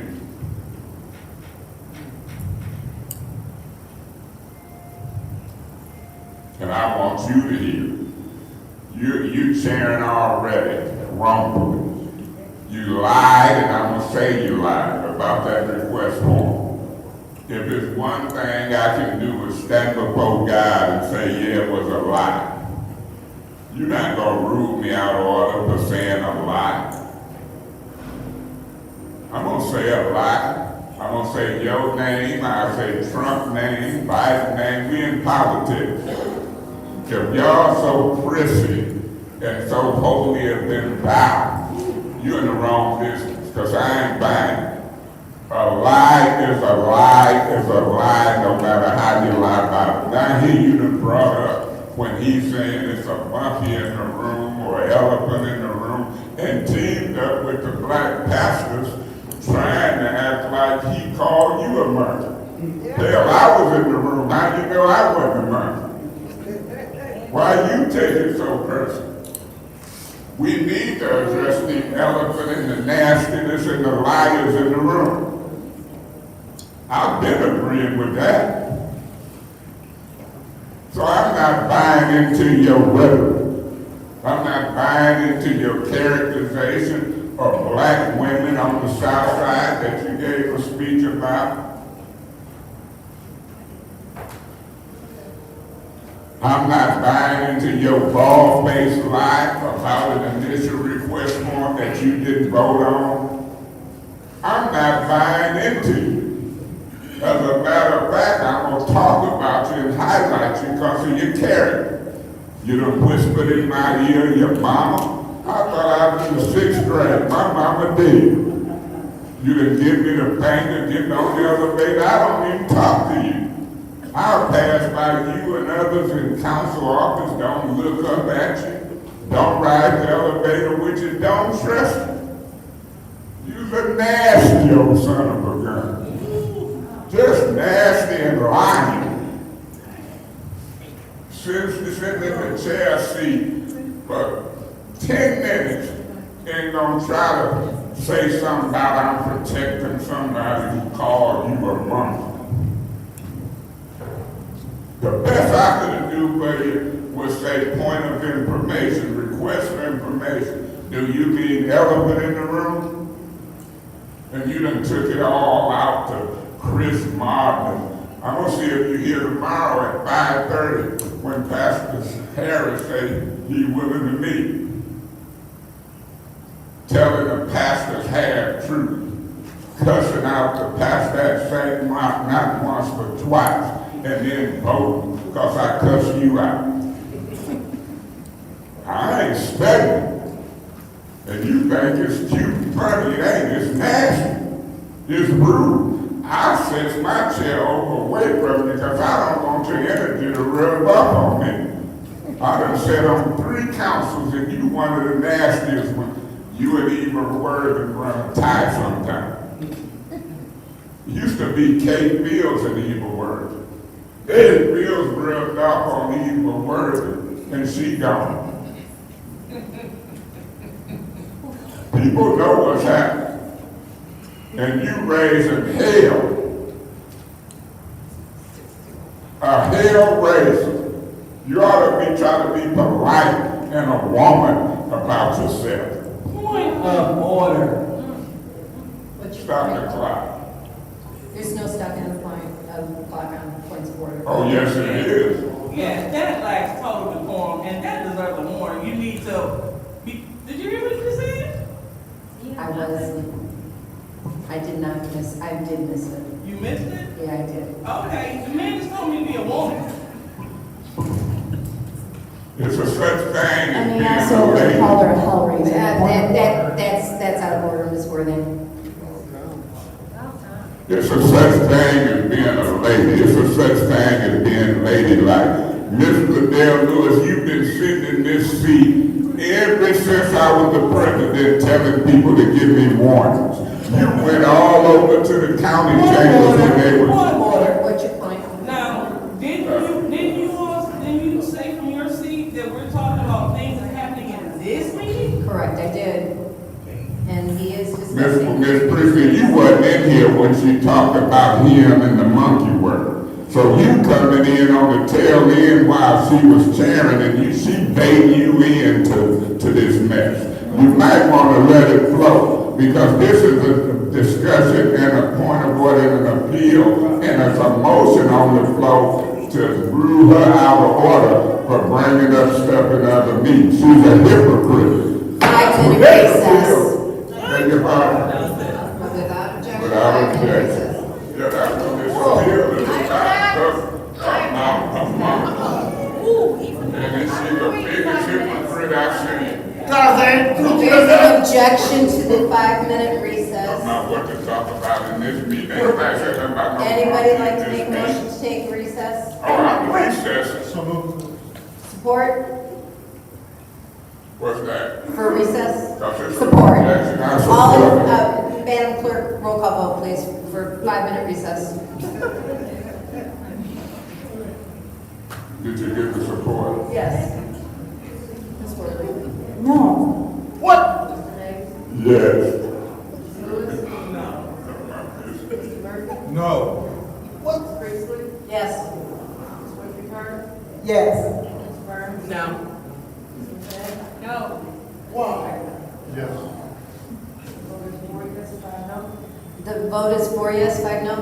So may I continue? Yes, you may. Well, look, Please remain germane to the question. Let me and say after this, Ms. this meeting. Priestley. Thank you. When she brought up monkey, you wasn't in the room. No, I was not. And so it wasn't germane to this meeting. She's a hypocrite. She should act like a lady sometime because now she's mad because...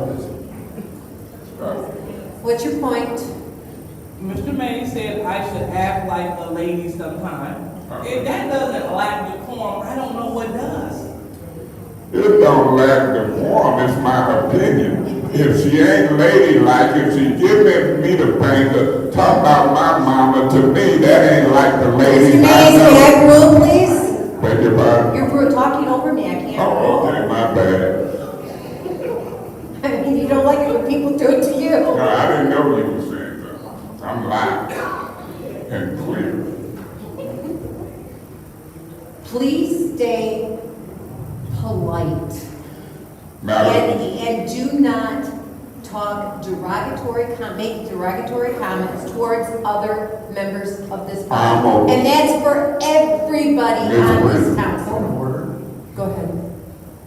Did you call her out of order for saying that I voted against the paint because I'm against black women? I wasn't here. you weren't here. I wasn't here. I dare you speak up. She using you. You disappeared. She talked about monkeys and all this stuff. She been nasty. If somebody is factually nasty, giving the finger, talking about my mama, saying that she is lying, talking about I didn't vote on the request forms. Decorum. Here she go. Go ahead. Stop. My point is, for one, I can't refute a liar, but what I can do is say, none of that happened at this meeting. And that goes against what you just said about we're dealing with issues, and it's in our rules pertaining to this meeting. And what we have to vote on. Go ahead, Mr. Mays. Ms. Grizzly, I can assure you, nobody said monkey in this meeting but her. I can assure you, when she talked about them forms, they didn't happen in this meeting. She's a hypocrite. She brought that stuff up in this meeting. I'm talking factually about it, and I will stick with my. Thank you, Mr. Mays. She's a liar. Thank you, Mr. Mays. Can somebody please update me? Are we on an appeal? We're on the motion to rule her out of order. That's what the motion was. Madam Clerk, could you please update me with where we are or what we're doing? Mr. Mays made a motion that Ms. Lewis be, quote, warned by us. Okay, thank you. Was that supported? 90 days, take his money. Madam Chair, Go ahead. talk about being hypocritical. I have colleagues here who cannot even stand their name being mentioned, yet they're laughing and carrying on when someone's being called a liar, not a woman. They think it's hilarious. Point of order. What's your point? Madam Chair, is she on a point of order or is she on a request for information? She was not either one of them. She's So how did she get there? I gave her the floor to discuss the motion. Okay. So discuss the motion. And as I hear my colleague talking over there, she likes to point that out when she might hear me. I have every right to point out that you laugh and carry on over there when it's someone you don't like. Where was your outrage and point of order when she was called a liar and a thief and not a woman? Where is that outrage? It's only reserved for one member of this council. So talk about being a hypocrite. That is the definition of. And so to clarify the narcissist comment. What's your request? Through you, Madam Chair, to the speaker. I'm assuming you're speaking. Say my name. So when I check you, you gonna know. You're gonna check me. You're pointing at me and you're threatening me. Oh, there you go with that. No, it's not I'm not threatening you. Point of order. What's your point? Point of order, Ms. Worthy, have the floor. There's no back and forth between her and Ms. Burnham. That is true. Go ahead, Ms. Thank you. It's such a lack of decorum on this council. We can't pass anything when we have members getting upset and taking appeals and all of that, and then just lethal when it's a person they don't like on council. I don't like being threatened. I don't like Ms. Lewis being threatened. I don't like anyone being threatened on this council. Talk about, I think Mr. Mays was alluding to that he's bullied on this council. That's hilarious. He is the biggest bully I know. And that is the definition of a narcissist, is to bring up the same thing over and over and over, like past hurts. That from like 6 years ago. He's still bringing up Mr. Kincaid's name. Okay? That is narcissism, because they will never forgive or forget. Yet, we're not here to list our grievances about Kate Fields, Scott Kincaid, Jackie Poplar, Liddell Lewis, Eva Worthing. We're here to vote on the current issues, and that's the most frustrating thing about being on this council, is that we have to sit through just nasty, mean comments directed at other colleagues. Why is that necessary? Are you not elected to vote on policy, not talk about other colleagues? I was voted in the 9th Ward, and I know they appreciate the fact that I don't sit up here and call other people names.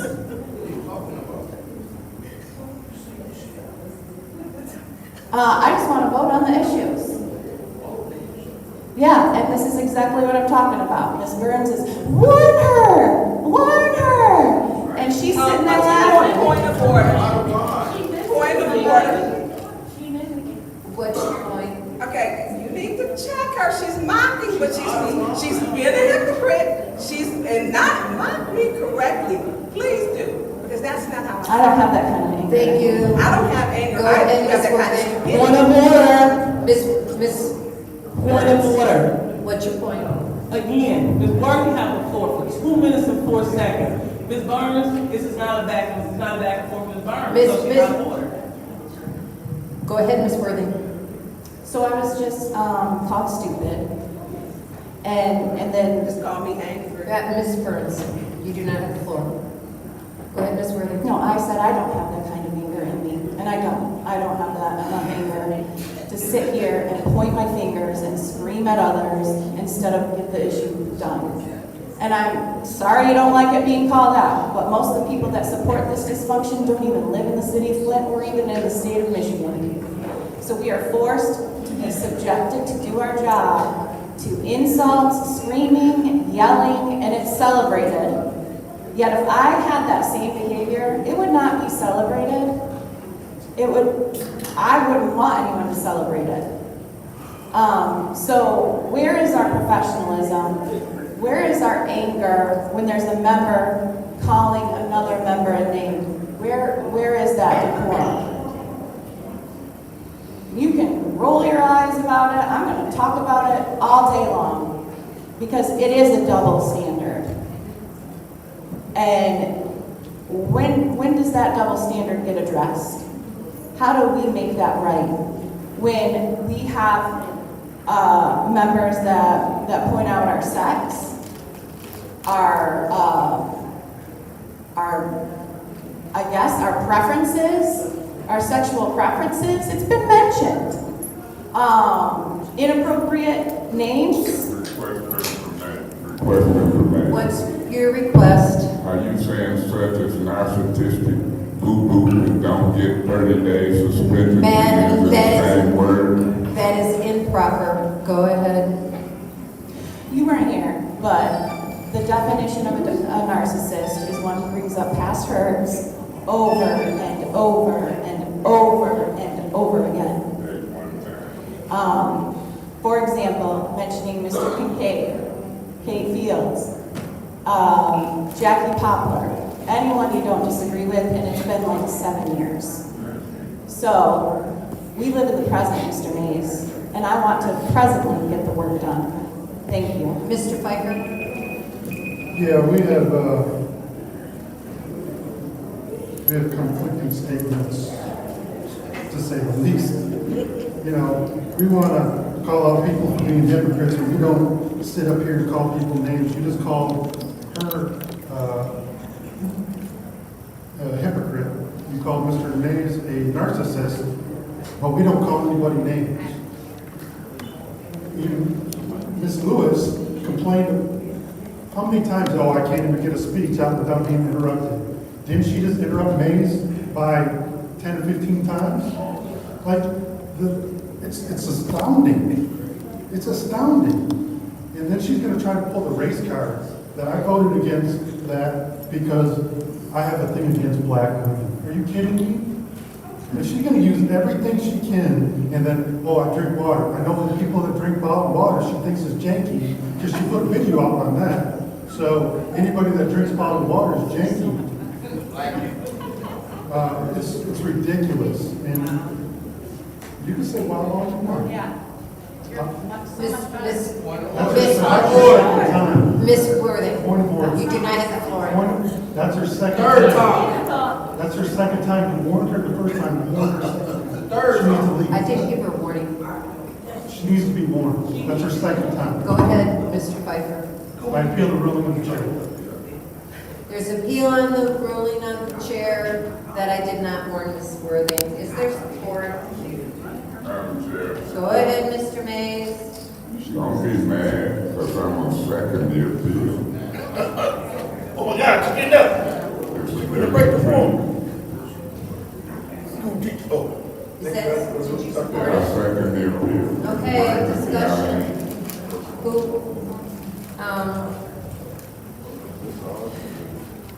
Madam Chair. go ahead, Ms. Worthing. No. I'm trying to figure out, I made the appeal. Like you made the appeal, you get to go We'll have to first. speak, but I'm leaving this meeting as normal.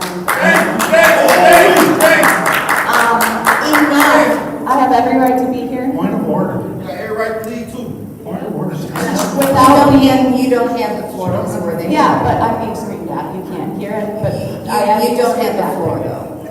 And I'm trying, I did try to get the floor. I was. So, audience members, please be respectful to this committee. Even if the members of this committee are not being respectful to each other, we ask that you be respectful to us. And that means no hollering, no clapping, no crying, no laughing. Be respectful to us. Point of order, Madam Chair. Thank you. Point of order. What's your point? Ain't that going overboard asking them not to Maybe so. Maybe so. Go ahead. clap? Mr. Pfeiffer, go ahead. Yeah, I appeal the ruling of the chair, or the decision of the chair not to give a warning, because I think that there is clearly a double standard, and for some reason, Ms. Worthing did not get a warning from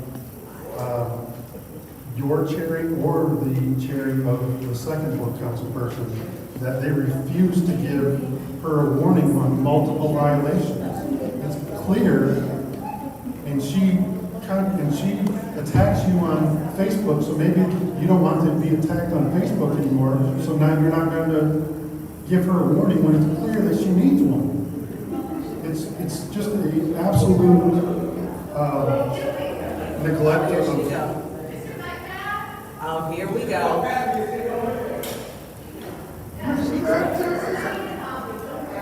Why is she standing when she feels threatened?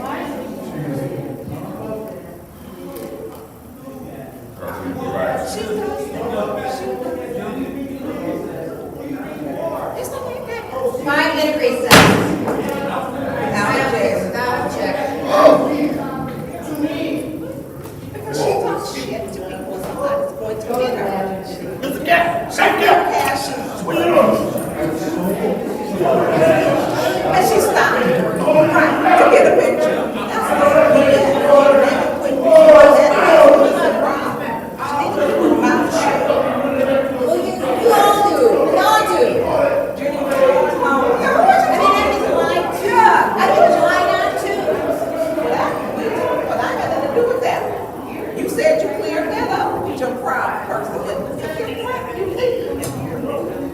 If you're great, you don't stop. You don't go to places where you're afraid, like me. You're afraid of the house, and you take a picture. You stop, you take a picture. I don't know, she thinks that everybody black is angry for her, unless she's running you around with a dog collar on.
I want you here. I want my interview here.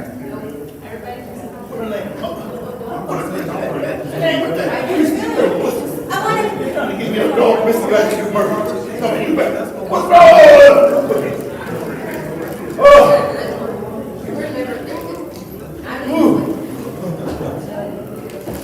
I am so.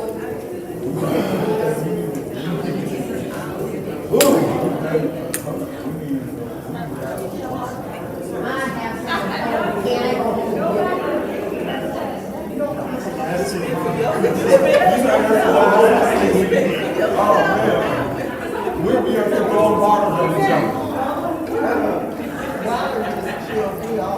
Oh, no. Is that all I needed to bring? I'll be sitting here like this, I'll be sitting here like this.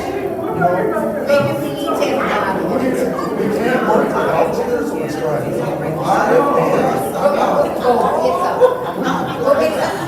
Mine is over, it doesn't work. My favorite? We need a bar in the back with some liquor and wine. Thomas Jefferson. C-Cat. No, we tried 2 years sober, now we've had a meeting over. So, I've been,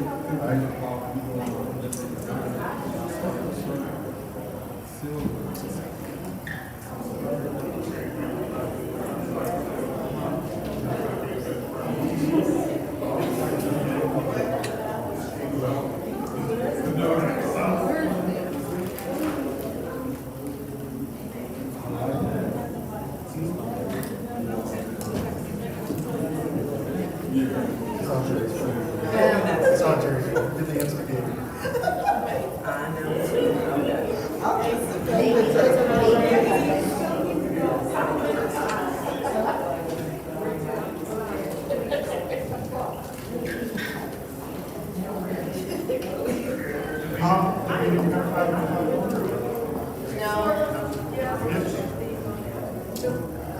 I want to go watch Michael Starr, we have the Republican presidential candidate in court today. I thought that was good, but I haven't seen it yet.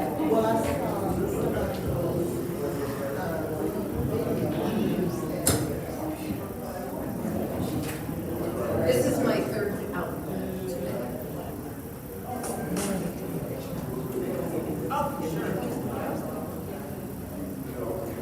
Maybe got his live on.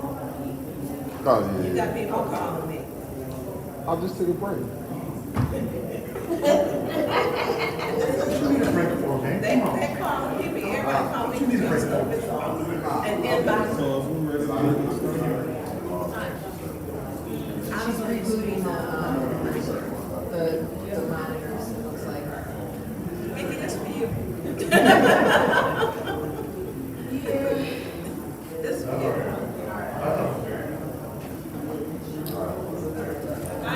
You know what? Mickey, I need that.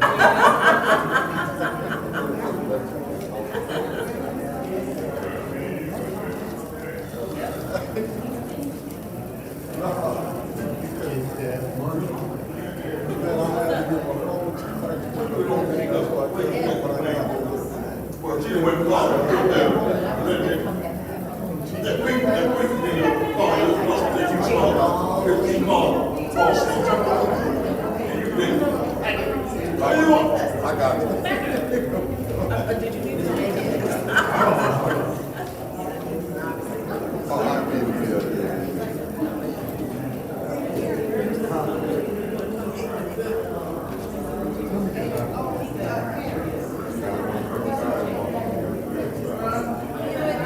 You're just jealous.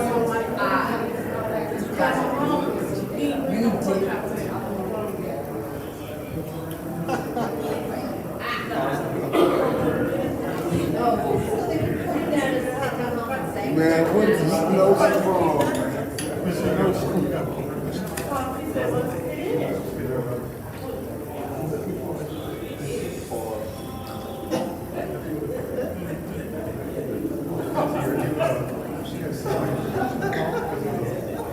Stop or I'm stepping off because of It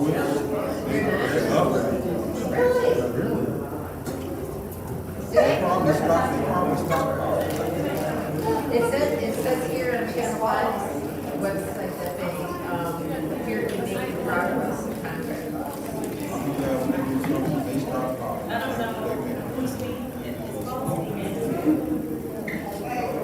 Let's see what Channel Sue, is that work? Is there? Not there.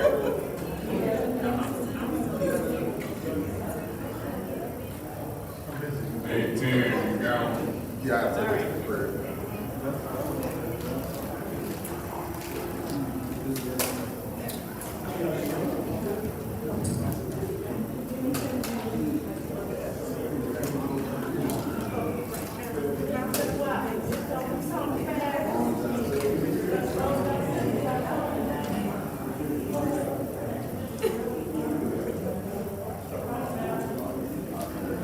What up, man? What up? Hey, come on, sit down. Oh, this stuff up in here. Everybody don't say that. Let people drop. Let those movies around here, complete class about it. And talk about oxygen, this bit, what holes in the bathroom, all that truck.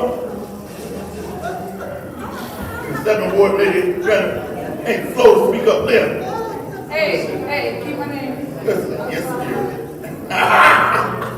What time you speak up?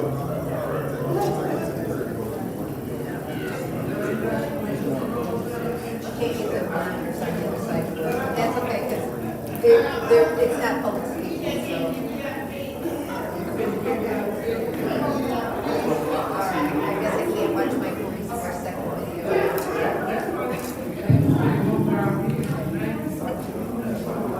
Are we back? We all together? Mr. Chair? Okay, let's sit down.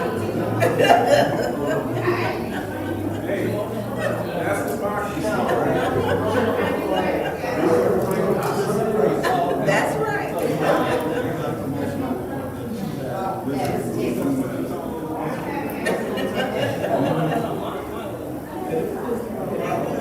You all had a Just a whole second, let me find out what's going on.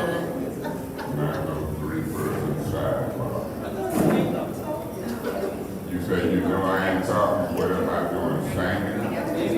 No, I'm talking, and I'm talking out loud. Stay out of it, Captain. I am talking. Yes, I am talking. Miss who? Mr. Who? Remand me, what you got? Talk out loud, put the mic on. Don't hide, put the mic on. Why you messing with me? I ain't steady, I done told you that 4 or 5 times. I ain't that one. You got me all messed up. I talk out It is loud. 9:44, and I hereby call the meeting of the Finance Committee back to order. Roll call, Madam Clerk. Mr. Mays. I'm here present. Present. Mr. Murphy. Present. Present. Mr. Ricardo. Present. Ms. Burner. Present. Mr. Shad. Present. Mr. Pfeiffer. Present. Okay, there are members present. We're currently in discussion on the appeal for my lack of giving Ms. Worthing a warning. We're on the first round, Mr. Pfeiffer. Madam Chair, I just want to make sure that you're aware that we can't have a double standard here. So with that, I just want to make sure I get that on the record. But given that Ms. Worthing is gone, I will make a motion to table this unless she comes back. Okay, there's a motion on the floor to take, it's been properly seconded, so there is there's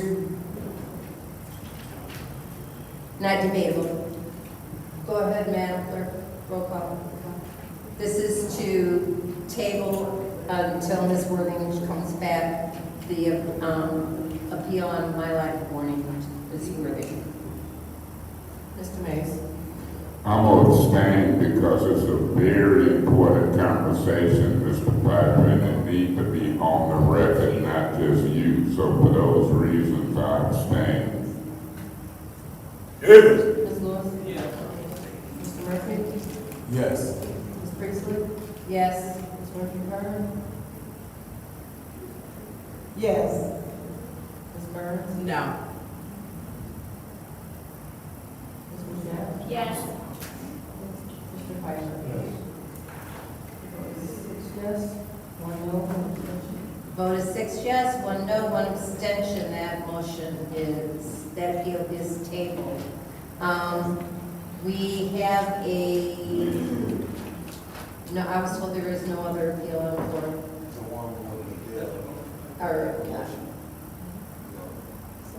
You was gone. Okay, Madam Clerk, could you please update us to where you are in your records? I do not have any review. No, point of I order. have the motion on the floor for the warning. There was a motion to warn, and I had the floor when she interrupted me and we went into appeal. I don't know how much time I have left.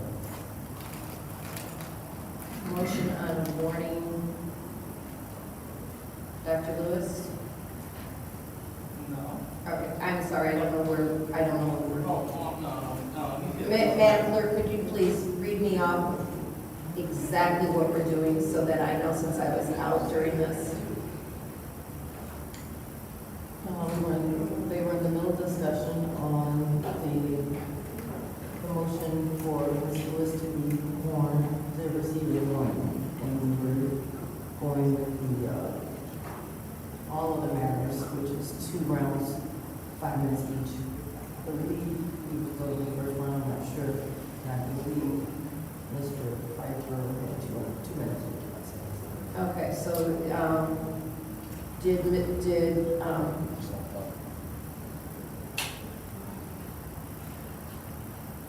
Mr. Mays speak? Was that what I came in on, was speaking? Okay, so Mr. Mays has spoken. Mr. Pfeiffer, you have the floor for 2 minutes and 51 seconds. 2 minutes. Oh, God, I don't keep fall asleep. Yeah, I think that this goes back to the conversation of a double standard, because if Mr. Mays would have, or Ms. Burns or anybody else would have did the point of information that Councilwoman Lewis did, Councilwoman Lewis would have been, he needs a warning, she needs a warning. Like, it's 100%, but as soon as she got the chairmanship, as soon as you left, she did it very improper point, and that's why this is on the table now. It's very clear that it was very hypocritical on her point of order and what she calls out our other members all the time and wants other members to get a warning. So that's why Mr. Mays made this motion, and I will be supporting this motion because she contradicted everything that she states every time about calling other members out when they need warnings, and it's exhausting.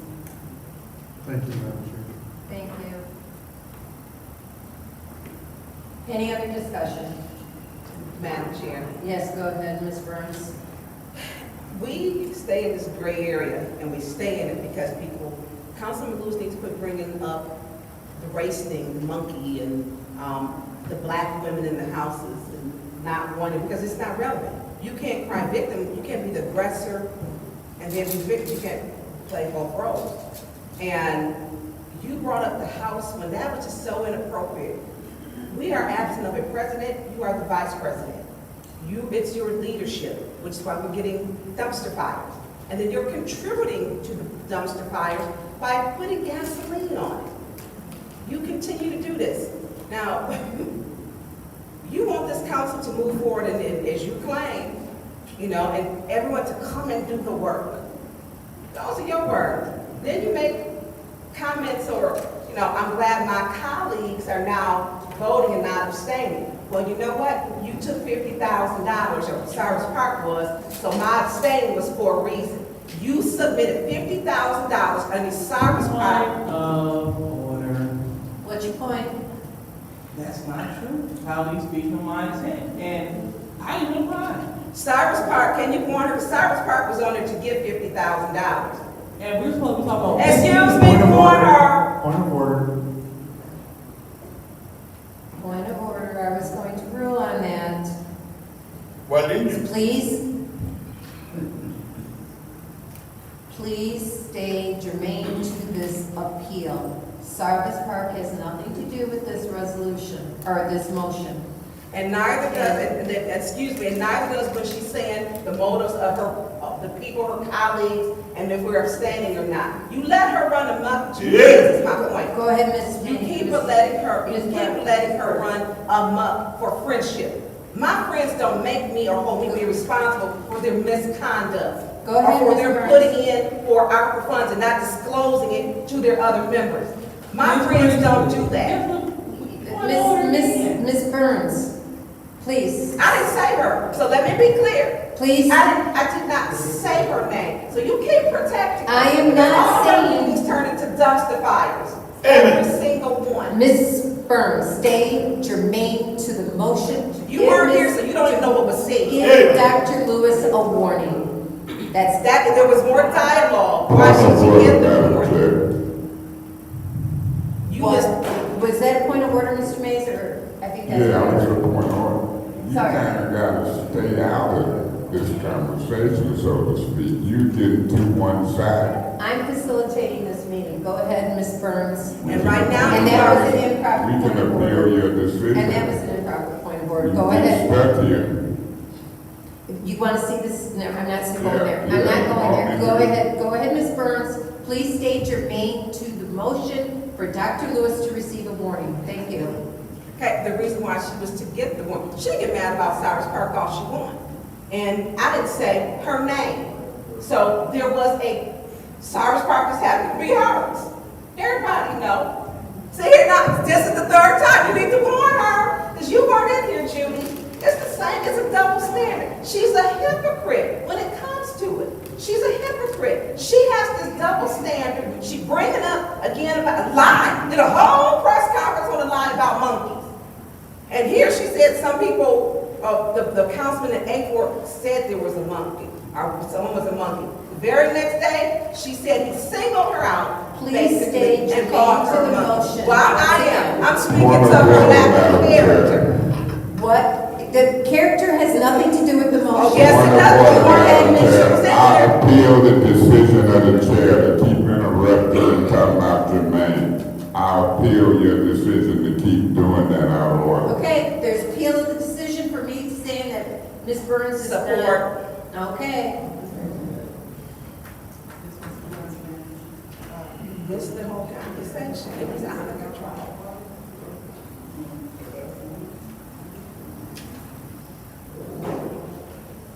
Why she should.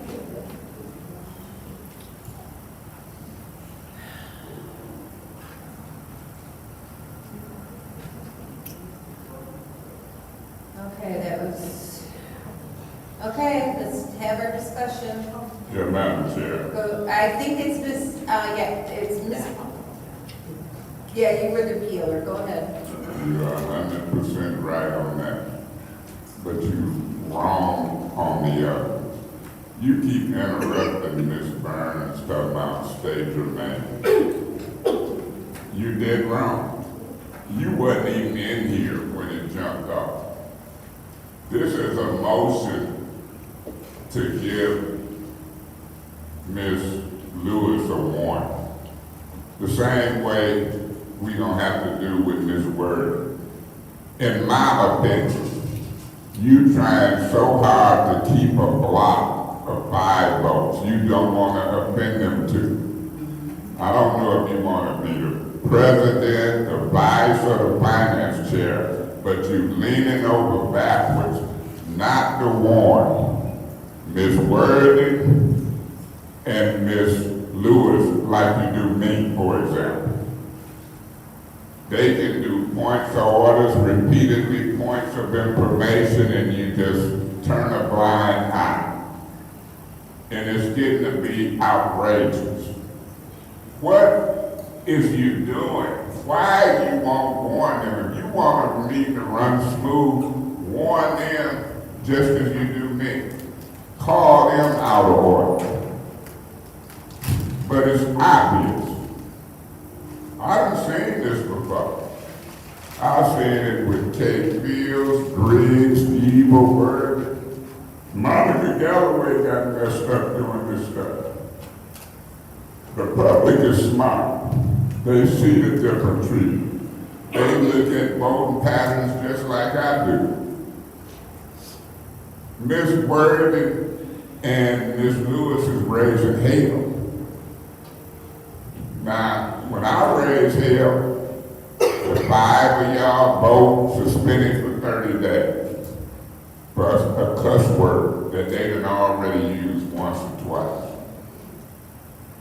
Now, they facing 90 days, 60 days, 30 days. Y'all bending over backwards not to punish them. Yeah.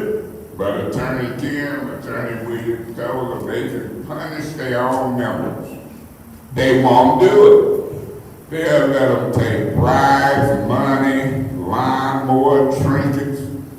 Oh, it's okay, they're in our clique. We're gonna postpone this, we're not gonna punish them, we're not gonna do nothing, they're in our clique. Because if I offend them, I might not get to be finance chair or president. I ain't studying the position, just what my position is. First Ward Council person. Y'all need to cut that discriminatory and unfair treatment out. It's illegal. Any other discussion? Go ahead, Ms. Ricardo. Thank you, Madam Chair. I echo the sentiments of Councilman Pfeiffer. And I've said this before, there's a double standard. There is clearly a double standard.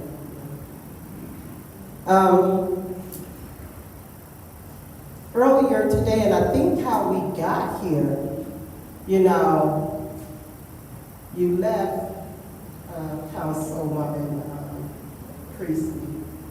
You left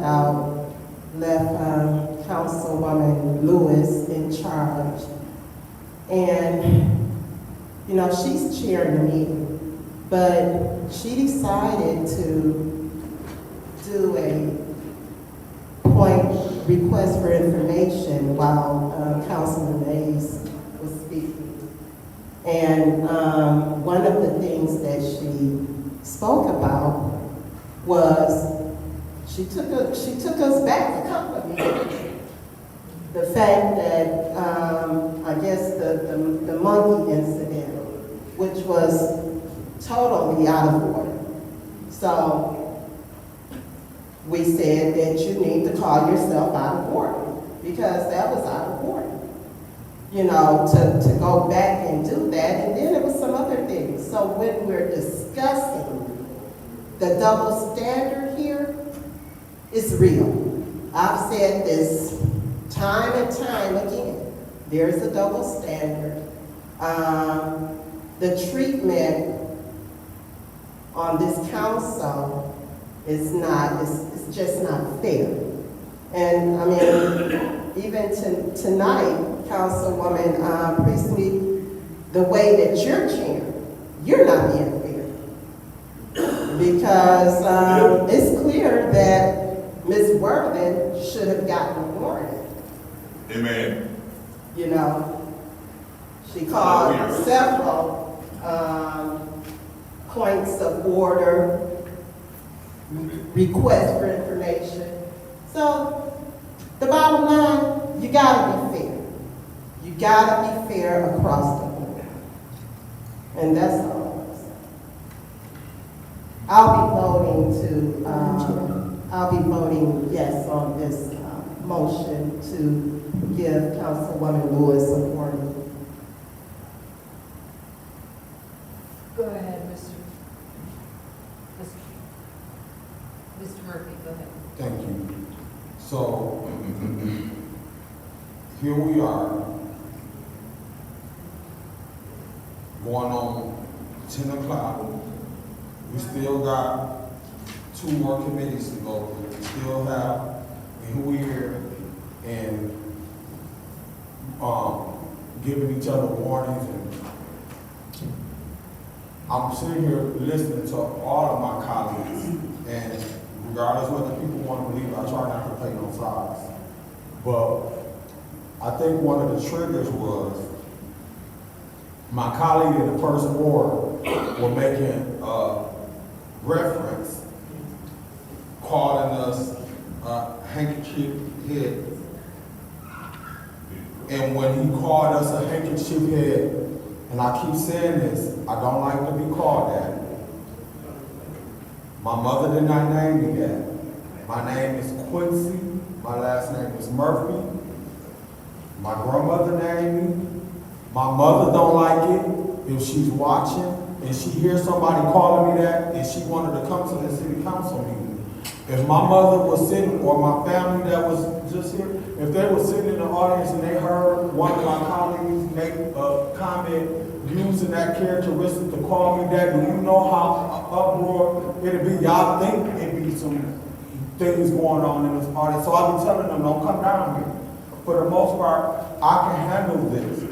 I was elected to do this job, so I got thick skin, so I'm like, but what, and I keep saying this, sometimes you gotta teach people how to treat you. So when the name and the word being characterized as handkerchief head being called to me and my colleague consistently, you got people coming down here with our pictures on their shirts, and then you got my colleague that's been here for 10 years that's comfortable calling us that, and then you have some of our colleagues that don't think nothing is wrong with it. That's what a problem lies in at. And then if you see me or my colleague over here addressing this situation, and her addressing this situation in a way where she brought up some scenarios, it only triggered. So even though we want to talk about what somebody else is doing, but I'm not hearing nobody saying anything about us being disrespected consistently. And this ain't the first time. So it's like, okay, I could see if I told you I don't like this, and I told my whole colleague I don't like being characterized as a handkerchief head.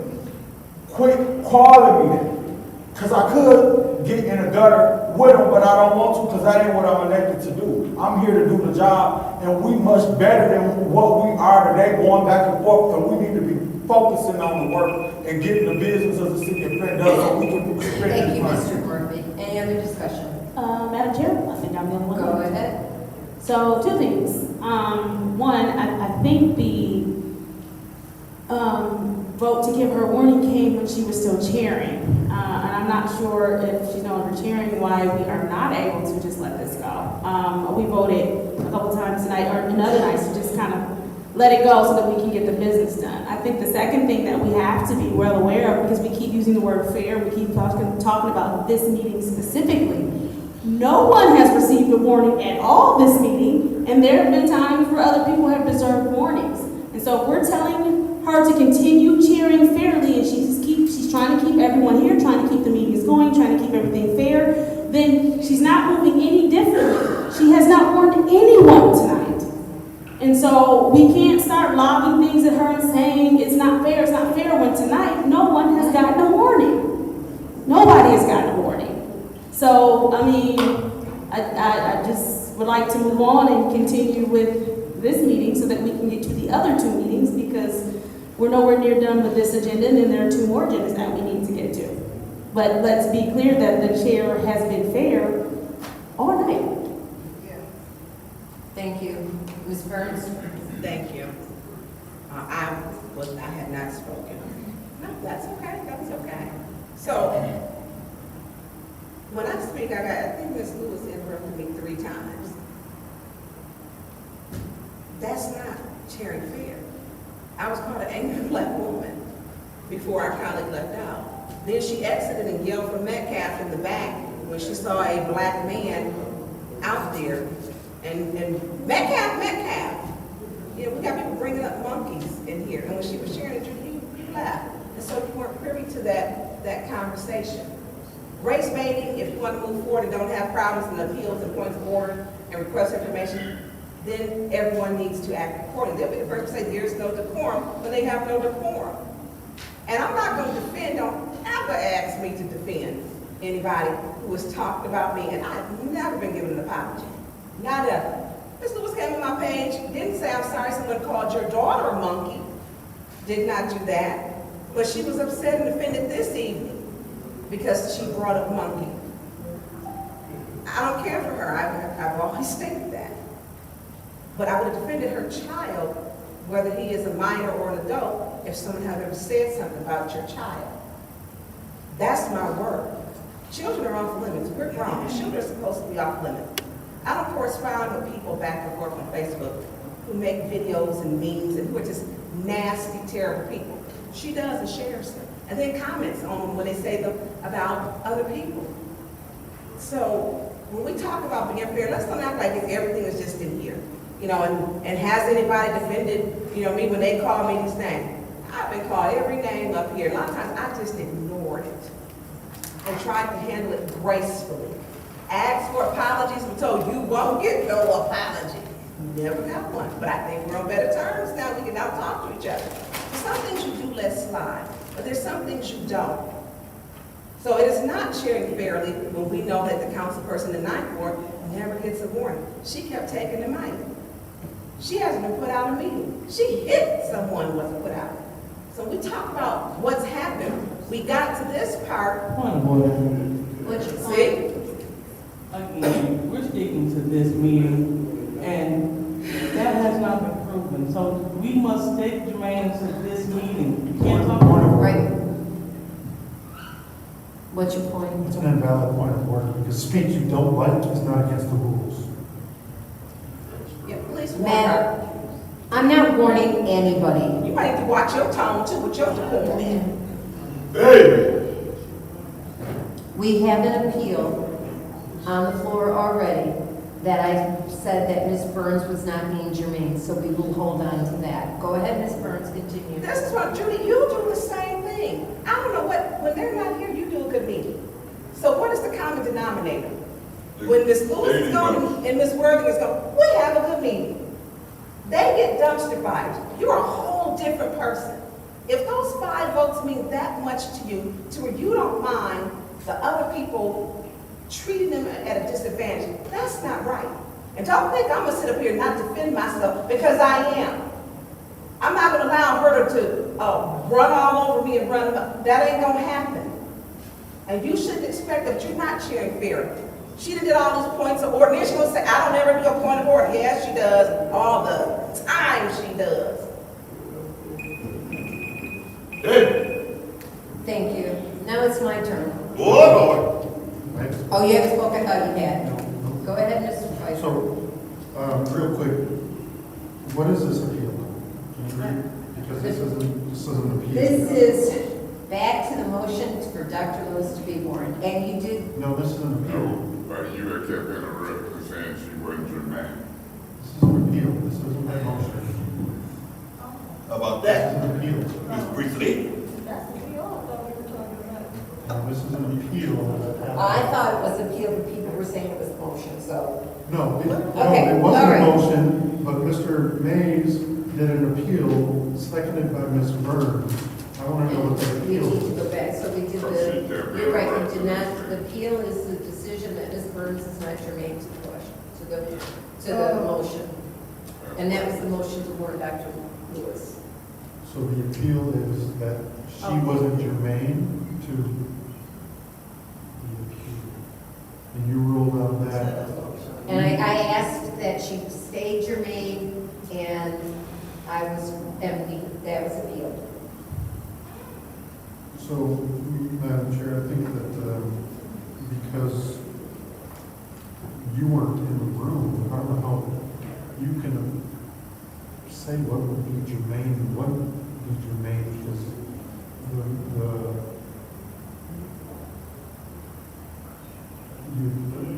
I think it's a sticky situation, because honestly, you should be abstained or not ruled against, because how can you determine what is germane when you don't know what the topic was? Sticky situation.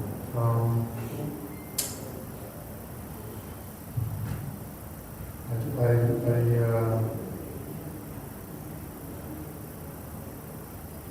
think that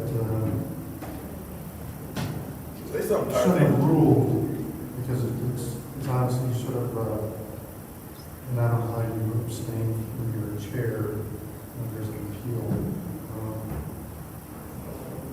I don't know, it's chaos, but I do want to second what Councilwoman in the 6th Ward said, is while there's a lot of flack that goes to Mr. Mays, there was chaos when Mays was suspended, and I think that the common denominator are the two individuals that we spoke of, because when they weren't here the last couple of meetings, we finished agendas.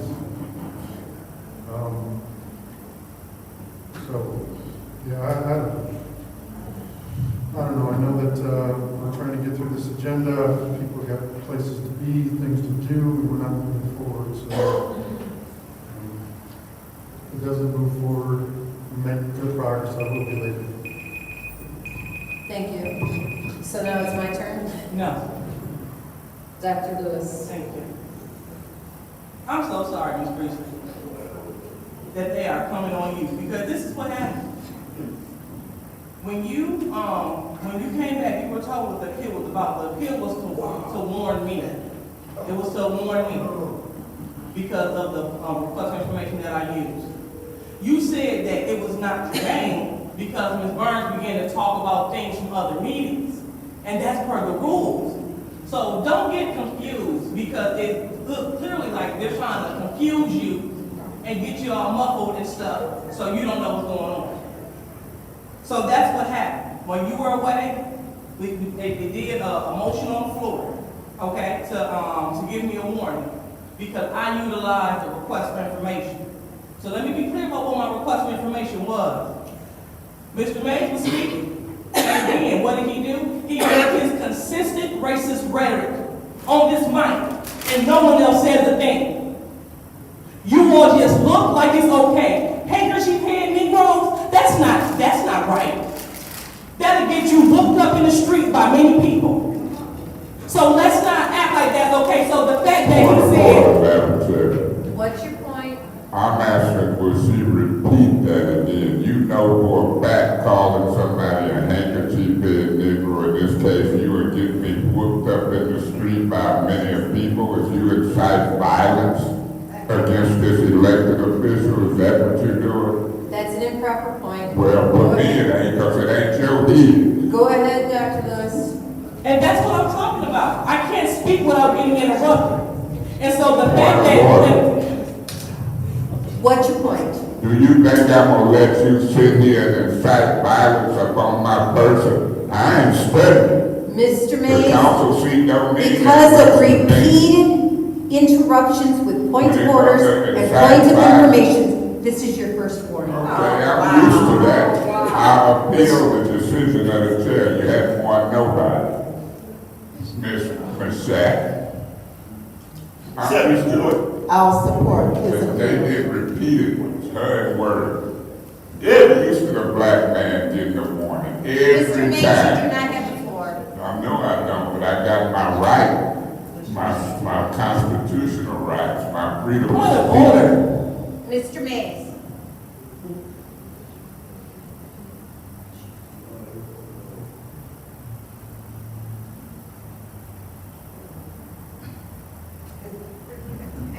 It's not funny. No. Point of order, Madam Chair, it's her time ticking and she just talking out loud. She gonna monitor who's laughing. Point of order. She got the wrong black Mr. folks. Mays, you do not have the floor. Just wait. I get a point of order. I have not given you the floor. Then you out of order. Give me a moment to write this down, please. No, I warn you. There's a point of order, everything stop, and you ask, what's the point? Take that. Y'all getting a little too big for your britches. Yeah. Wrong black man. Okay, so what is your point of order? Madam Chair, What? Yes. if you got the action stop and she started talking, I want you to know this is my point of order. I've been in America for 65 years. You, her, or nobody else is gonna sit in a meeting and let them say and point of information and point of order, and then as soon as I say, well, it's your first warning, black man. Point of order. I ain't studying. That is an improper point of order, Mr. Mays. Whatever it is. Go ahead, Dr. Lewis, you still have the floor. Thank you. I mean, and this is just where we are. So if you think being called a handkerchief-head Negro is okay, if it's okay, then let's go back to what he said. Request for information. What's your request? Didn't you use the request for information to call Mr. Mays that exact same No, thing? I didn't finish. Monkey Man didn't finish. Whoa, point of order. So, Point of order. What's your point? I was in a request for information and she interrupted You me. did interrupt your Ms. Dr. Lewis. So that wasn't improper. Go ahead and complete your answer. I'm done. Right. absolutely, definitely done. Because this is not a place where you come to check people. What I said was this. I asked if Mr. Mays considered himself a handkerchief-head Negro because he went along with Mr. Pfeiffer using the word monkey. Because remember what he said? He said, that's an example of handkerchief-head Negro. The audience member said what he was talking about. What's your point? This appeal is about you interrupting Ms. Burns for being germane. Now, if she can go monkey, hanky, that ain't had nothing to do with what Ms. Burns was talking about. So, you know how you gonna play it, Madam White Finance Chair. Yeah, Mr. Mays, we do not call color on this council. I just did. Hey, don't run that white woman out of here, Mace. Don't scare her like you did the Suki. She called black. Mr. Mitchell, She talked I'm about gonna warn you if you Point of don't order, keep it under Madam Chair. control. I went over and discussed it with you earlier. point of order, Madam Chair. This man talked about black old ladies getting money, and you didn't say a mumbling word. It was like Jesus hanging on the cross. People can say black, white, purple, green, Democratic, Republican. Yeah. Now, y'all gonna stop picking on me. When she characterized the money in the seventh ward for black, if she can say black, I can say white. Hey, man. You're trying to give me a dog business like you do. Ain't one point, lady. What do you think you is? Go ahead, Dr. Lewis. Thank you.